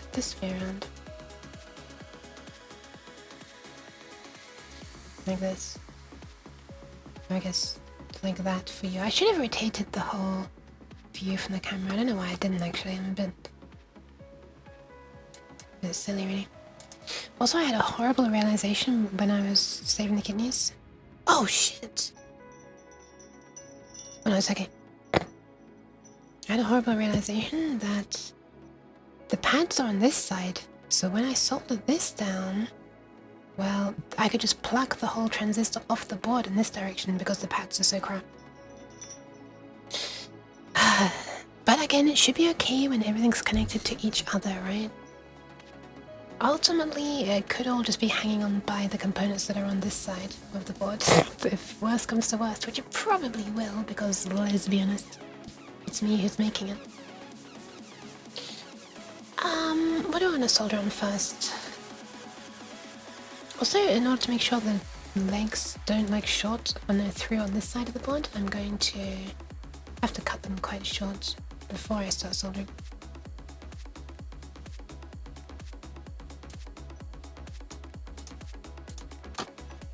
Yeah.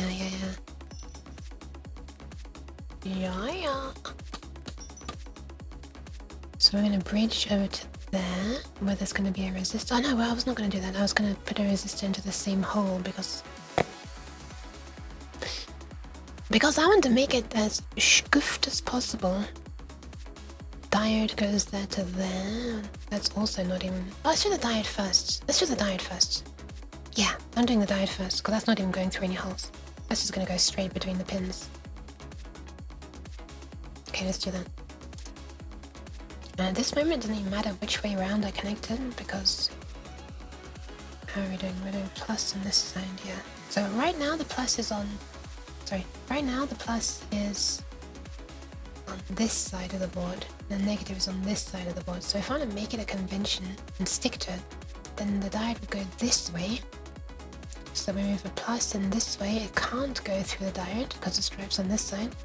But then when we disconnect power, the reverse spike goes that way, and the diode's gonna go and dissipate it. That's the exact sound that a diode makes when it's dissipating a reverse voltage spike. I just wanted you to know that.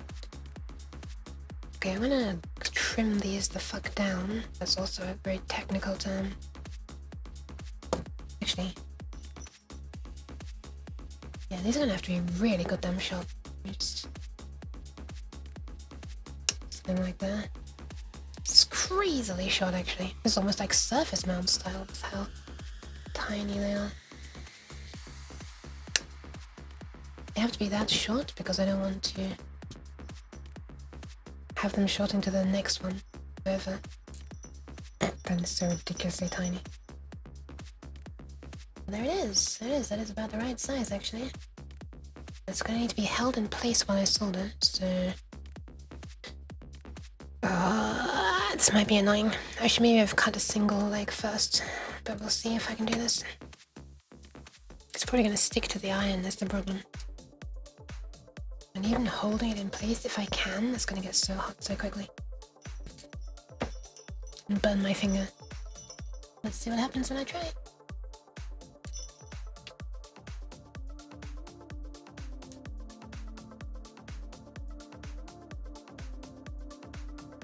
Yeah, that's not gonna work. Okay.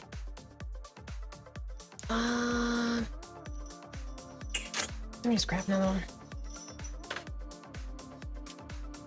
Because I can't really use the helping hands even to hold it down because it's just, what the fuck I just stuttered. Because there's not much place to grip it and blah blah blah blah blah. As wasteful as it is, let me grab another one. This is 4003, right? 1 and 4003, yes. Let's grab another one. My tray of goodies. These goodies in particular being diodes, I'm gonna put these headers away.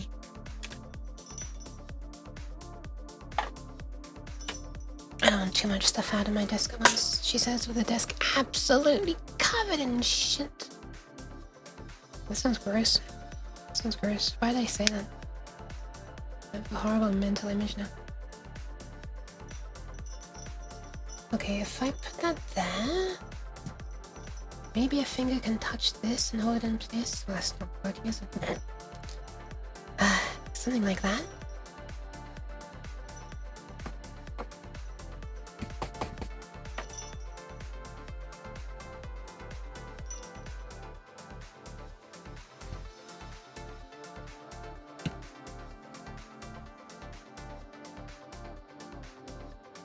That's hot as fuck. I don't know if I can do that 8 times or 16 times.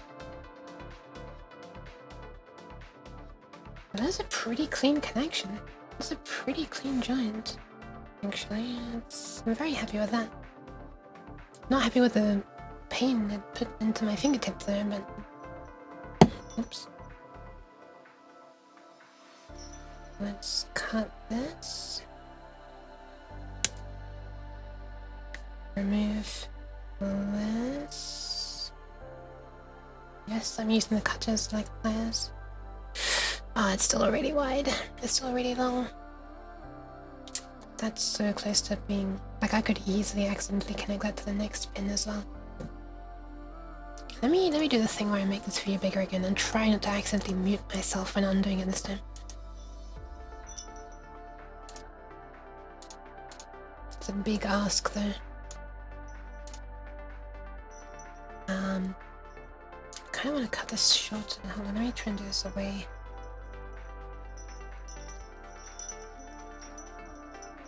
What if I cut it like... Would that be too short if I do this? I'm about to find out. I don't know where the other bit of the lead went. Just disturbing. Anyway, it doesn't look too short. Have a nice luck. Thank you very much. Sleep. That's not a command. That's just me saying your name. Let's do it this way. This looks easily doable.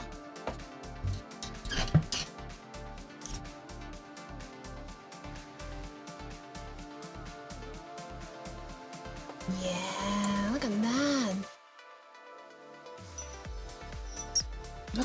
focus mode? Oh my god, I have this entire time. Oh no, that's worse. No, that's better, right? Yeah, it's still not properly in focus, but whatever. That's nice. That's nice. Okay, I was gonna do all components, wasn't I? For one relay, rather than do all of the diodes and first, and then, you know. Yeah. Okay, let's do the transistor then. Transistor and resistor kind of at the same time, I suppose. Now these ones are a bit different because I'm gonna have to cut down the legs. Because I don't want to be in the head super far. Sorry, it's easier when it's near my face. I'm sorry.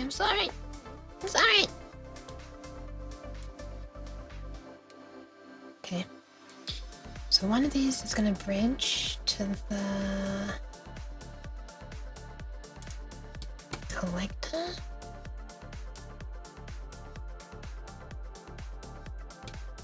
Yeah, one of these is gonna bridge to the collector.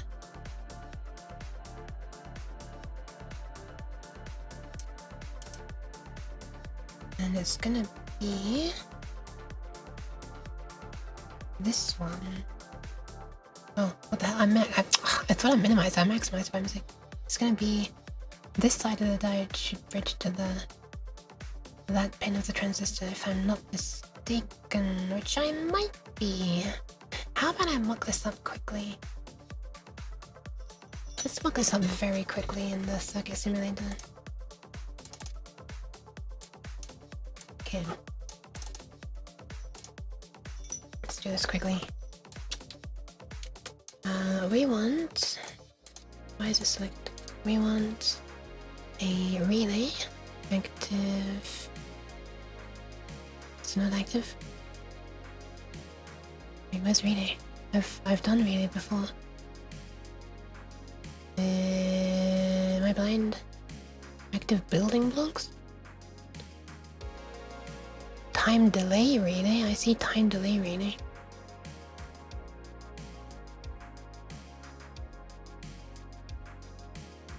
What the fuck is relay?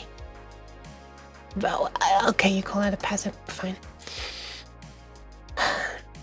This is single pole, but whatever. And let's also add a transistor, which is active. NPN. And let's also add a resistor. Don't really care about the exact values. Collector is gonna come out and touch onto here, right? Oh, hang on, I put a diode across them as well. Active? Yeah, oh my god, I'm always looking the wrong section. So diode is this way. Just put that there, I suppose. Actually, no, let's put it here. And then I'll join that to this side. And then this side of the relay is going to go down to ground. I might as well just add ground.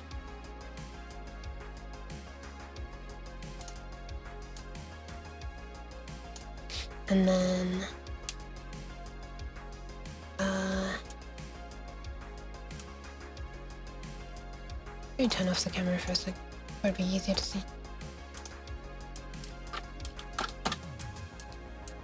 Resistors there. We want 9 volts into this side of the relay at all times.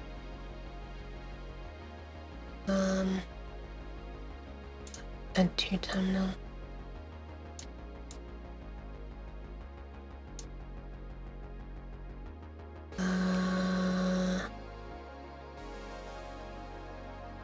Yeah. Let's run it this way around. And I guess I also... You know what, let me do it this way. Ooh, we're getting current. Okay. So then... Voltage source wire loop with no resistance. Oh, what the fuck am I doing? Why are they connected? Oh, wait! Get out of here. Then emitter is going to ground as well, and this is coming from the microcontroller. Those are the ones that wanted to be connected together. Me.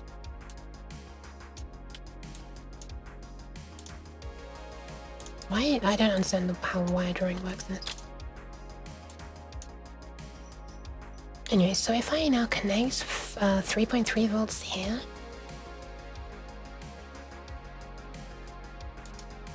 this is a separate power supply. This is 3.3 plus 9 volts.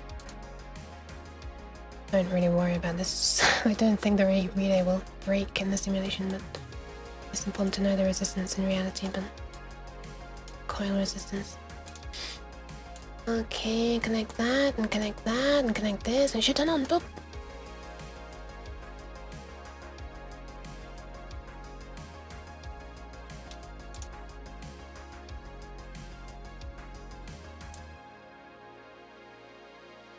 Yeah, right. As much current as the relay coil is conducting, it's gonna flow there. Let me disconnect this. Oh, nice! It simulated the back EMF of the coil. Did you see that? Watch when this gets disconnected. You can see what the diode is doing. Whoosh! It stops that from destroying other things. If we remove the diode... Okay. I guess it's a perfect transistor that doesn't care about things. That's pretty cool though, isn't it? That's pretty cool. That's so cool. Can I measure the voltage across this coil? Wanna add like a...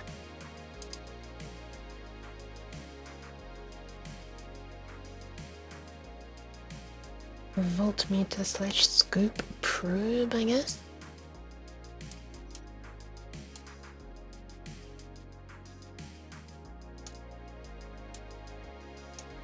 Oh yeah, right. Just do it like this. Wait. That's what I mean about I don't understand how wire drawing works in Spirit.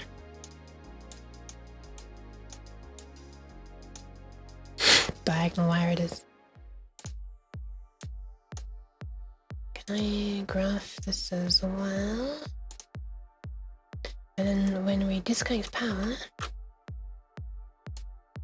it just goes a little bit negative and then goes back up.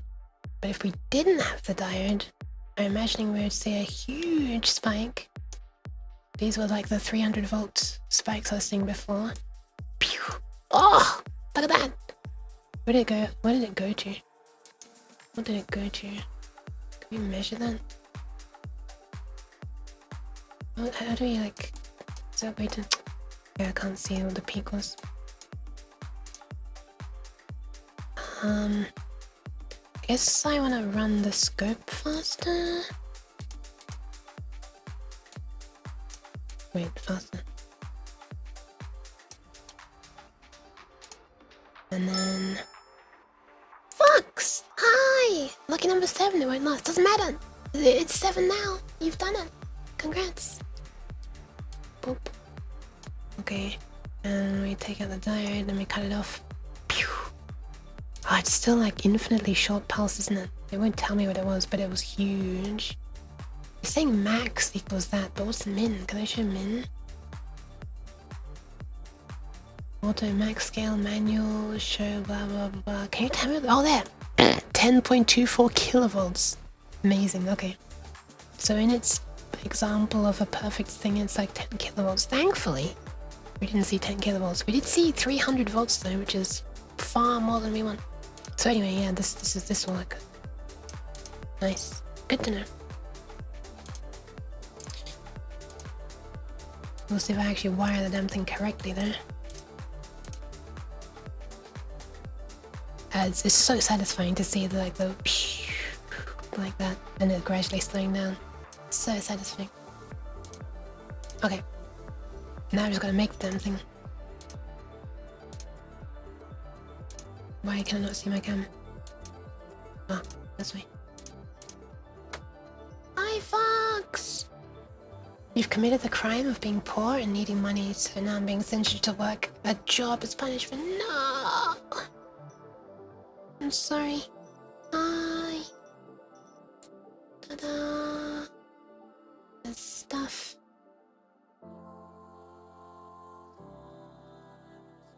Oh, dude, you can kind of read the text now that I've made the screen bigger. Bye! Bye-bye! Alright, take care, take care, take care! Ah, pat, pat!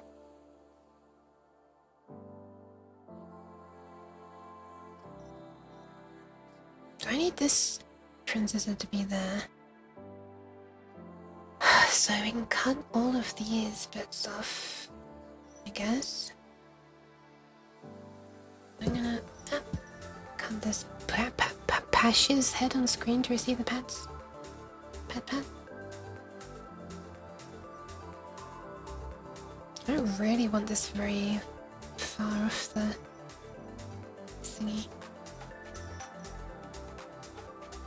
So I'm going to do this off screen again.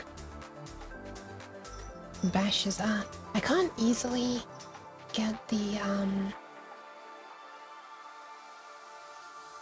cut off those legs, you know? As dramatic as that sounds. So I'm gonna have to decide on a height first. Ah shit, I need to put a resistor in there as well, don't I? Ah, hold on, I'm gonna do this off as well, because I cannot possibly otherwise. Alright, I can't actually push this resistor in either because it's pressing against the underneath of this relay. So I guess what I want to do is cut this very small. Maybe not very small, but small enough. I just want it to be like, you know, close to the board. Leave about the height of the width of the diode. The height of the width of the diode. This makes sense in my head, okay? Just don't think about it too much.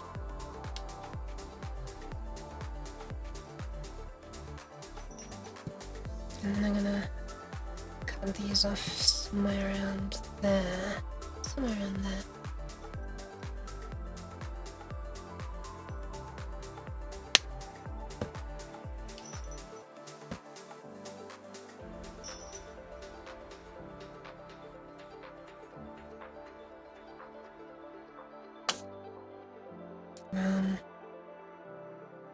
Yeah, I really don't want these to go far through to the other side because they could touch on those of the transistor immediately below it.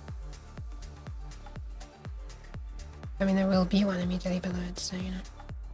That's the thing. There's not yet. Oh, I got them too short. I got them too short. Oh, did I? I could maybe get away with this.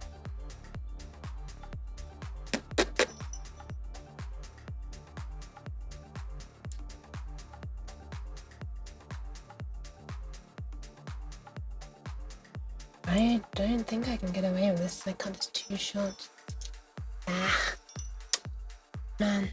I don't like the fact that I'm making sacrifices of components. Let's get another one, I guess. I guess.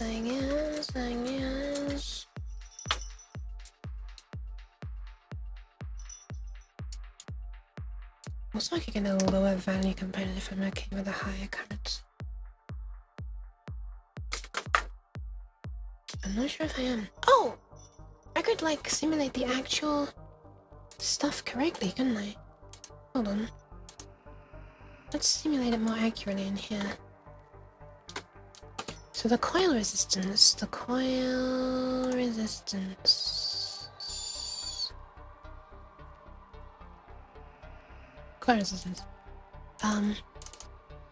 So it's rated for 9 volts. And I believe it runs at about 23 milliamps. So that'd be what, 9 divided by 0.023 or so. So it's around 400 ohm coil. Let's say 400 ohms.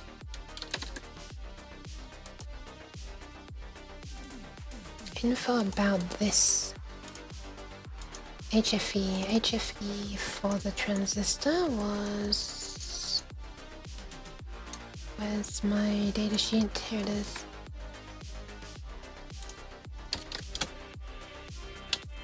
Okay, HFE depends on something.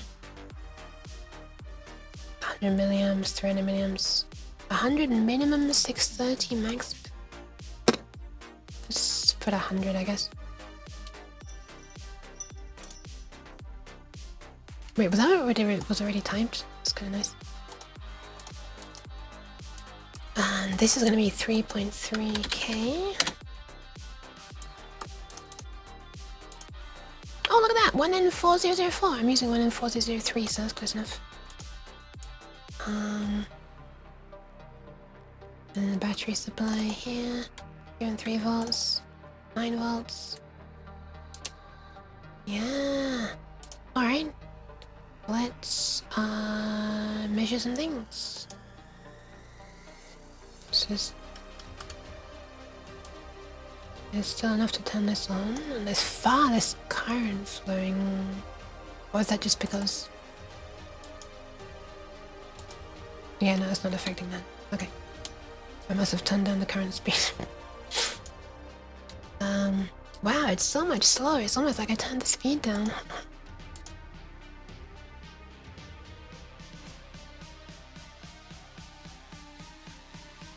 Okay.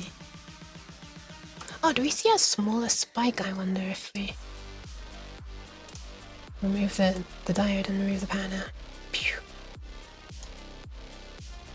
The spike is what? Max is currently set to 1.28k and it's less than 1k. I mean, it's less than maximum, so like, I don't know what that would be like. If that's 1280, that'd be like 640, like maybe 750 volts, maybe that's what it's marking there or something? I don't know. Still like double what I ever measured, but still far too high. Okay. So this appears to be working. If I were to increase this a lot, would we eventually reach a value that's too high for this coil to switch? Like if this were to be like 330k, for example. Nice, okay. And if it were 33k, it thinks that's still not enough. If this were 8k, it thinks it is enough. I want to measure how much current is flowing through something. This wire, I guess. 23 milliamps. Yep, that makes sense. And if this gets increased too high, it drops slightly, 22. It's still holding on though. I wonder if this is simulating the fact that you don't need as much current for a relay to be held on as you do to make it initially engage. So like if I disconnect it and turn it back on, is it now too weak to turn on? Oh, it is! Oh, it's so nice that it simulates that.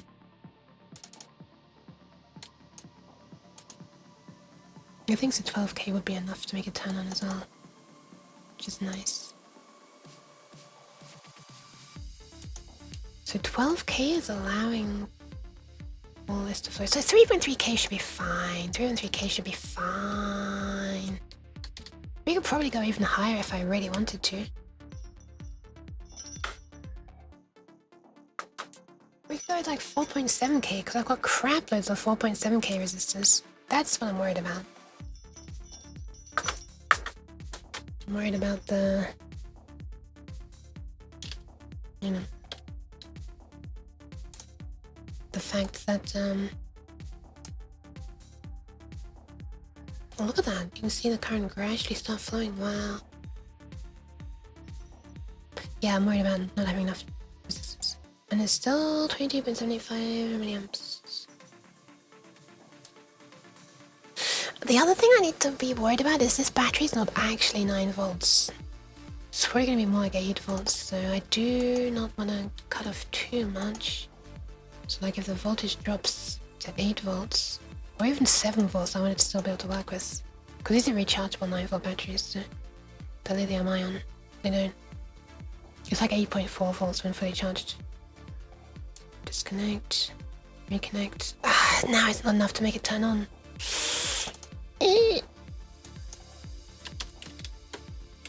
3K. It thinks is also not enough. Oh shit. That's not good, is it? That's not good. I guess it depends on the physics of the relay though. Like the physical gap between the two contacts that it has to move. Okay, what if we go in the other direction then? What if we...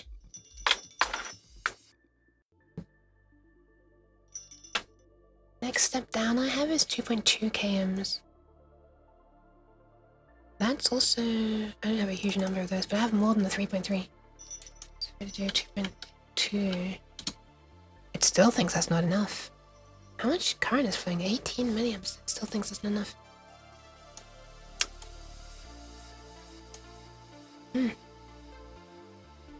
How low would I need to go? 680?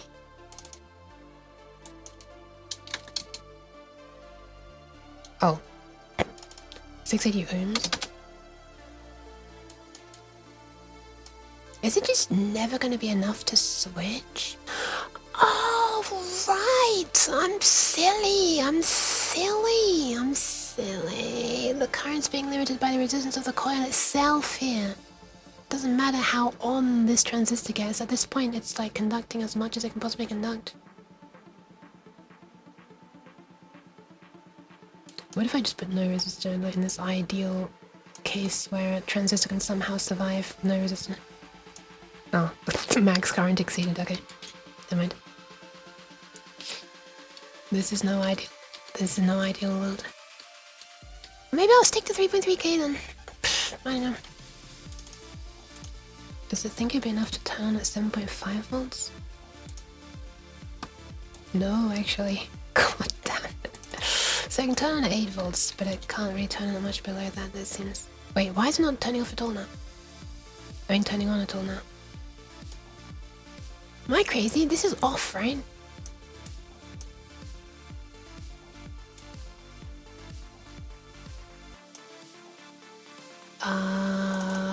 Have I broken something? Oh, there it goes. So it thinks that 8 volts wouldn't be enough to turn on, but it's enough to make it hold on if it's already on. Alright, fuck it, man. I'm just gonna use 3.3 kms. Enough of this silliness. Let's just make the damn thing. Oh, and the amount of current that's flowing here is kind of important as well. 795 microamps? Wait, why is it so small? Wait, why is it so small? Huh? Wait a minute, why is it so small? I thought this would be like... a milliamp. Oh, well, I mean, it's not far from milliamp, is it? But if that's 3.3 volts and that's 3.3 kiloohms, should this not be 1 volt? Oh, 1 milliamp?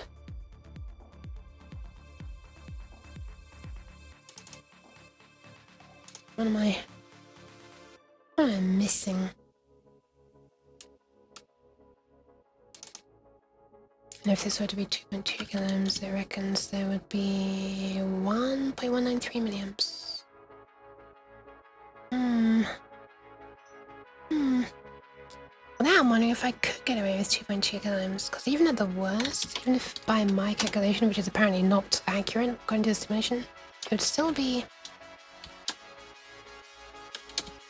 1.5 milliamps. If you have that done 8 times, that's the 12 milliamps that we saw as being the max current per pin. And this would be across 8 pins. Do you reckon that'd be okay? I reckon that'd be okay. It'd probably be okay, right?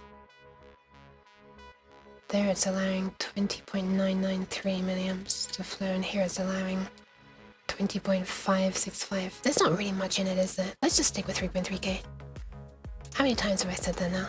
And then decided to mess around again. Okay. 3.3 it is. I need to buy some more 3.3 km resistors. At some point. Oh wait, I already got one out.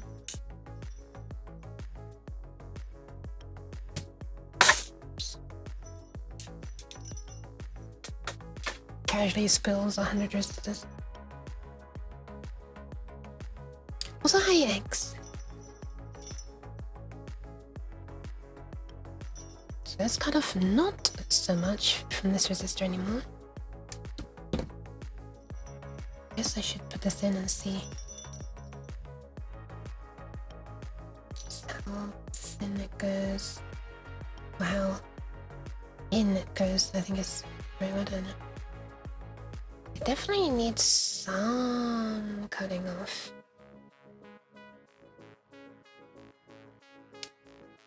It's trial and error here. I don't like it. On rules.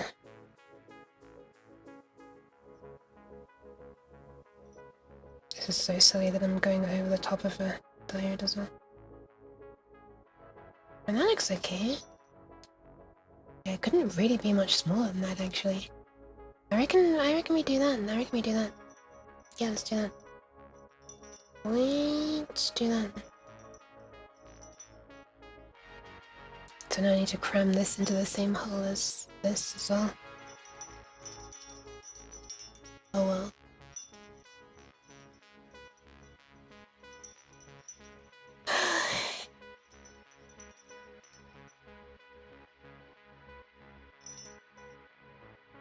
Which is kind of tricky to do. There we go. Okay, so that. Oh my god, my camera! I saw that out of the corner of my eye. That was such a big glitch that time.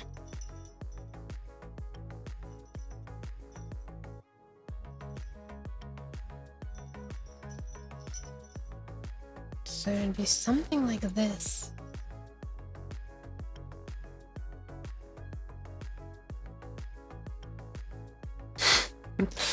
How ridiculous is this? I can barely even get it shown in an understandable way. Oh, look how reflective that oh no, it's not reflective, it's the writing on the back of it. Shut up, you. You're stupid.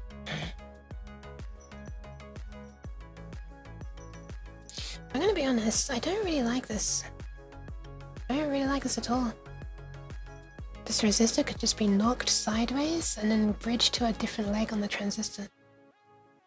If I'm not careful. We're gonna have another transistor behind this as well. Oh, this is not gonna work, is it? Let's change how we're doing this. I think we should have maybe the less complicated components bunched up against each other on the outside. So I should remove this diode.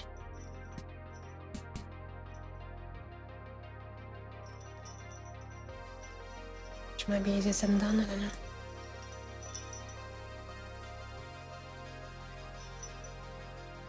Oh, that's pretty easy. And then we'll have the diode on the outside, so then on the inside we can have the other things.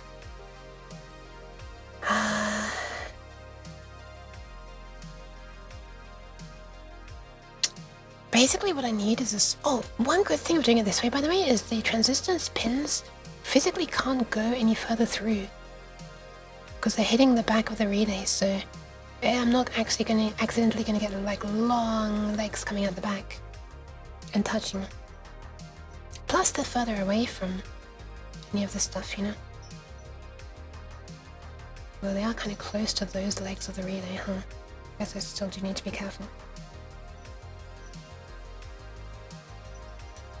I guess the real question is, how do we get this? Well, let me go back to this extra small resistor now.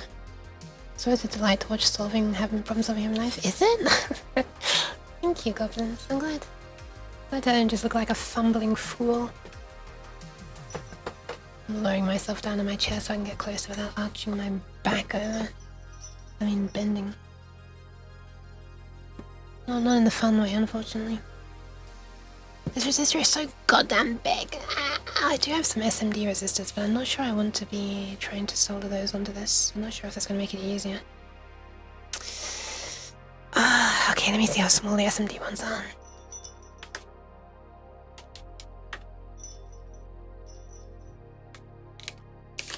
these are the SMD ones. I don't remember what the size is called. I have soldered some SMD resistors to a perf board before, and that is the only other time I've used a perf board. Oh no, it's a strip board actually. And that's for the thing that's providing the temperature display in my room. That.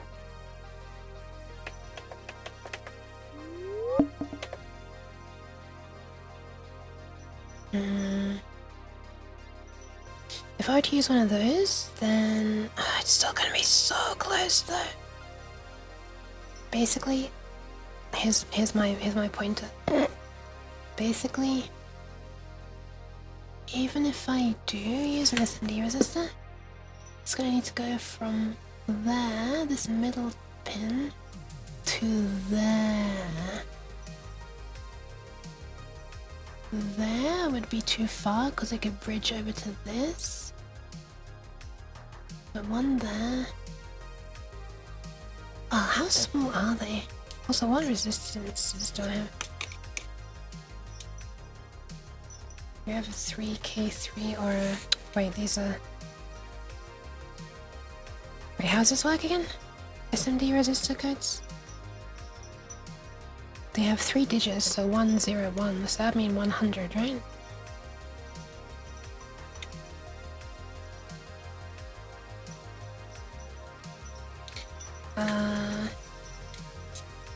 So we need 301, or 331 rather, 331.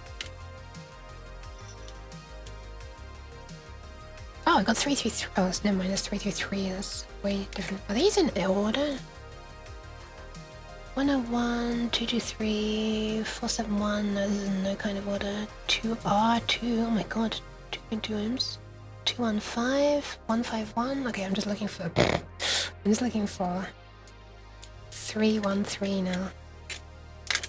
I'm literally just going one by one through these, trying to find. I don't know if you're gonna read the numbers in here. 3R3. So no, 331. No, 331. That's what I want. 331. No, 3.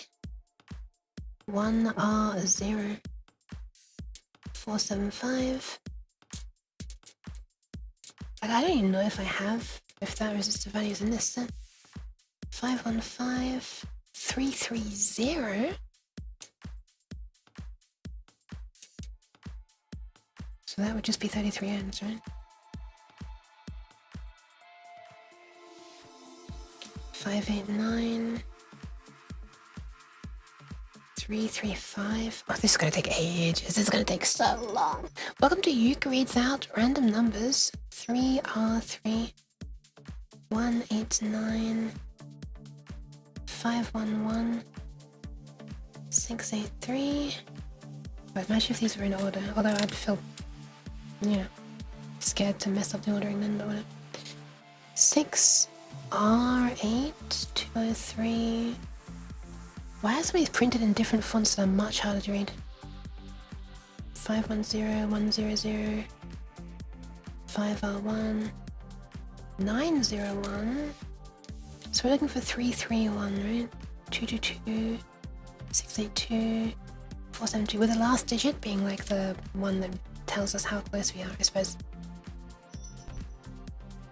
Okay, well, all these are down.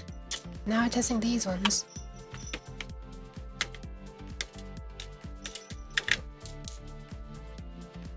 Two 271, 220, 105. No, 501 actually. 4R7, 474, 104, 684, 331! Ah! Okay, I do have 331s, and here they are.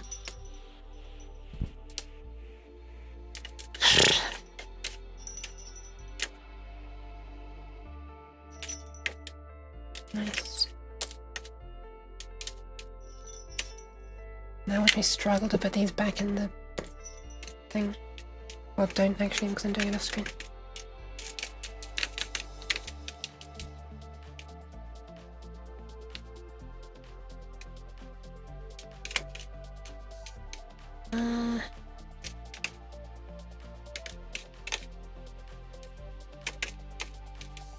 my god, I'm struggling so much. Okay, never mind, I'll just leave them there for now.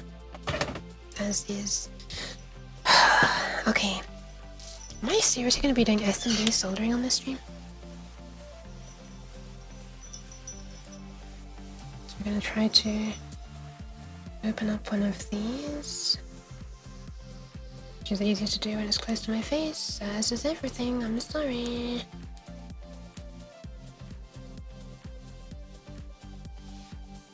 I was not expecting SMD soldering to be a thing on this project. Oh, what the fuck? I've lifted up one piece of the flap, but there's still something else. There's still another layer of the stuff in there. What the fuck?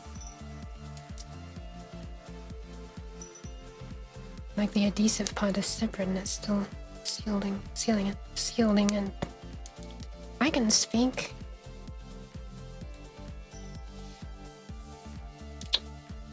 Get out, man. Oh my god.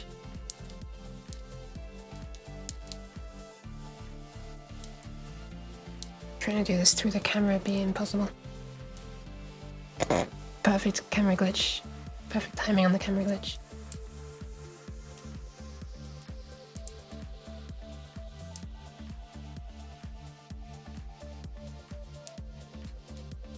Oh my god, I've like mutilated this cardboard and I'm still not being able to get the thing off it properly.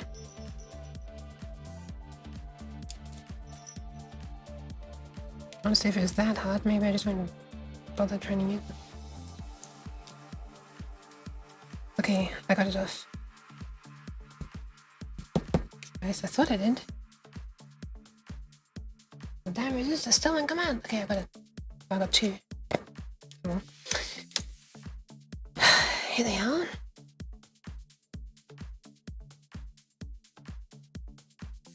Slash me tries to pick them up.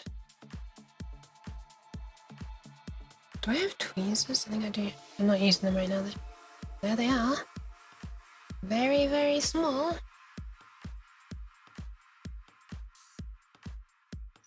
I think the way that I soldered these before by hand was I basically held, like just pushed down in the middle of it with like something, like a screwdriver or something. Wow, that actually perfectly goes between two pins. That actually perfectly goes between two pins. You can barely even see it on the camera, jeez. It'd probably help if it was in focus. Well, I hate to say it, but that actually looks really promising, and yeah. The worst part of doing this was like, if I'm not mistaken, let me see if the conductive part goes up the edge. If it does, it does, okay. This might not be too bad then. She tried to persuade herself. Do you have a component book like S&D books to keep track of components? No, unfortunately not. I just have this drawer. This is the only component. This is the only drawer of SMD components that I have. And they're all resistors. Also, hi, Mama Rolf. Which I'm almost certainly not pronouncing correctly. Sorry.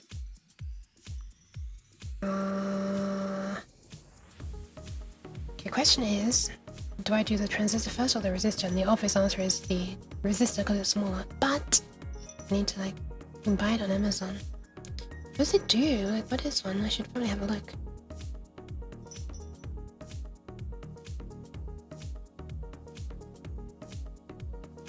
Oh, you know what the sucky thing is? If I use an MMD, if I use a an SMD resistor like this one, which is sneakily not quite out of view of the camera, then the other side of it is also going to go to the microcontroller. Oh wait, that's not too bad. That's not a problem at all. That's not a problem at all. That's not a problem at all.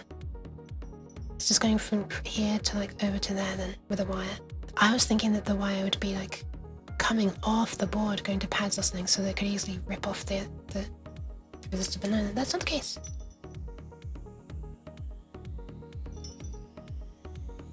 Okay, so well, if I were to do it this way, then this pin of the transistor would go to this pin of the relay. bridge straight from one down to the other. The middle pin would go over to the SMD resistor, and the rightmost pin goes to ground. Yeah, okay. So then, where could the SMD resistor go? Between there and there? I guess it could also go between there and there. I would have to be very, very, very careful though.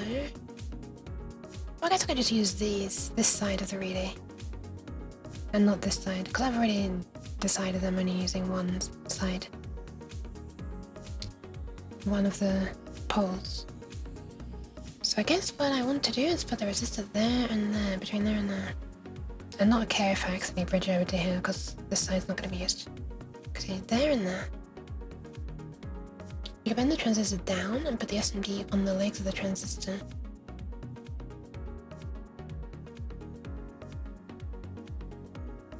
Like that, bend it this way.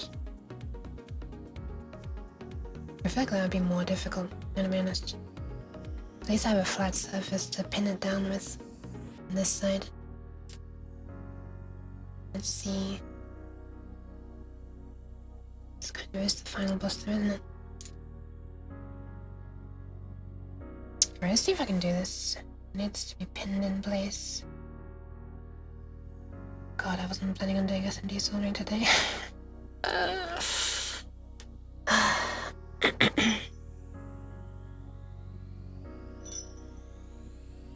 You know, if this works, that's nice, but it means I gotta do it another 7 times. Try and straighten this up a little bit. So, yeah, that's how I want to do it.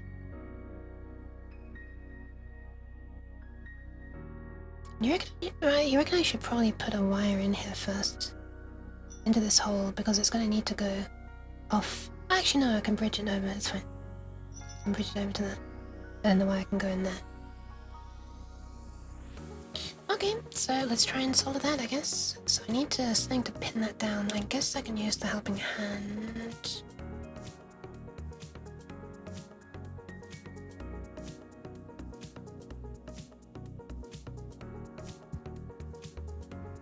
In a bit of an unorthodox way.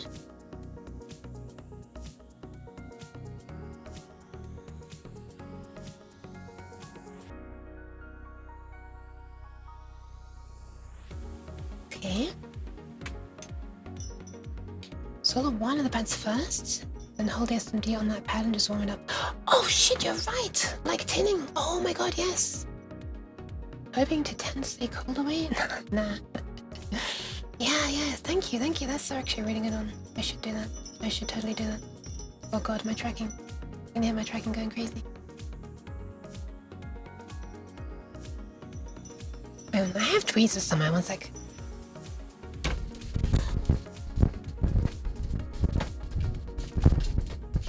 Wait, let me mute this air blowing in the mic.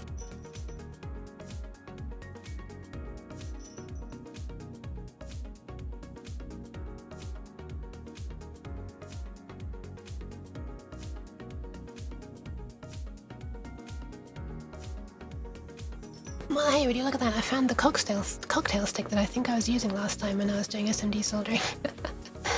I should probably use that again. And it was being held by the helping hand. I was like...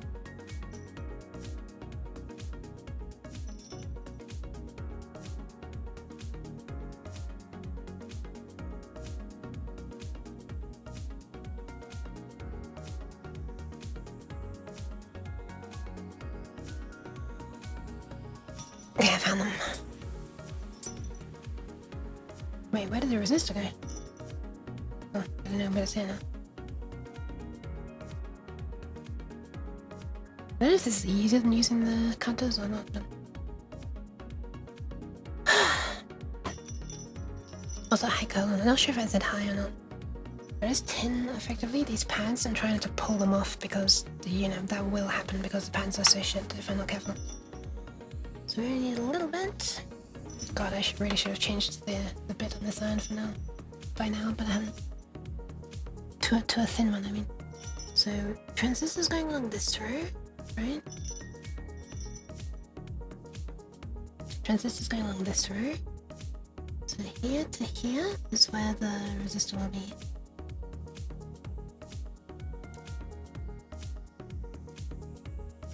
Trying to put really just a small amount in. Yeah, it might be too much. But let's try. Let's try. Let's position the resistor.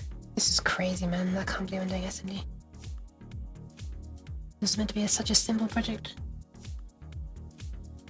I did not realize I'd have such little space. Oh my god, it's such a rough surface compared to the board normally. Only solder one. Oh, well, but late now. And let's put that on there. Why only solder one?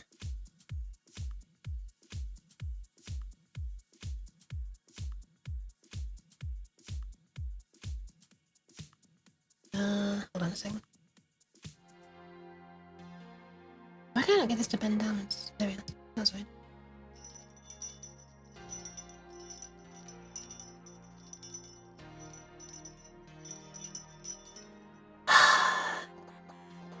I think I might remove the solder.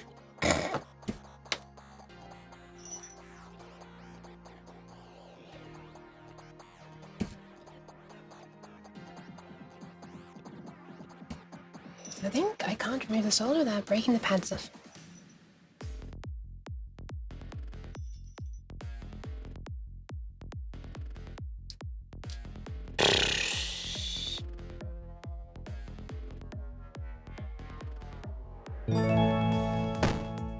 Break my pants. Nymph! Thank you very much for the resub! Hi! Project board plus SMD. That's a lot of work. Yeah, I was not expecting to do SMD. I think I'm holding it in place now.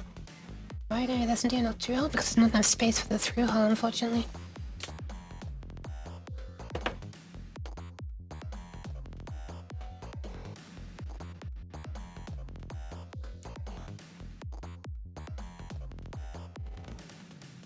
Is that holding? That is holding. Okay. Side down, even on the side. That's true. That's true. I'm not sure if I want to put more solder on this. Oh, hang on a second, I need it on my eye there.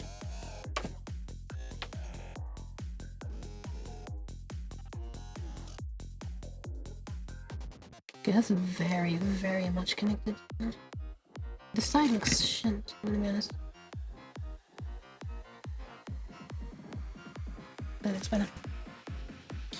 Alright, I think it's soldered. Let me have a closer look. That is very much soldered. I hope it's not bridged.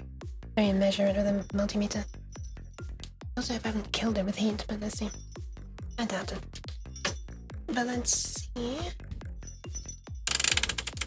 This is where I also see if my 331 is actually 3.3k.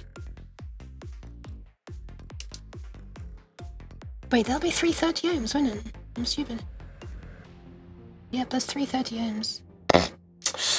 I realized just before I measured. Time to look for 332 and desolder this, but at this point it should be much easier to solder a new one. Yeah, that works, that works. Now time to look for the correct resistor. God, I'm glad I tested that and didn't kill the transistor. It's on, yeah. Alright, time to go looking through all the S&D things for a 332 this time.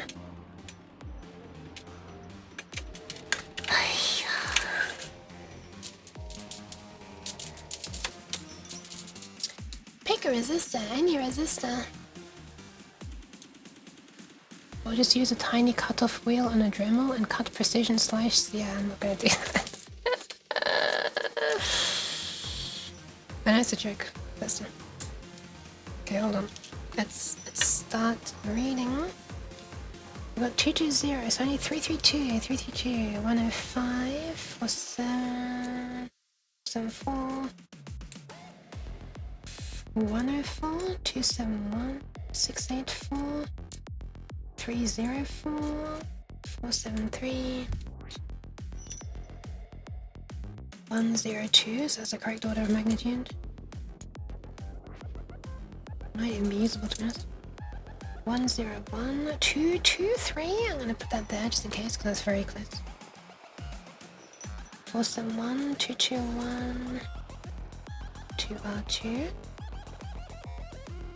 512, 155, 204.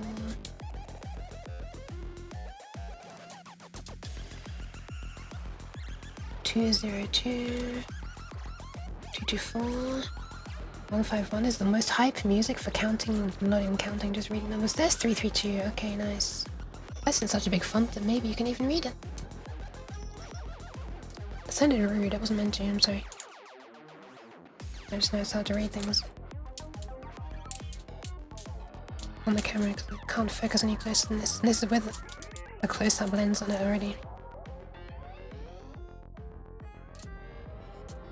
Perhaps I need to get another one and stack them.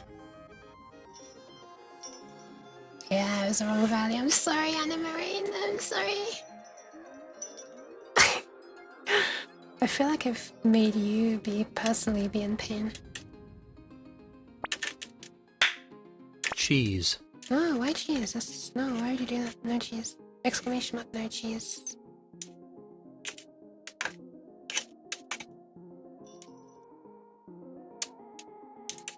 I'm gonna put all the others back in. Doing this to try to get them to shuffle down into space. And to be able to fit. Doesn't really work.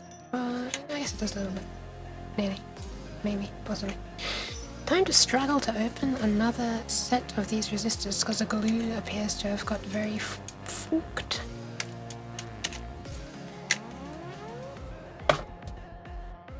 Do these things have like expiry dates due to the glue fucking up?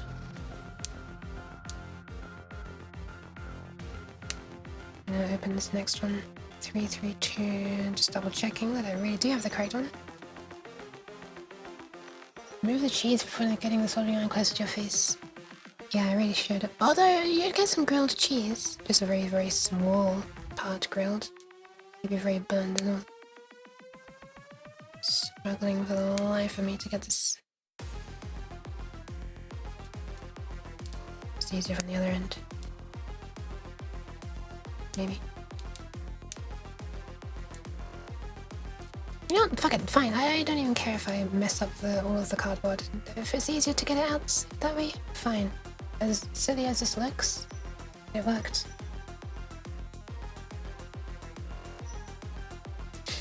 Alright, 332, great one, Sam.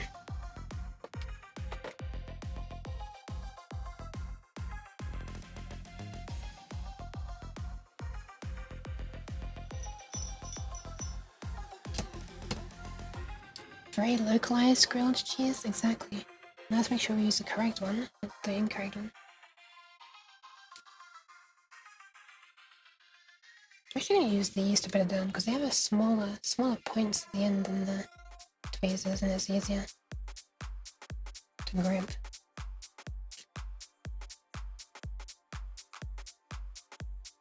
Oh, but they're sticking, so no. Get off. They're not magnetic, they just must be a little sticky.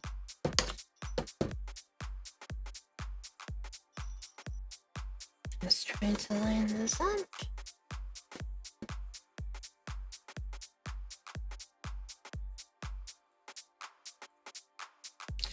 And pin it in place. Pin. Why the amount of play in this?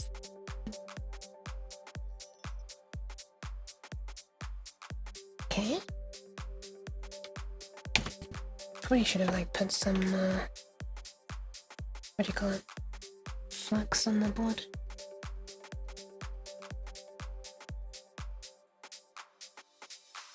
Okay, that is very much solid. I saw that flow over to the top of it, which is nice. Let me just do the other side as well, close to my face.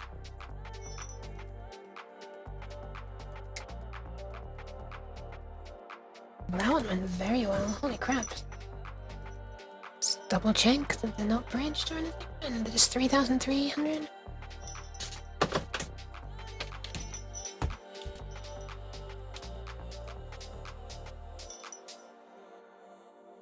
$3.27k. That'll do for me. That'll do nicely.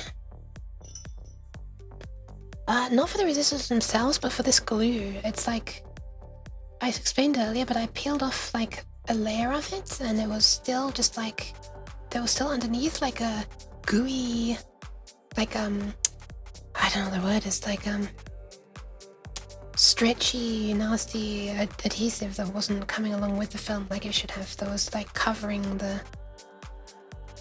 resistors still. Exactly. What is that stick from? It looks like a very specifically shaped stick. Oh, this is a cocktail stick.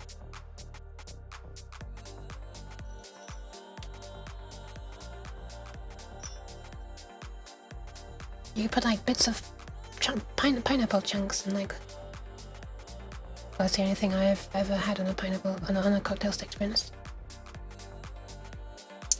Anyway, now that's done. Where the hell did my transistor go? Was that the thing that I heard land on the floor earlier? Oh god. Okay, one sec. Let me look for the transistor.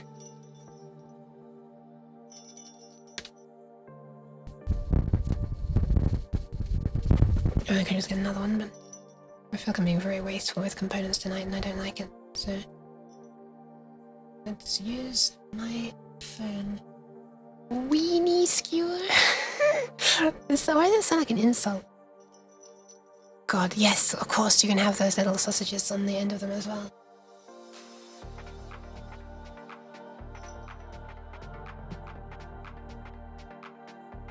I have had that as well. It's very nice. God, I'm getting hungry now.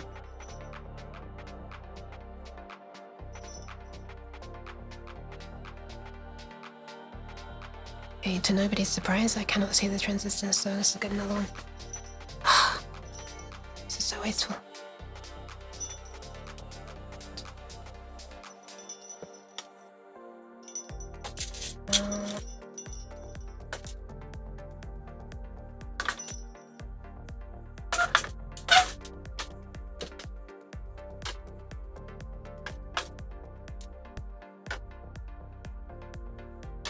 Alright, here's another NPN. Normal size toothpick? The camera is very zoomed in. Yeah. This is very... This is small. My hands are not enormous. I mean, they are right now. Probably bigger than your face! If this is on the screen, I don't know.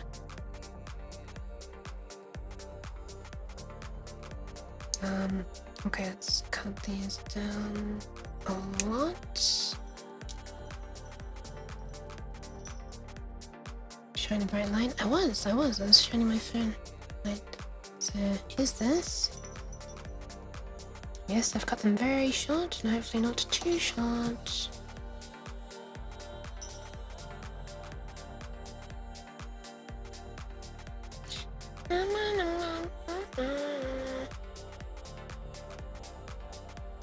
Yep, that fits nicely. And then we're also going to want a diode on from the back side. I'm going to do that first because the diode is smaller. I really hope I haven't killed this diode when I was desoldering it or soldering it because it's so close.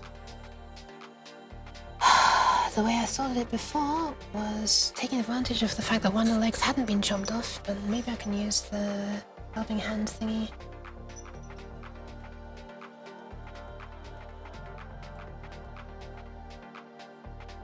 a bit more annoying than the SMD thing because it's rolly.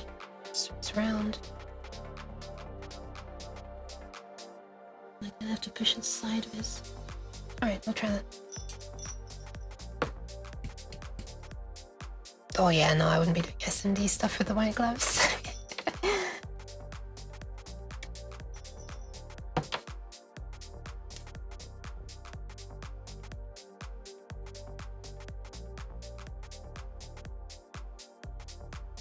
It works. Wow.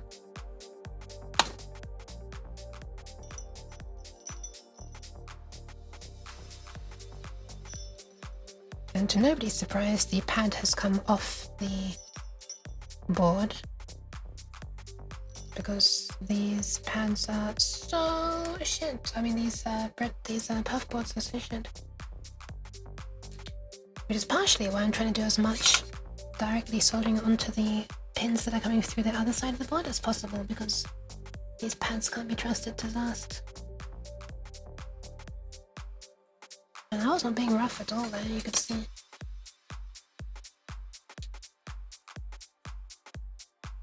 Anyway, that's definitely connected.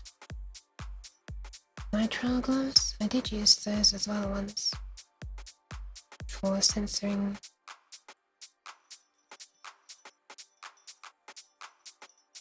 Okay, so the final thing is the transistor, and then it's all just a case of bridging and then connecting a wire. And we'll hope that the pads can last. Oh no. This is so much of a better way of doing it than before though, where I was going to have components going on top of other components. So let's just double check. So we've got the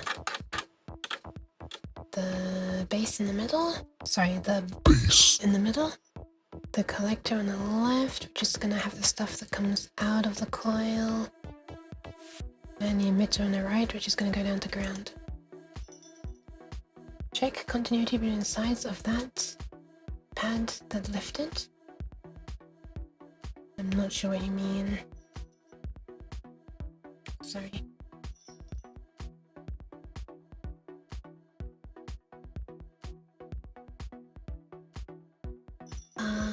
I'm trying to remember if I ever had good perf boards.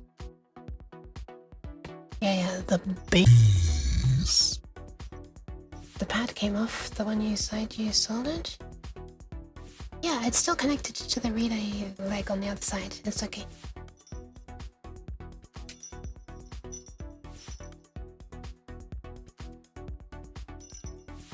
It's basically just right now the diode is connected to that leg of the relay. That's all. Yeah. Thank goodness.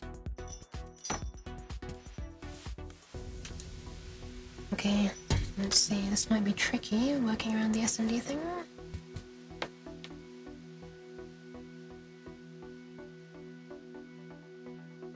Especially with this large soldering iron bit. Oh god, I'm gonna have to put a small one on, aren't I? I don't think this is gonna be... I don't think it's gonna be small enough to get around it. Oh, mind you, actually, they do need bridging, so that shouldn't actually be a problem. That shouldn't actually be a bad thing. They do need bridging anyway. Just wanna make sure the heat doesn't spread all the way through and desolder it. Oh, dude, perfect! Okay. And the other side. There we are.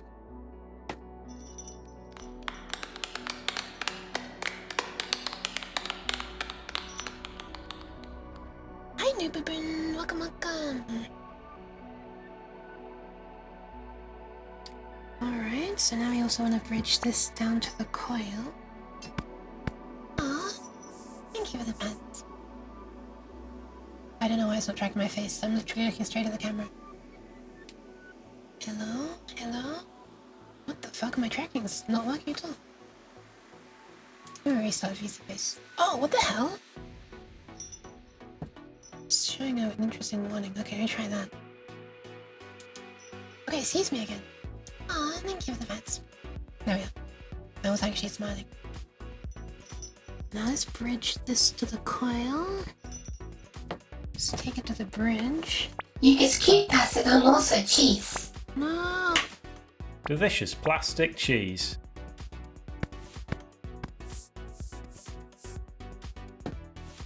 Sure they're joined, but let's double check. The pads are glued. When heated, the bond to the board will break very easily. Okay. Noted.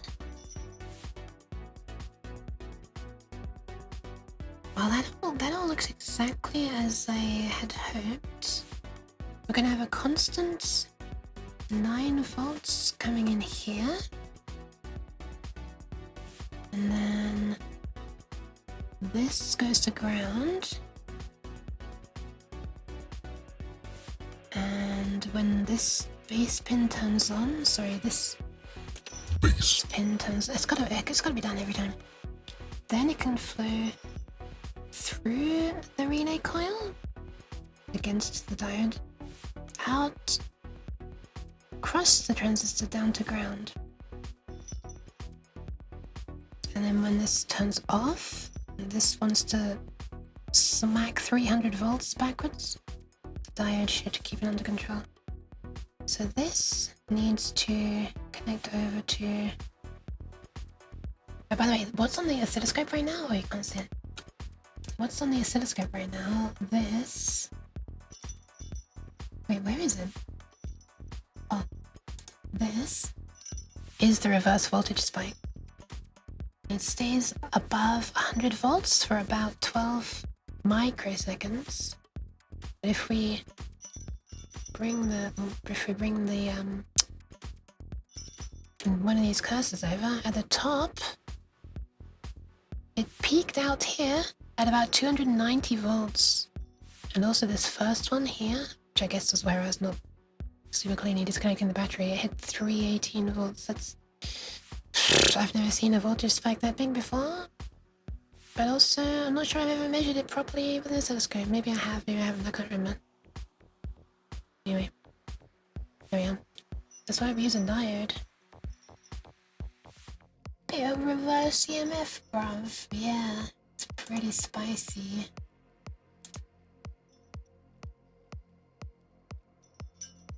Just like how spice kills me. Okay, we need a wire now going from this to a pad. I guess it doesn't really matter that much which of these digital pads, like digital pins I go to. D0 through to D7 would make sense, but like this is easily configurable through software, and I mean frankly it's going to be in a struct, like a struct array anyway. It's going to be configured in an array of structs. There'll be a member in each struct that says which pin that relay should use, so we could totally just do it to the closest one. So we could go D1, D2, D3, D4. Well, D1 and D2, I guess, for these. Oh, this is even more distant actually, so this should probably get D1 and D2, right? Then these could get D3 and D4 maybe? And these ones that are really close here could get D5, D6 and D7. Oh, it's already in view, sorry. D5, D6 and D7.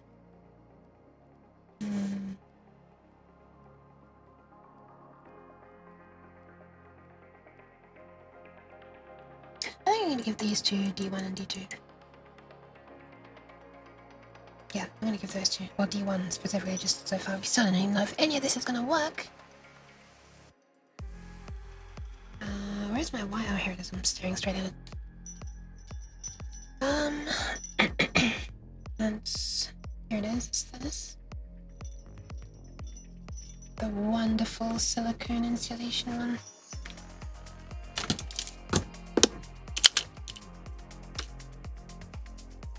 Just take a little nibble off the end.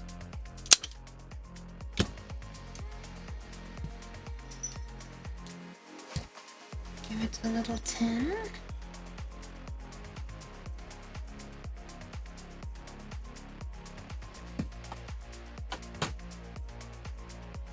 And then I guess I'll put it on that pad there. This one. And bridge over to the SMD resistor. The amount of strain that's going to put on it, but hopefully it just won't break off. And just do that. And then everything should just work right, perfectly, right? Surely, surely, surely. A bridge over as well. That's kind of clean. Almost ashamed that I now have to bridge. Ruining the cleanness.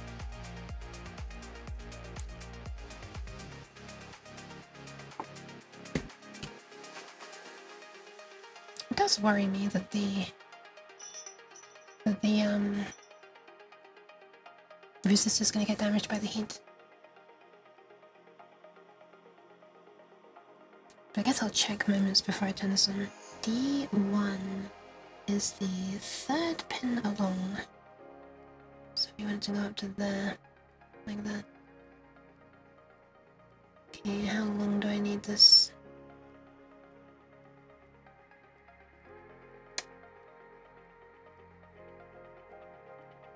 Something like that.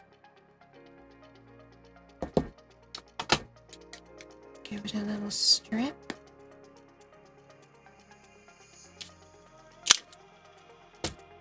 They survive wave soldering, sorting elements, a little warmth from the engine at them. I hope not. In this case, it's more like the multiple reheats that I'm worried about. Because in the oven, it's just once.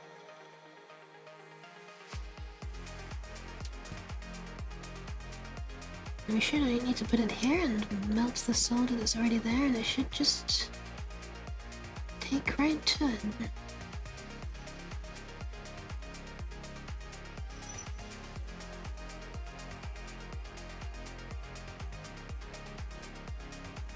I was trying to make that less spiky, but whatever.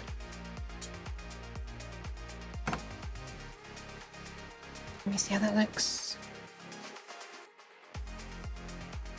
I think that's okay. That's less convincingly good. It's a little bit close to the RX pin, but it is soldered in place. Okay, I guess I'll now double check that the resistor still works. Oh, hang on a second. Before this can even work at all, we need to we need to connect 9 volts to here. We need to get 9 volts from there over to there. This is where it's going to be so messy, and this is where I probably should have started with this relay. Oh my god, it's off screen. Sorry. I probably should have started with this relay rather than this one, because then the 9 can bridge over to there and then bridge over to there. I can still do it, but you know, I'll just bridge to there. I mean, yeah, join to there and then join to there. It'll look a bit weird, but it will be for a reason once I get the other relay done. This is so crazily long-winded. Dude, I wasn't expecting this to be so much. I severely overestimated how much space there was to work on this board.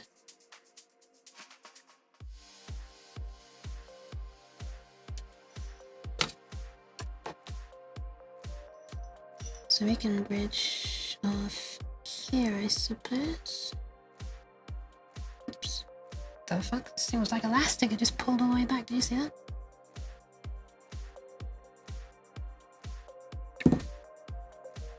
And there we are.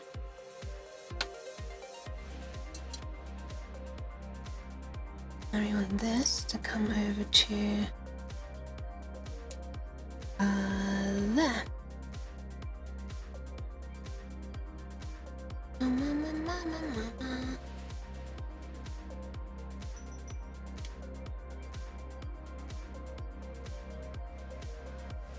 Yeah, just there. Just there. Oops. And then we'll bridge off it again over to the other side. And eventually it's going to be bridged down to the diodes, so there will actually be a physical connection to help take the strain off the pad, or rather to provide backup when the pad inevitably breaks off. So we are quite close to being able to test at this point. You basically just need to connect the 9-volt power, which is what I'm doing right now, and then the 9-volt ground, which is just ground. I don't know if these are able to do this. I might have to do this by hand. Oh, they are. Nice. One of these days I'm going to accidentally poke my soldering iron right through my mouse cable.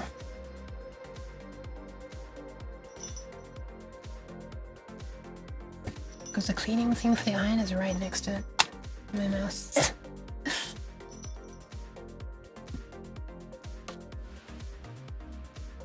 Just going to poke that through the hole off cam because it's easier to do that way.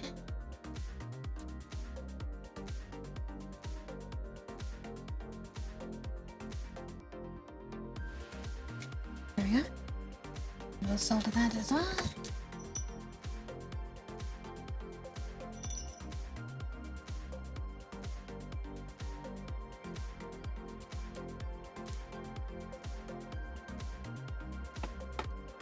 Not sure about that one.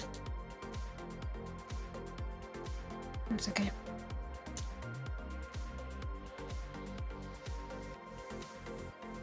And, oh, we need another wire. Oh, I should have put another one in before I soldered that. And it'll be okay. Prior to USB-C, you could at least be assured there wasn't much current or voltage available in a USB cable. True.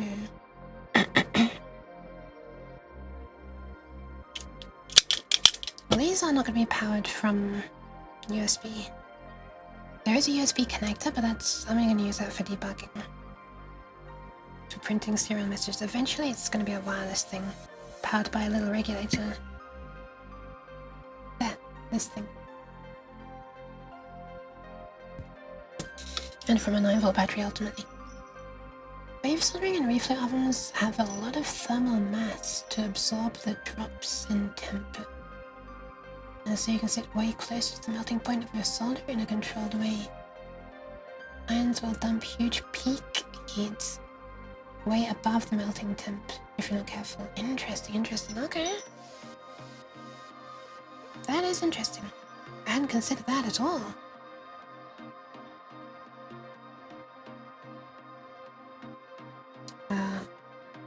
Kind of want this wire to just like sit somewhere so I can tin it. Please, can you like sit somewhere in the air, please?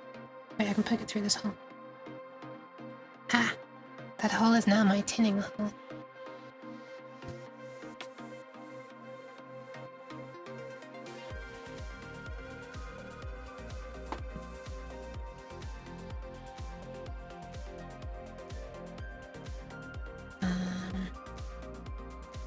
Sure, I guess I'll just connect it straight to there. Is this unwise? I think it's unwise. I think it's unwise that I put that wire there. I'm gonna have to do some SMD soldering between these two white wires. Oh god. Kinda forgot about that part. I mean, at least it's silicone, so it's very heat resistant compared to normal plastic. So I have that going for me. Unfortunately, I don't have a brain going for me.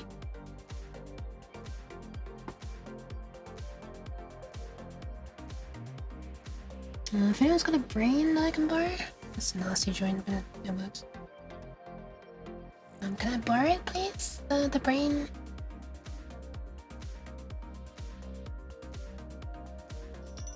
My tracking is not having a fun time tonight.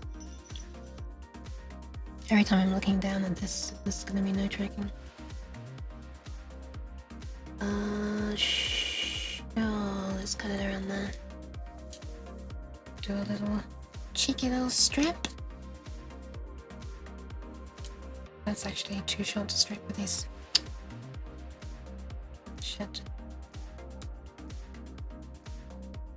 Yeah, it's too short to strip. Okay, I'll try and do it manually. Wish me luck.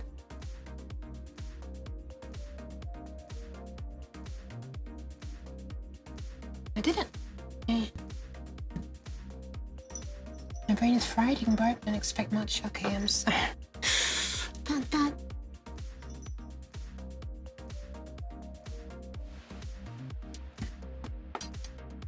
Is that 10? It is 10. Nice and shiny.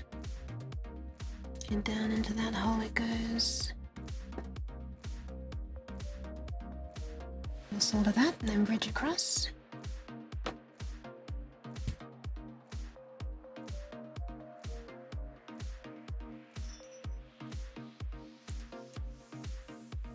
That's not gone well in the slightest. Let's try again. Oh shit, that's my song. Make sure it's not bridging across to the transistor. Could be problematic. Nope, it's good. Now let's actually bridge it across to the diode, which we want it to be bridged to. So, cheeky little bridge. Can I interest you in a cheeky little bridge? There you go.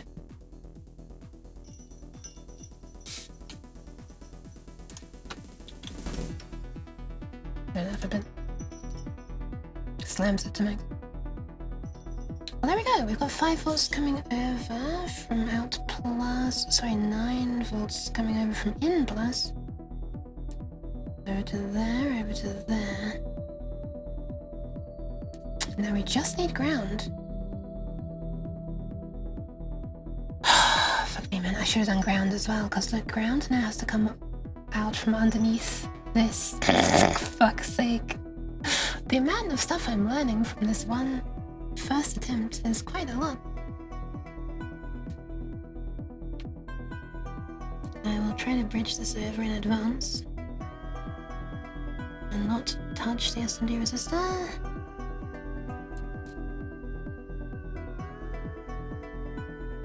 Ooh, they don't want to join. Okay, there we are.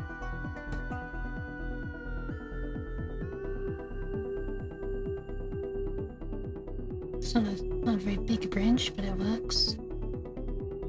It still feels so weird to me bridging joints on purpose. That's such a thing that you normally want to avoid in my head still.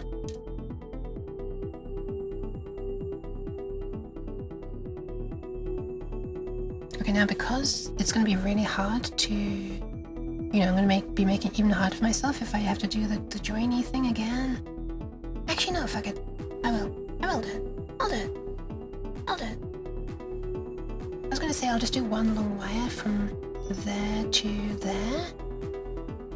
But no, I will still do the jumps. I'll go boing, boing, boing. You watch me. Just you watch. I may not ever finish the board and do all the rest of them, but you know, maybe.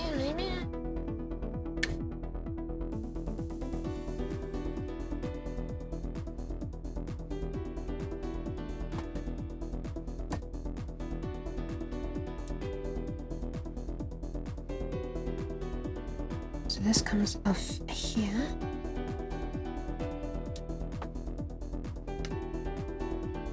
This is probably gonna unbridge it actually. I really hope it doesn't.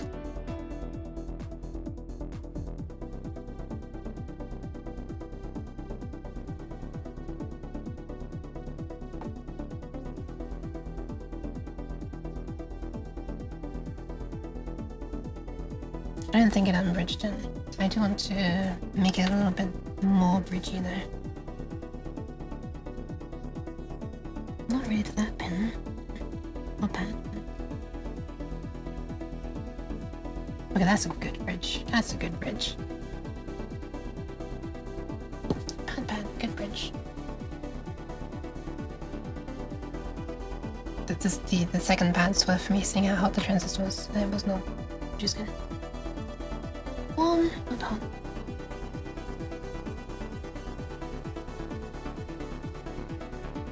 Okay, there we are. Nice. The reason I was worried about that is because when when the pad breaks off the board. I'm saying it as if it's what they're designed to do. Now it will put the stress on the transistor instead, which is better. I mean, there will be anything at all for it to put stress on. So, now we want to move this over to one to the right of here, right? Here.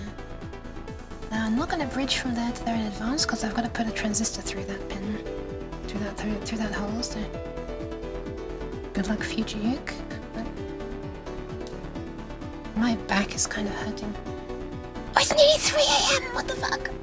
I've been going for 6 hours. I haven't done a single relay circuit yet. That's crazy. It's like an order of magnitude slower than I thought it would be to do. So you want to go 1 to the right. We want to go to here. Basically 1, 2, 3, 4 holes to the right. Holes to the right. Crisscross.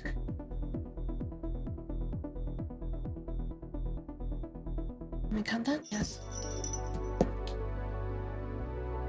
Is this long enough?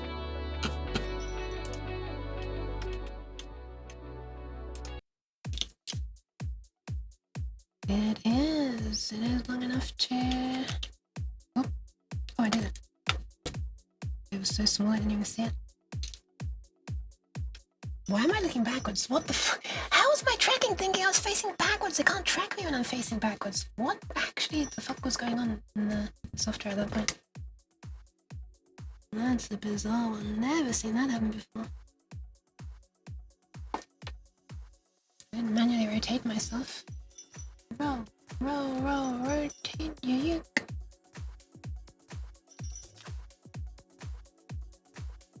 Someone mentioned that they wanted to be able to rotate me recently in my Discord on the stream, you know. And I was like, well, I should probably add the ability to turn myself on that axis, like to turn me upside down. Because it's currently not possible with my streaming setup. Unless I like crash really badly in a car game, racing game. Then that will flip me temporarily upside down. Like a frame or something.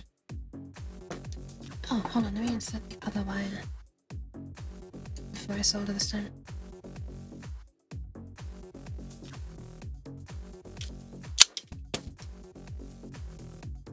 These little holes at the side are really useful now.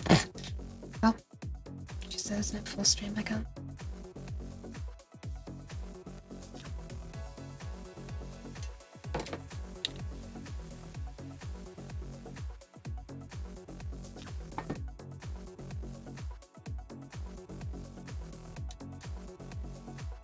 And we can solder both at once.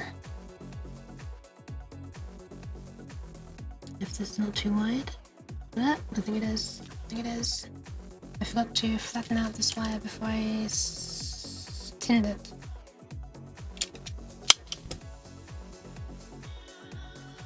Let's clean that up a bit. Whoop. Skew, thank you.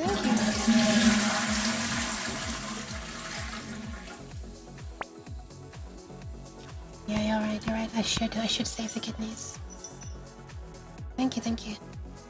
Can we just solder this wire down? Oh, I have a Nyan as well. Okay, 1 second.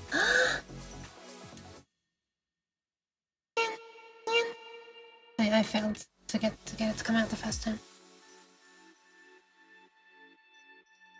You got a Nyan and a half, or a half and a Nyan, I suppose.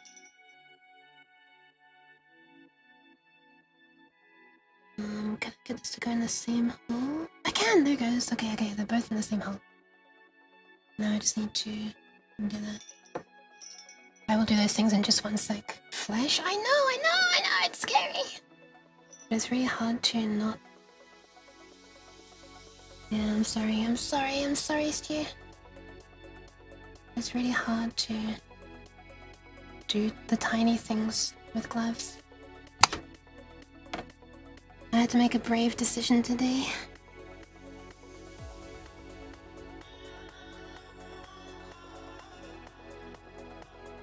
Okay, this might not be possible without making a huge mess, at least. Fuck it, I'll just do one at a time. Now I can't get it out of the hole, what the hell? It's not soldered, it just doesn't want to come out of the hole. What the hell? That's weird. Weird.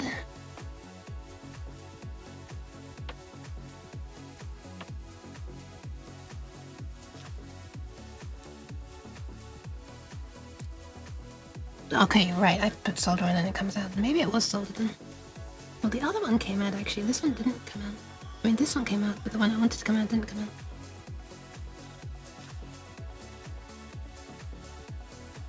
Oh my god, now the other one's come out. I swear. I'm a Sphinx cat. Yeah, I'm hairless.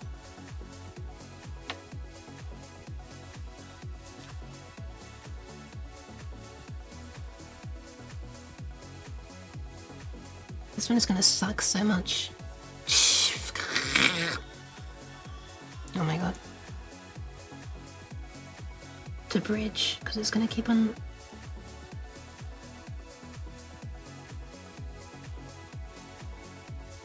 Making all the wires come off. Hold on, this should be fast, but it's not fast. Why is it coming off? Ah!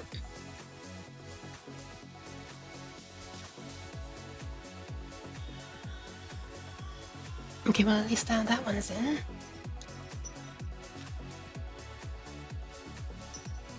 I swear.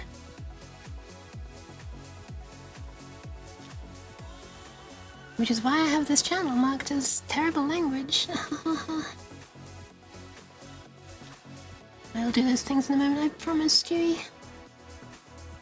Just trying to get these damn wires to stay on.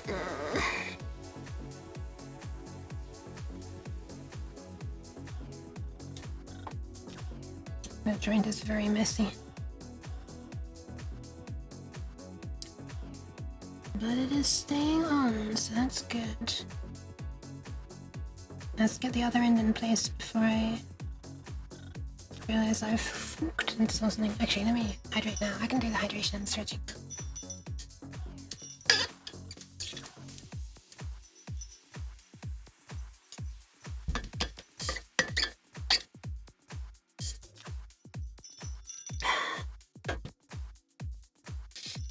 And the stretch.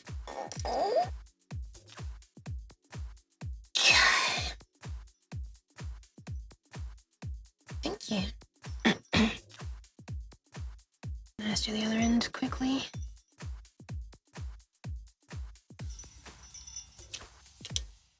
Not too quickly. I might break something by mistake.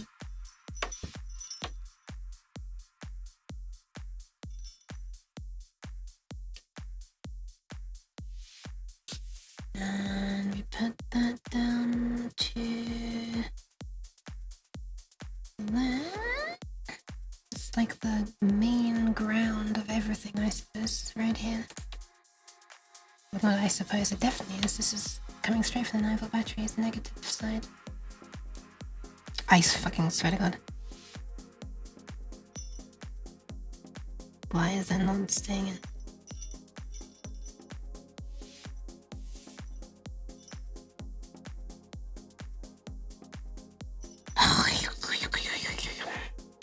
Wait, did I not bridge that over? Wait, I never bridged this, the positive side of it.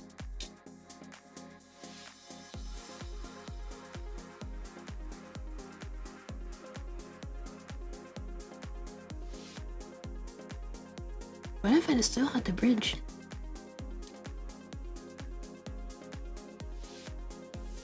Is it bridged? And make it a huge pile of solder.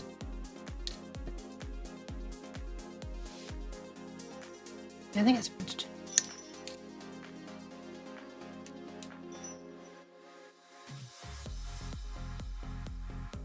I swear, if I discover that I've desoldered the battery connectors on the other side.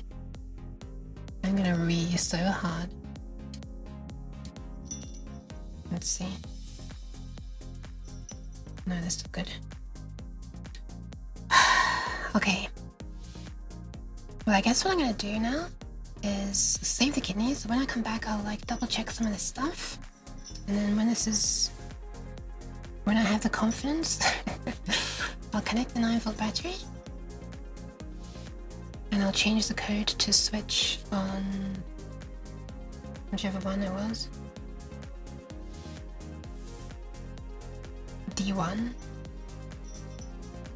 I think it might already be D1 actually. And we'll see if we hear the relay click. If we do, that'll be great. Well, I'll be right back. I'm gonna go and save the kidneys. Hi Devil! Welcome! I'm gonna go and save the kidneys. Sorry. But welcome! Hi! It's a rare flesh day, and by rare I mean the first ever time I've done it on purpose. Not the first time I've done it though.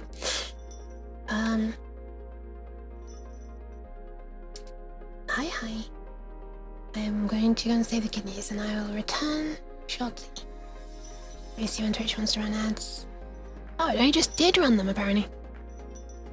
Oh, I didn't know that. I should have gone when that happened. Oh well. Okay, I'll be right back. Everybody else, please use this as an opportunity to drink, stretch, eat, go to bed if you need to. Don't let me ruin your life. And, you know, other things.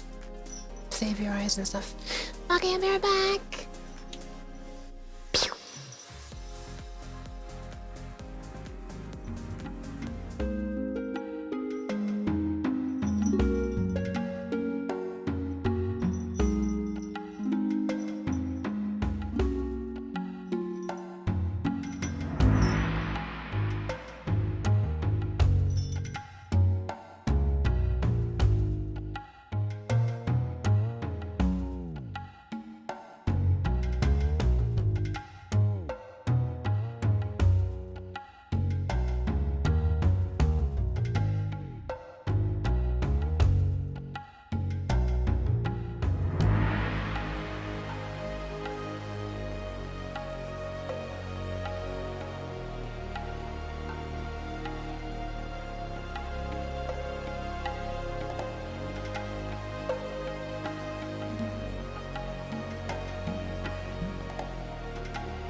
Oh.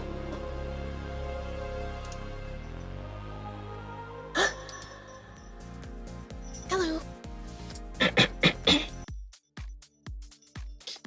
Very much thanks for bringing me my own life. Hey, omnibus. Pat. Speaking of which, I'm kind of hungry and my head hurts a bit. I probably should not be pushing myself too far, but I still want to see if this works. So I'm gonna scrutinize this off camera where I can get it right up close to me. Okay, that's the coil. Diode is facing this way, and it's connected to blah, which is positive, so it's not going to short straight through the diode, which is good. It's going to try to go through the coil, but it's going to go into the collector of the transistor. If the transistor is on, it comes out, into ground. That is a terrible connection, oh dear.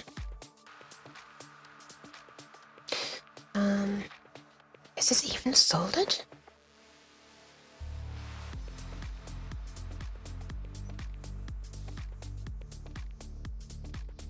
know if this is sorted properly. I'll check that later. Actually, no, I'll check it now for lipstick. I'll do it away from the camera so I can see it better.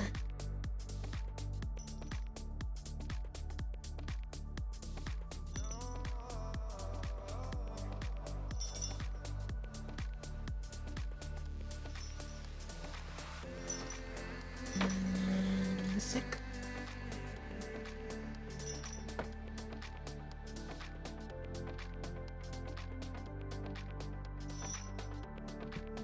Okay, there's definitely solvent. Still a nice looking connection, but whatever. That goes to ground, and that's how the circuit completes. Okay, nice. At the same time, we already know that the ESP is getting power. So that means this ground is going over there as well. And we know that in minus now, minus are connected, so they are sharing a common ground. The resistor comes from the base, and then, sorry, the Base. Wait, that's not base D. Base. Base. and then that goes over to pin D1. Alright, without further ado, it is time to configure the code to output the pulse on D1.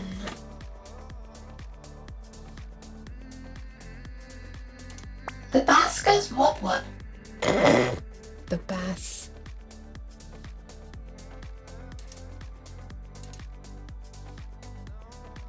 I mean, to be fair, it is spelled that way. Let's bring this down again.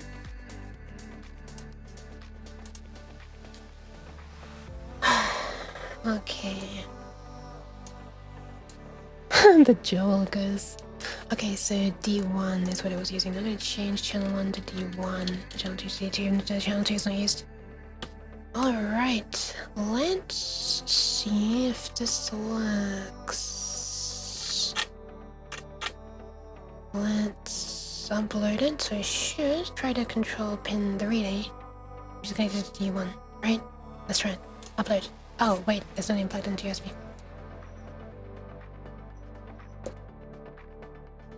Takes long enough to compile, it might be by the time it's done. Ran out of time. Okay. So we upload. About to mean compile. A fatal ESP tool to Pi error occurred. Couldn't open port conf5 permission error. What are you talking about?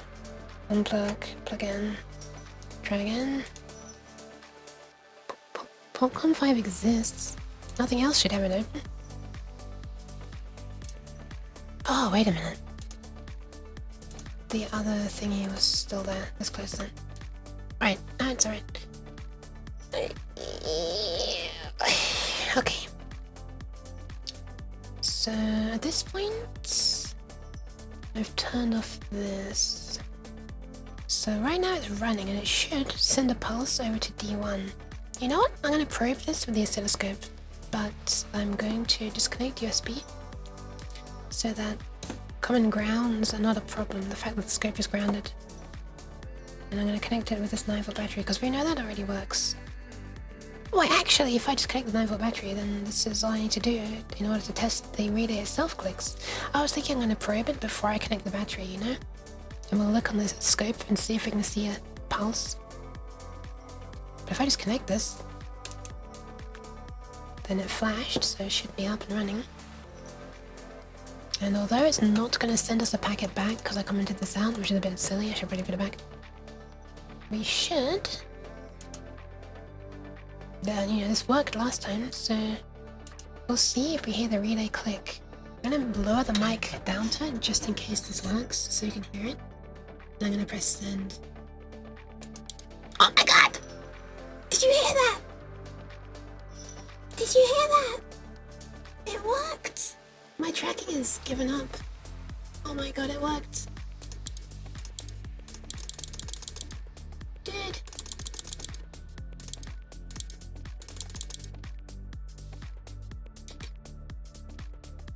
Also the way I've made this is if you keep on spamming it, it will just stay on, is the idea. you hear that? Okay, that's extremely nice. So Zappy 0 should be extremely short. Okay, it's probably too short. Zappy 1 and Zappy 9 should be long.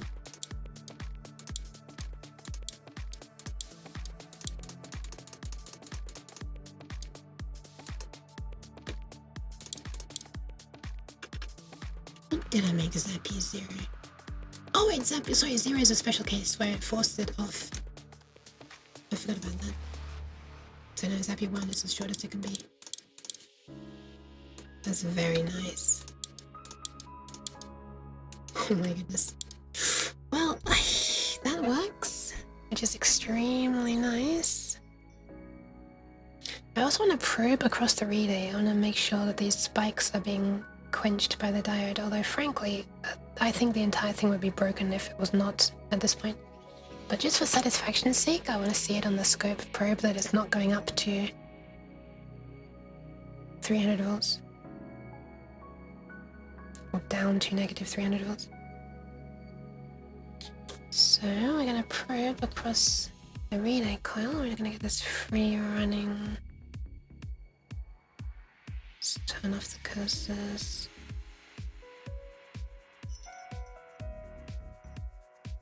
Oh no, actually I do want to pause it. I'm going to stop it on a 9 volt spike, but I'm going to have this be quite wide. To make the smallest one possible, but it's still going to be really wide as far as the scope is concerned. That's going to be... what is that going to be? Times equals 50, so it's 1 times 50, so 50 milliseconds, so we need to make sure this is wide enough to see that. So 1, 2, 3, 4, 5. Okay, so the spike should be approximately 5 squares wide on the scope.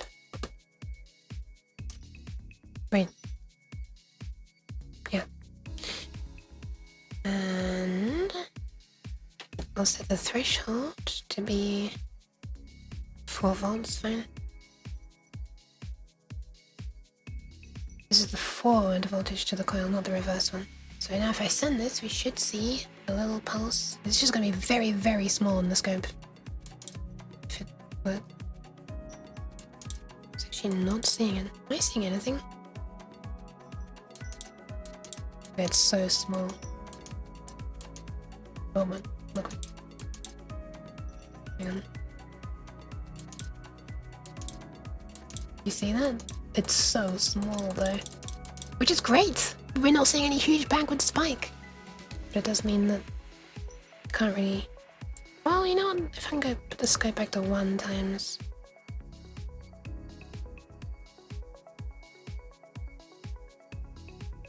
Okay, let's go probes on 1 times now.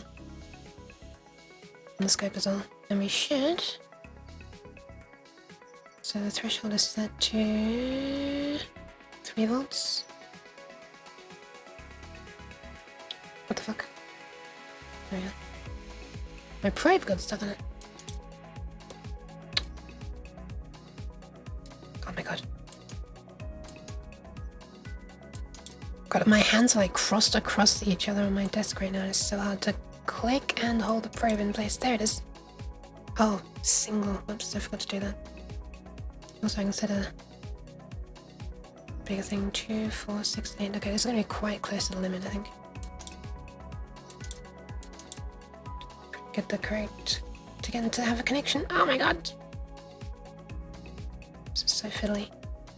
Now I'm not clicking send! Oh my god. It's impossible to click a button and hold a thing in place at the same time. Fuck. I can't do it! I can't fucking do it. Oh my god.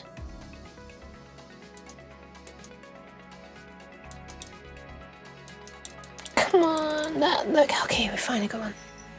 Let's maybe put this in a bigger scale. Single. There it is. Holy crap! It took a while. So look at that. There's just a small area below it, like here, where it goes negative slightly. That's as negative as it goes. This thing here, used to be all the way down at roughly around minus 300 volts, except it was positive because I had it connected the other way around. Because triggering that way was easier. Yes.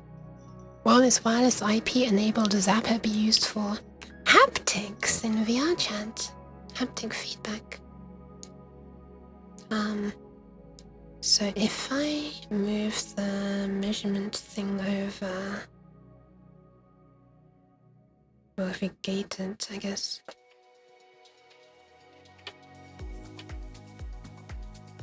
Then we can measure, just during this period, what the max voltage was. Minus 400 millivolts? It's not a great demonstration. I guess I can zoom in, but... whatever. For it to get it clearer, I would re-trigger it. Which I guess I can do. Let me re-trigger it, hold on. It was so easy to do the first time, I'm sure it won't take me 50 attempts again. Why the fuck is it rolling?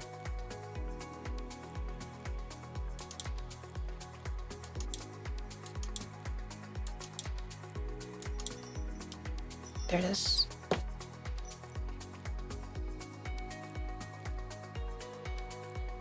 So there is the downward spike. Oh, look at that! Look how cool it is. The super high frequency ringing, like the this and this and this and this and this, is interference from my lights. Yeah, look at that. Minus 640 millivolts. It looks like it goes down to roughly 660 maybe. Bear in mind, this is measuring the max. So, yeah, look at that. That's amazing. That makes sense that the diode has about a 0.6 volts thingy as well. Although, data sheet said like 1 volt, but I think that's 1 volt at worst. Anyway, that works, that works, that works. Hell yeah. Also, hi, cool. I'm not sure if I said hi, cool. Welcome, welcome. Okay, so for this to now be usable, to actually switch things, I would need to connect the tense machine to this. Well, I would want 2 relays connected, but I am not making up a second one of these circuits today. When I say today, it might technically be today because it's 3 AM already and I might do it when I wake up. But, not on stream. Or at least not on this stream. So what I'll do is I'll just connect one probe from the tense machine directly to me. And I'll connect the other one to this, so this can switch it. Just, you know. Just, you know. You know.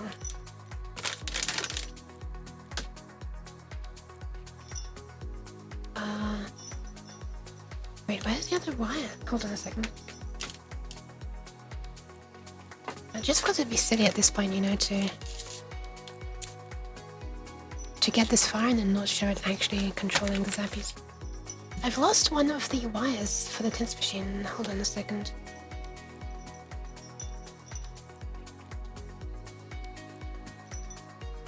I have this one. This is the one I cut already,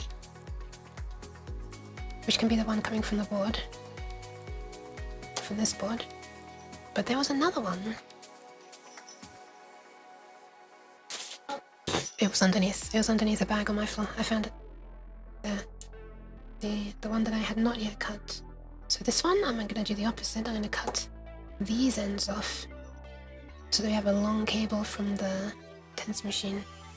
I'm not sure if I want the long cable from the tense machine, but I want the option to have a long cable, you know. So I'll cut that. And I'm actually going to cut one of these off currently. One of them will go straight to a pad, and the other one will go to the board. And then from the board, this will go to one of these. This is all silly at the moment because I've only got one set up. Once I've got more than one set up, this will be much nicer. And it won't just be switching the thing on and off, it'll actually be switching them between A and between B. I'm calling it A and B, by the way. It's like the between black and between red. But because this tense machine can be biphasic, it's not always the, you know. blah blah blah blah blah. I should just call it positive and negative because I will not be running in that mode. It'll be the mode I'll be running it in will be always red will always be positive. Because I want my code to effectively be able to control which side is positive and which side is negative, rather than it constantly be switching back and forth. Let's cut this. Actually, we don't need this long. I want it to be short.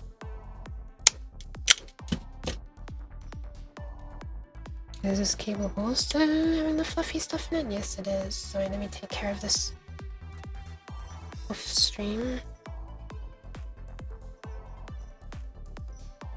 Okay, it's burned away the fluffy stuff. And now I'll tin it.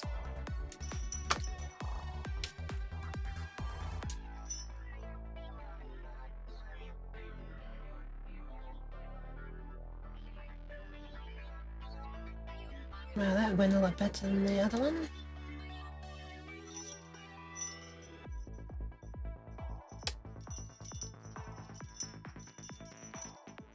Okay, so we want this to come off one of the relay pins. I'm not sure which one. Common was... wait, let me check my... Common was the one that's closest to the coil. Okay.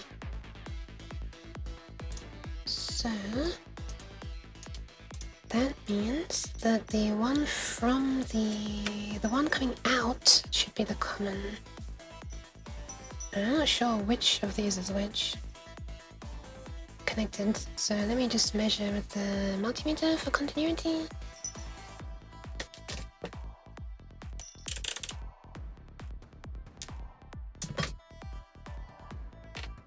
Okay.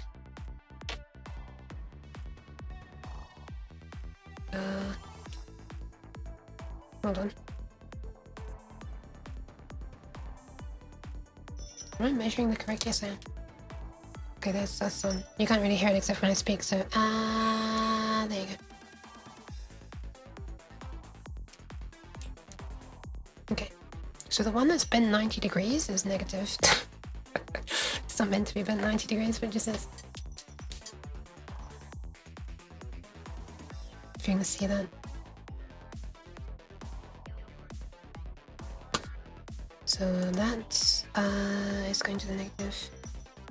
I think I'll decide to connect the positive question mark. Well, it doesn't really matter because once we're using the output of this board, I should probably disconnect it from the battery actually. Once it's connected to the output of this board, it's not positive or negative. It could be either. It's not strictly one or the other. But just in this case, I just arbitrarily decided that I'll connect it to positive. It's all the way over here. I was about to connect it to that one instead of this one. That one over here.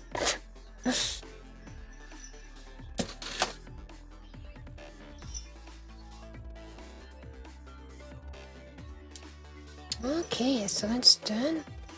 I think what I'll do is I'll connect it to the one above, and I'll connect this to the one above, and then this one I'll connect to the one next to it.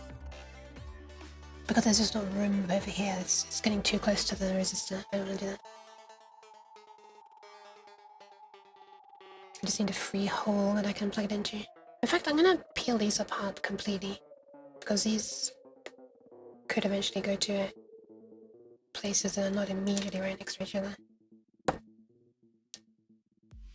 So let me just get the separatey thing, or the joiny thing off.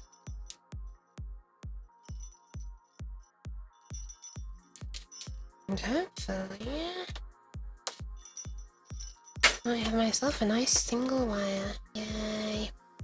Also, yes, bip bip bop bop bop bip bip bop bop bip bop. Exactly. Hi, Ezreal. Very late hi, if I haven't already said it. I'm not sure. Let's solder this.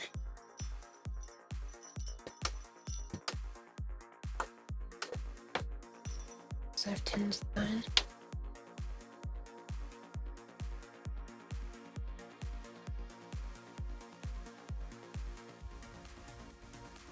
Then we need to bridge over to the common side.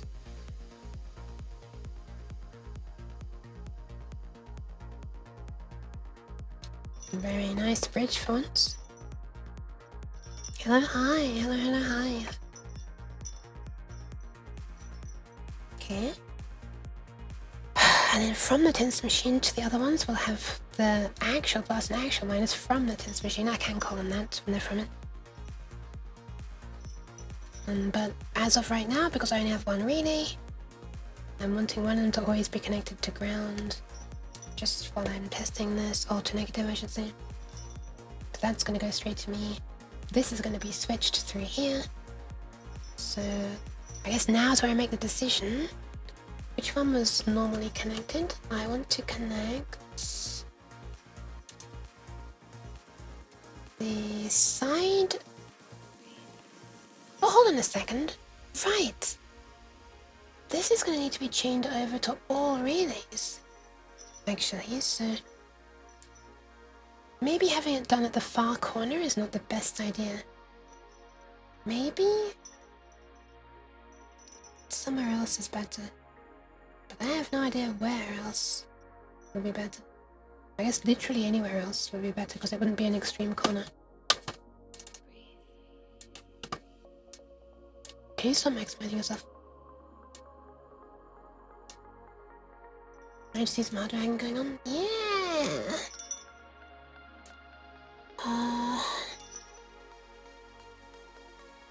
This is a little too wide.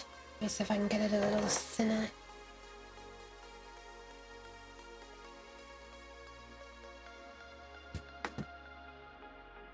Will that now fit in the hole? Please fit, please fit, please fit, please fit, please fit, please fit, please fit.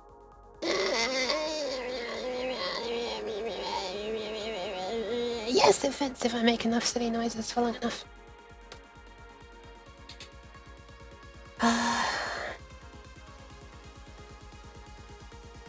Okay, I think what I'll do is okay, so we want normally closed to be connected to positive. We want it to be positive by default because negative has the stronger feeling, at least in my experience. So normally open is at the very top, so that will be negative. So normally closed will be positive. So positive will go there, and negative will go there. And this will be the same on every relay. Negative, the one that connects when the relay turns on, needs to be on the outside of the board. So maybe I'll connect it over here actually, over this side. Then we can have some linking over that way and some linking over this way. But do I really want things to be linking over this way currently before I've like soldered it, you know what I mean? This area? And even those areas? No, I don't. So instead I'll do it to this side. I'm a little worried about like voltage drop as it goes across many things, but also I wonder if this wire is even thick enough. I mean, like the pulses are really tiny, so the average current is really tiny. But you know, the wire is so thin that it's gonna have some resistance, so the voltage might not be too high. Like it might not be able to carry that much current. It needs to punch a bit of current through me. I'm not sure how much actually, I've never tried to measure it. Should probably do that. I've never successfully measured current at all for anything on this scope, but anyway, eventually it's gonna be plus, so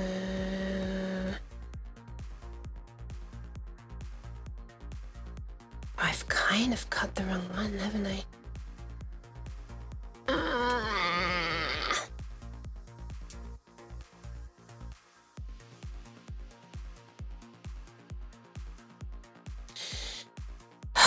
Okay, temperate. I'm gonna have to desolder this eventually anyway, so who cares? I will just connect it to this because I've done the silly.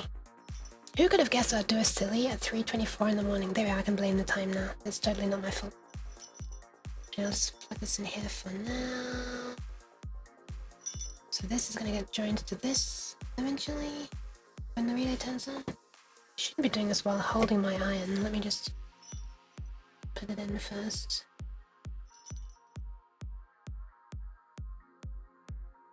And then solder it. You have the Azrael sticker in. And we'll solder. Or bridge. It's a good bridge. Okay, there we are. This should just work now. If I connect one of the pads to me and the other one to me. Yeah, okay, let's do it again. This should be controllable just from by sending a UDP packet. And so I could amusingly add a thing on Twitch to be able to do this, but that's not the goal. It's not the reason for this project.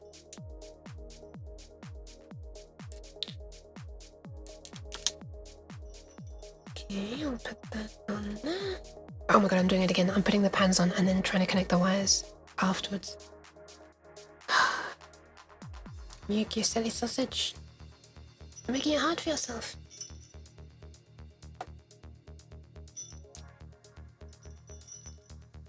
Cause now I have to hold it with my mouth. Cause I know if one hand can do it. Okay, there we are. It's plugged in. Ta-da! I'm plugging a bit more so I can measure so I can clip the scope probe to it, just so you can see the zappies. It's a technical term.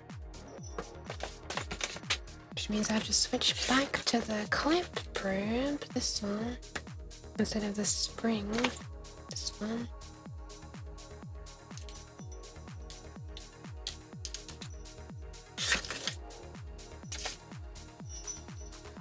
Which goes on like this. Not quite like that. That's the way you damage it, but whatever. Anyway, clipping it on.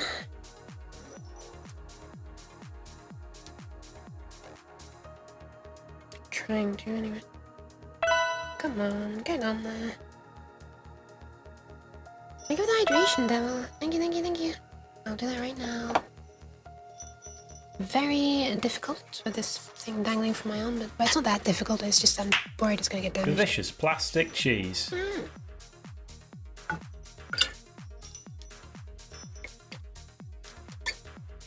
I'm sorry that it's invisible right now.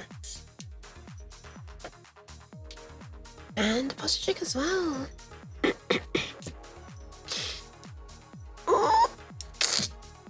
Yeah. Okay, before I forget, let me put my scope probe back to 10 times. Do it on here as well.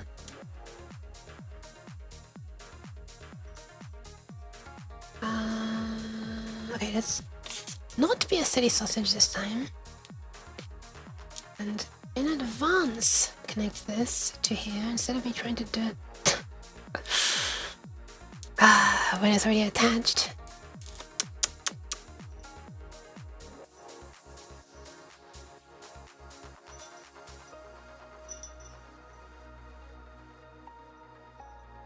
Gotta check that posture, otherwise it might turn into a C shape. I might!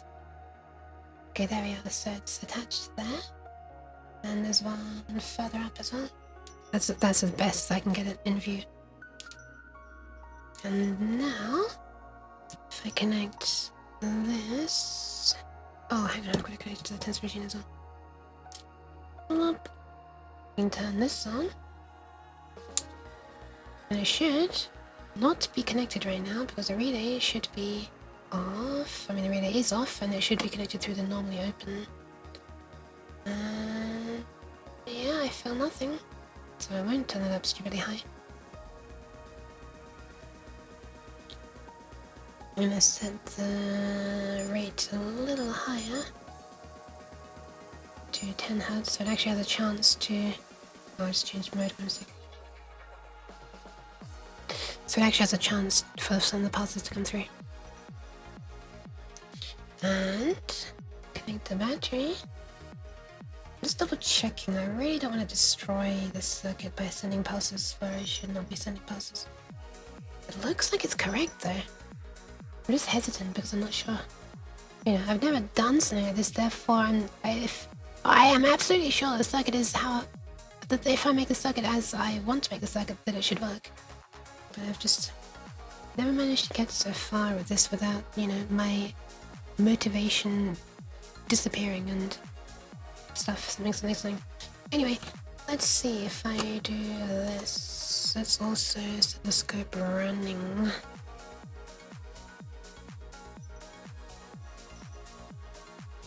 What's the voltage? 10 volts per division. That's more than enough. We were saying like 40 volts max, weren't we? So that'll be enough. Can I turn the gate off on the measurement as well? Get out of here. So now it's just measuring the max, it's saying 200 millivolts, whatever, that's just background interference. It's also not even probing the place that it should be probing, which is there. So hopefully now, this should work. If I do this. Right now the test machine's turned into nothing, but I just want to hear it click. Nice. We're gonna need it to be staying on for slightly longer than that. That's enough to guarantee one pulse. So then gradually turn on the tense machine very, very slowly.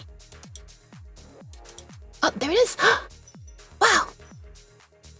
Oh, and this is looking really messy on the scope. Look at that! You see those pulses coming in? Oh, that's cool. That's very, very, very cool. Turning it up a bit higher. Dude, that's so cool! That's what I'm feeling as well. I wish if I could move this into view, then you should be able to see, but it's so hard to keep everything physically touching like the scope probe. Then if I do this, and I click it, ta-da! My hand is the scope. Wait, why did it stop running? Oh, because it's only set to. Hold on. That should work. Ta-da! Are you seeing? Oh no, because it's come off again. Ah! Stay on the flipping thing, please. I'm gonna lose my shit. There you are. Now you can see on the. Oh my god, why is it doing that? Sorry. Ta-da! Can you see that there are like 2 pulses as well usually? Wow, that's so cool. Please don't turn it up too much and break it dancing on stream. Nah, I'm not going to, it's fine. Wow, it works. It works very nicely. And you can see the 2 spikes on the squatting across as well.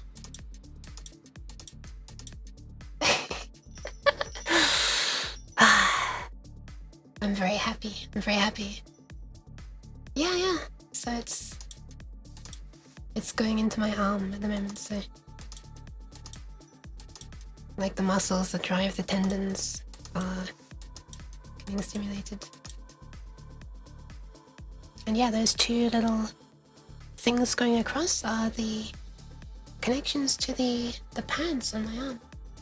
One is measuring there, and the ground is connected to the other pad. So yeah, that's the voltage on the pads. At the very bottom left, you should be able to see a max 800 millivolts right now as well when I click. Oh, okay, I need to increase the scale. There we are. About 22 volts. Could be. But that's like, this is for VR chat eventually, yes.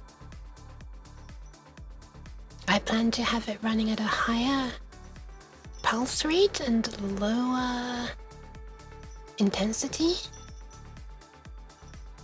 And then have a thing on my avatar, like different areas someone would be able to like touch. And the appropriate relay would click and only the one pad that should be feeling the sensation would go negative and the surrounding ones would remain positive. So basically the current would be flowing only around that area.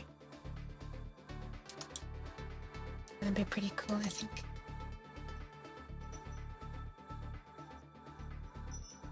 So yeah, interesting, yeah, to give like a sense of touch. I wonder if I could do like dithering or something, you know, like switching between one, like if someone's touching two areas at once, then they could go like between quickly, but I mean, this is a relay, so not going to go very quickly. I'm going to actually lower the pulse width on the tense machine, which is basically its digital way of adjusting the strength. You can see it gets like smoothed out. Anyway, so it's like now 14 volts. And if I increase the speed, 20 Hz is getting into the feeling like zappy territory, but let's try it anyway. Nah, that's so weak, it's fine. 30 Hz. Oh wow, that is really tingly. But yeah, it's below the threshold for making my muscles move, you can see. I'm just feeling it. But yeah, that's the thing. It works. It works. When the wire stays on the oscilloscope probe, you can see it working as well, and it keeps falling off. There they are. Wow, that's pretty damn nice. That's pretty damn nice.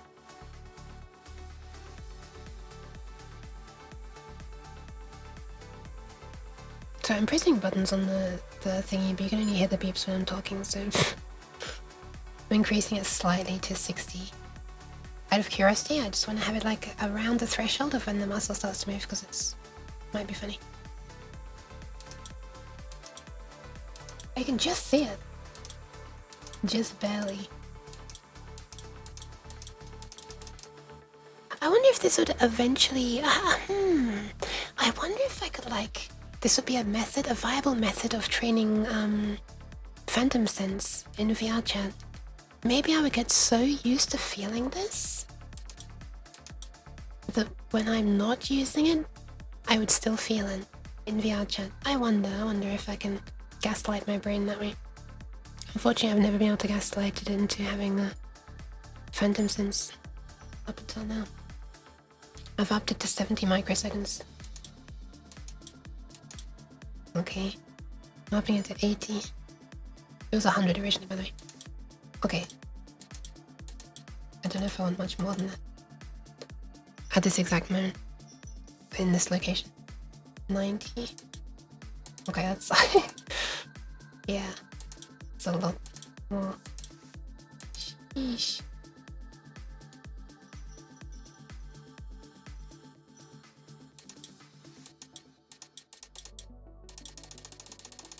You can see it stays on until I stop spamming it, which is nice. So if I have this now and the really, really short duration, it really does just feel like a tap, kind of. Wow, this is very fun. I have to play around with this a bit more off stream probably. It's coming up to 4 AM and I should probably stop and eat. But we have the proof of concept for a single one working. In fact, this isn't really even the concept. This is just turning on and off, like breaking a circuit. The real concept of this is that having separate relays, one of them being connected to plus and the other one being connected to minus. And that causing the circuit. Otherwise, they're both connected to plus and the circuit's broken. Unfortunately, I've severely underestimated how long it's going to take to wire these all up. So I might do some more of this off stream, where I don't have to be in quite as awkward a position. Because of having like the camera here and some other things, you know. 30 milliamps and over will increase your blood pressure. When the heart begins to beat unregulated, over 30 milliamps in 0.5 to 1 second can unalive you. Don't worry, this will not be going across my heart, and it will also not be 30 milliamps. Holy.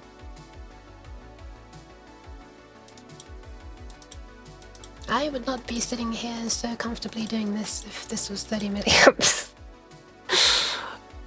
I probably would have accidentally knocked half the contents of my desk off and be in pain.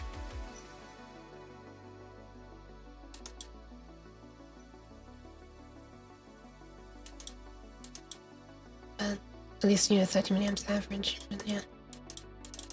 But yeah, this is not going across the heart, and I do not ever intend to make it do that.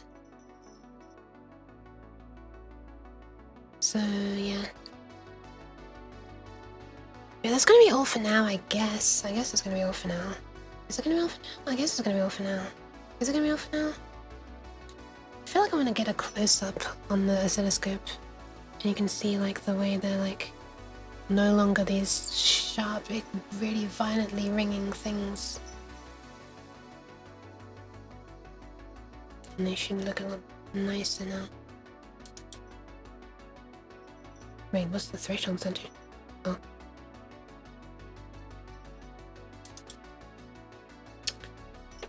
Come on, it's being silly. There we are. Nice. That's kind of interesting, isn't it? This is a single pulse, kind of. I swear to God, if this probe keeps falling off, I'm gonna re.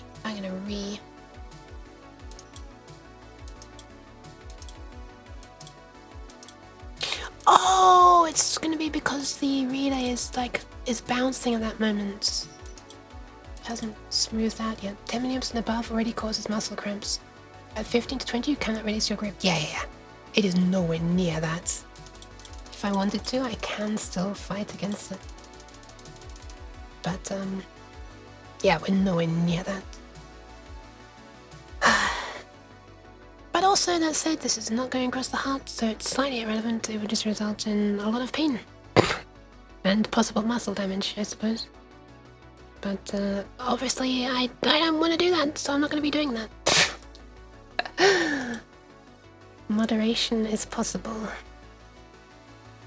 Anyway, this is just one of the pulses. And this is running at 30 hertz currently. Well, that's what the thing is set to. Let's see what we measure. Frequency 30.05 hertz. Would you look at that? You look at that. It would be fun to have a thing set to measure the current, because obviously this is like peak. Oh yeah, maybe I can demonstrate this. Hang on a second. Let me put it on the maximum duration that I can, which is about half a second. So you can see that, right? But similarly, we could do it a different way and reduce the rate a lot. So that's the width, the rate a lot. If you can reduce it to only 10 hertz.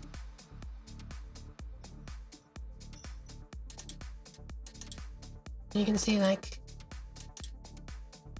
my hand is moving way less because the average now is lower. I swear, if the scope can stop going into roll mode, that'd be great.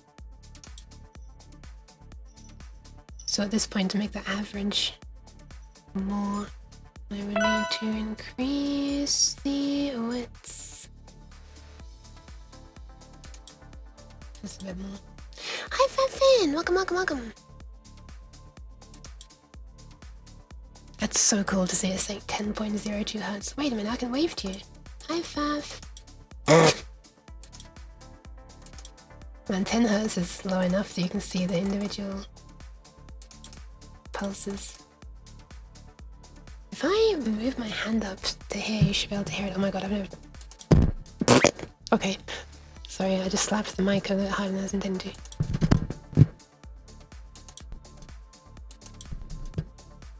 Hang on, I need to be in a way that... Oh, that works. You hear the individual like... Wait, I... Oh my god, multi-line edit. I didn't even know this had that. It's difficult to position my hand in a way where it's almost like... There you go. You can kind of hear it, whatever. Anyway, I'm gonna go to bed. It's only 4 AM. This thing is working, which is very nice. But, I have like a lot more to be able to do. Also, let me try and give pats correctly. This is very difficult to do. Wait a minute. You'll be able to see it on the tracking if I do this as well. Let's see it. Yeah. Pat. This is the pat button I'm patting. I'm clicking right now. Pat.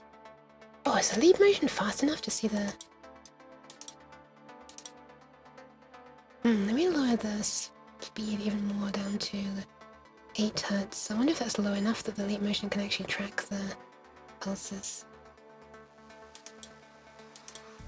Yeah, you can. Look at that. I'm giving you headpats right now. Although I guess if you're shocking yourself, it's involuntary pants. Yeah. Yeah. This is why you make sure that your hand that is in control of the controls is the one, not the one that is going to be being affected by the pulses. Pro tip.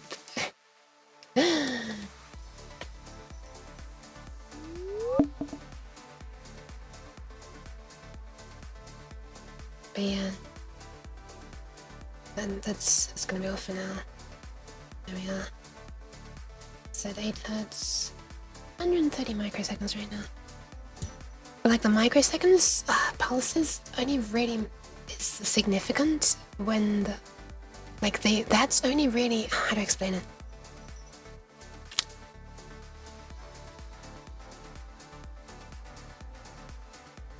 When it's going through your body is smoothing the pulses.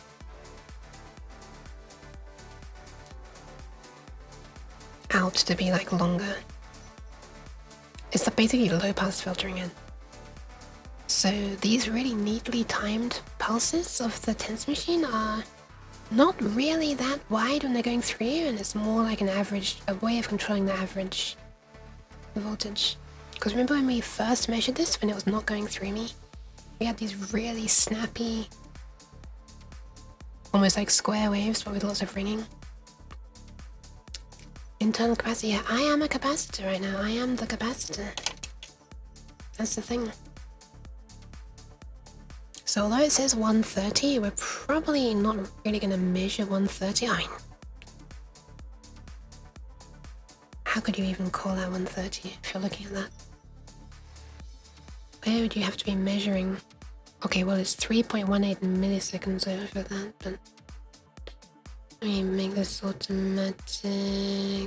Wait, manual mode trick. Oh.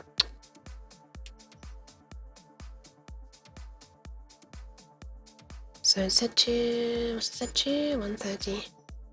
130 microseconds is... I'm gonna zoom in even closer than this. Oh, you might be able to see that it's on the rising part for 130 microseconds. That'd be pretty cool.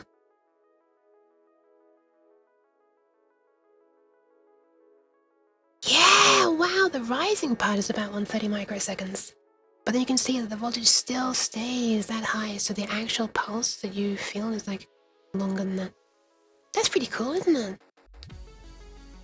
So the voltage starts rising for that long. And there you can see why it feels stronger the longer you leave it on for, because the voltage will get a chance to rise even higher before it starts falling. And normally this voltage would just like slam up to maximum, of course, but because it's going through me, I'm Look at that. Look at that. I'm slew rate limiting the pulses. Call me something because I'm a slew rate limiter. Something. I'm sorry, it's only 4 AM. I can't perform jokes anymore. You know what? Let's lower it. Let's lower it and see if we can see the thingy be lower. Let's lower it to as low as it can go. 50. That's not going to get a chance to go very high at all, but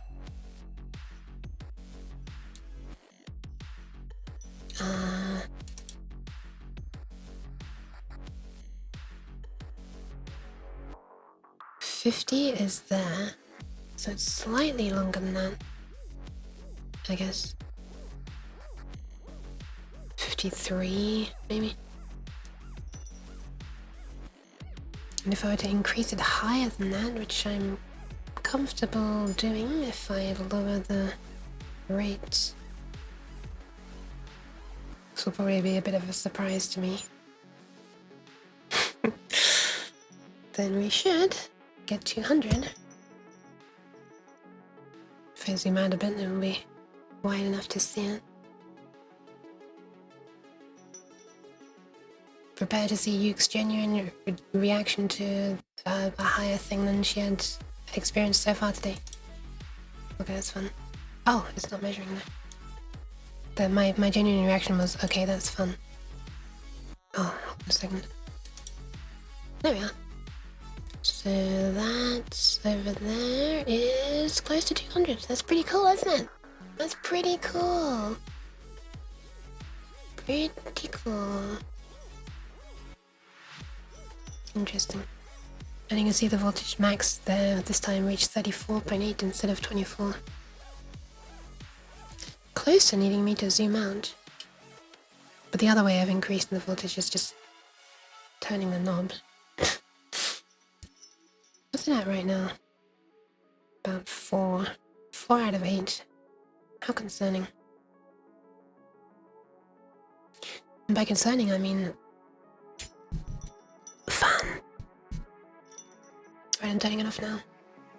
This has been useful to know that first of all, that the tense machine is okay running on rechargeable batteries, and that the relays are okay switching with them, and that the circuit does things, and I'm gonna stop now. I'm gonna stop. I'm stopping.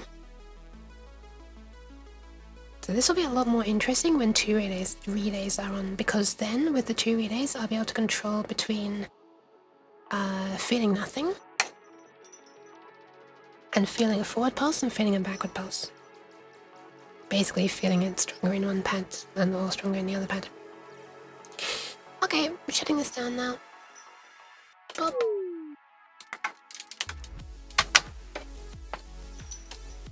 Well, thank you all very much for being here. I hope the faff is... Did I ever say I hope that the faff is alright? I don't know. Hopefully. That's pretty cool. Pretty cool. Maybe I could even eventually do like one of the Oriana Aura style chat makes something, you know? Like where she puts one on one arm to like control the stirring of some ingredients while, you know, for cooking, and the other one for like flipping a pancake. I'm still doing my hand motions underneath the camera even though you're not seeing it. I can do it up here, flipping a pancake. Man, those were some funny streams. Those were fun and funny. Yeah, she was doing it differently. She was switching power. I think the way she was doing it was switching power to the input of the tense machine, so switching the 9 volts. Which was, you know, meant that you had to wait for like the startup sequence of the tense machine, which is like a second or so. Maybe a bit more. Anyway, that was a lot of stuff in order to just do the tiniest thing, so I cannot for the... I cannot, I still can't believe that I started using SMD resistors. And the more ridiculous thing is that that's not even the most painful part of the process. It was, you know, really hard to get other components in place as well, so...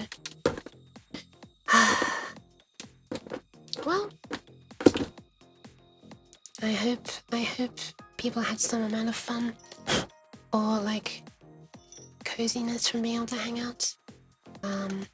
Trusting my hands doing all kinds of things is me preparing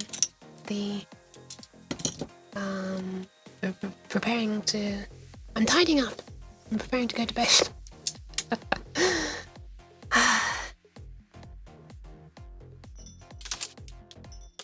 And I hope people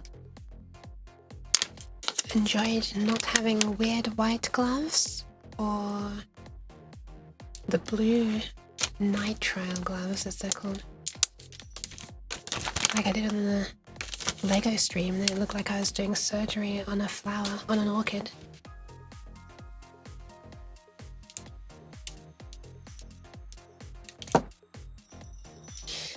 I guess I can still chat for a while I'm cleaning up though. Oh, I almost forgot to take the battery off the second. I would have drained the battery for sure, for sure. For shizzle my nizzle.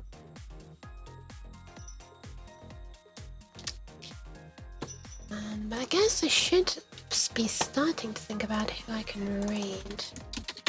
Even if I'm not gonna do it yet, I just screamed Twitch into the address bar because I accidentally had caps lock. Ah, my ears! Fucking hell!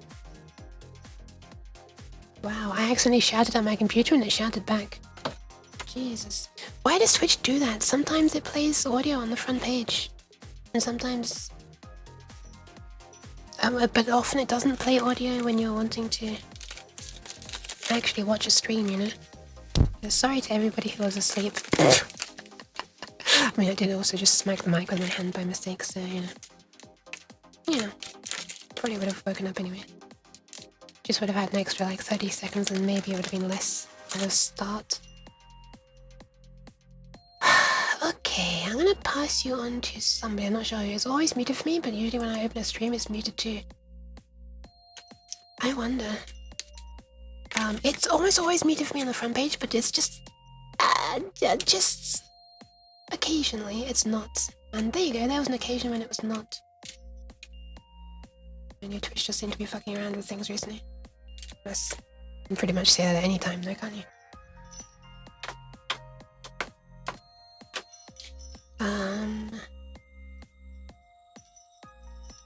Yeah.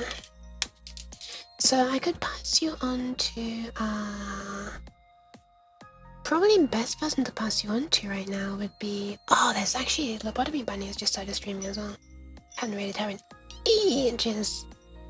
But I could also raid into... Owlzada seems to be doing some singing, a singing stream. Pixels to Paper is playing golf with your friends, which is always fun. I don't know who to raid, I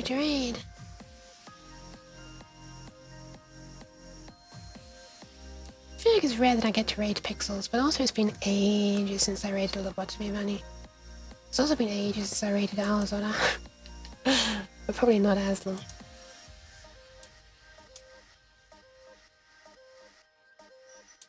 Oh, she's got a hiring manager on her. Pixels, that is.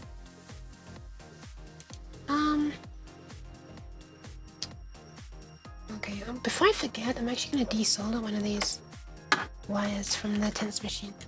Oh, sorry, from the relay. Because this one should not be there eventually.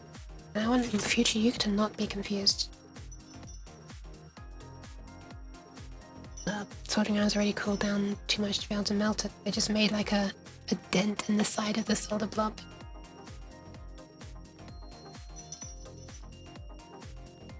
Yeah, so I think I'll pass you on to Pixels, who's playing Balls in Holes, as the stream title says.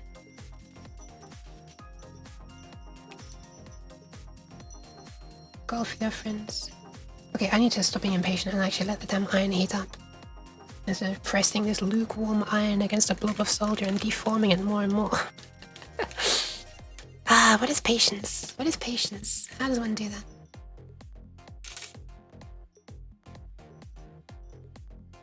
I've been sitting at such an awkward angle all stream because of, well, the fact that I'm trying to let you be able to see things and the fact that my keyboard's off to the side and...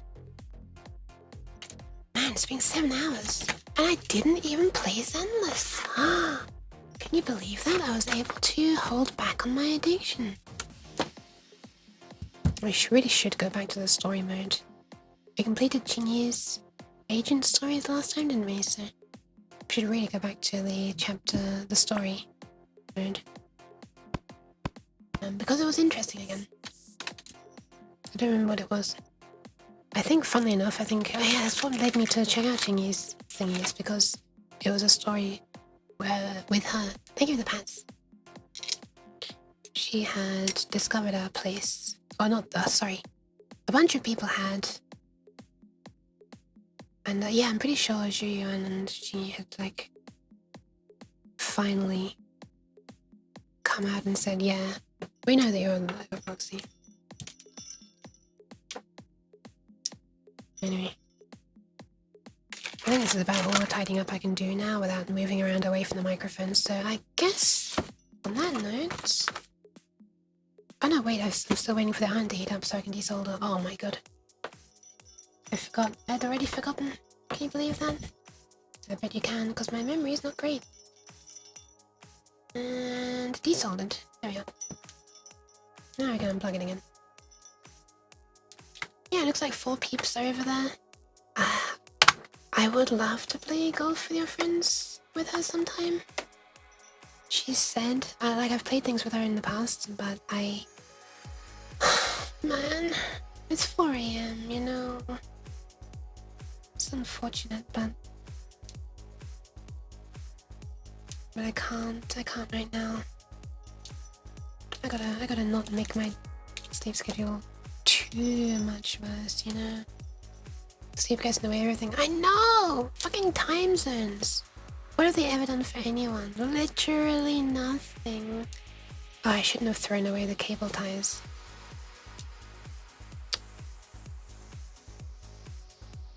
Could have made these cables neater if I had... What do you call them? The twist tie things. Twist tie thingies.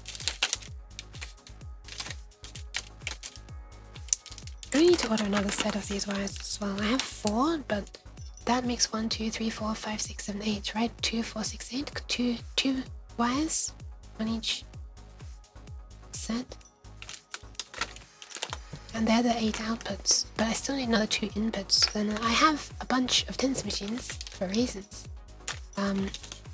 But so I can just use one of the existing cables, but I'd rather, you know, replace it afterwards. So I don't just want to permanently sacrifice the cable and not replace it. So I should buy another set of cables. They're so cheap from Amazon, it's crazy. And the pads, these are good quality pads. You probably saw when I was using them on my arm, but they're like the right size. They're very sticky. And yeah, they're just dirt cheap. It's insane. It's insane. But anyway, it was like a set of 50. Yes, 50 pads. Was like, I can't remember. Like 12 pounds or something. Or yeah, it's something really, really cheap.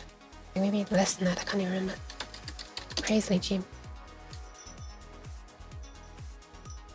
But yeah. Let me see actually what the price was, because I'm very curious now. 1 sec.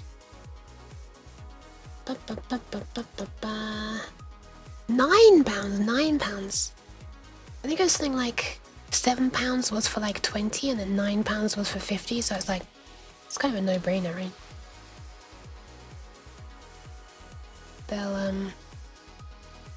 They'll need replacing eventually, so might as well just stock up in advance. Anyway, it's cheap enough, I probably wouldn't reuse them for a month. Oh, right! No, you can reuse them, of course, but yeah, I know what you mean, yeah. If you really want to keep on starting new ones, you could. I guess that's better, right? You'll be like load wearing them. Anyway, yeah, it's crazily cheap. And the wires were also pretty cheap. Not as cheap, but... Anyway, I'm gonna pass you on to Pixels to Paper right now. Yeah, we're gonna slide into a chill golfing stream. we are going to go here. Ta-da! Yes, she's using a cat avatar right now, a cavatar you could say. So it's even more appropriate that I chose that, right?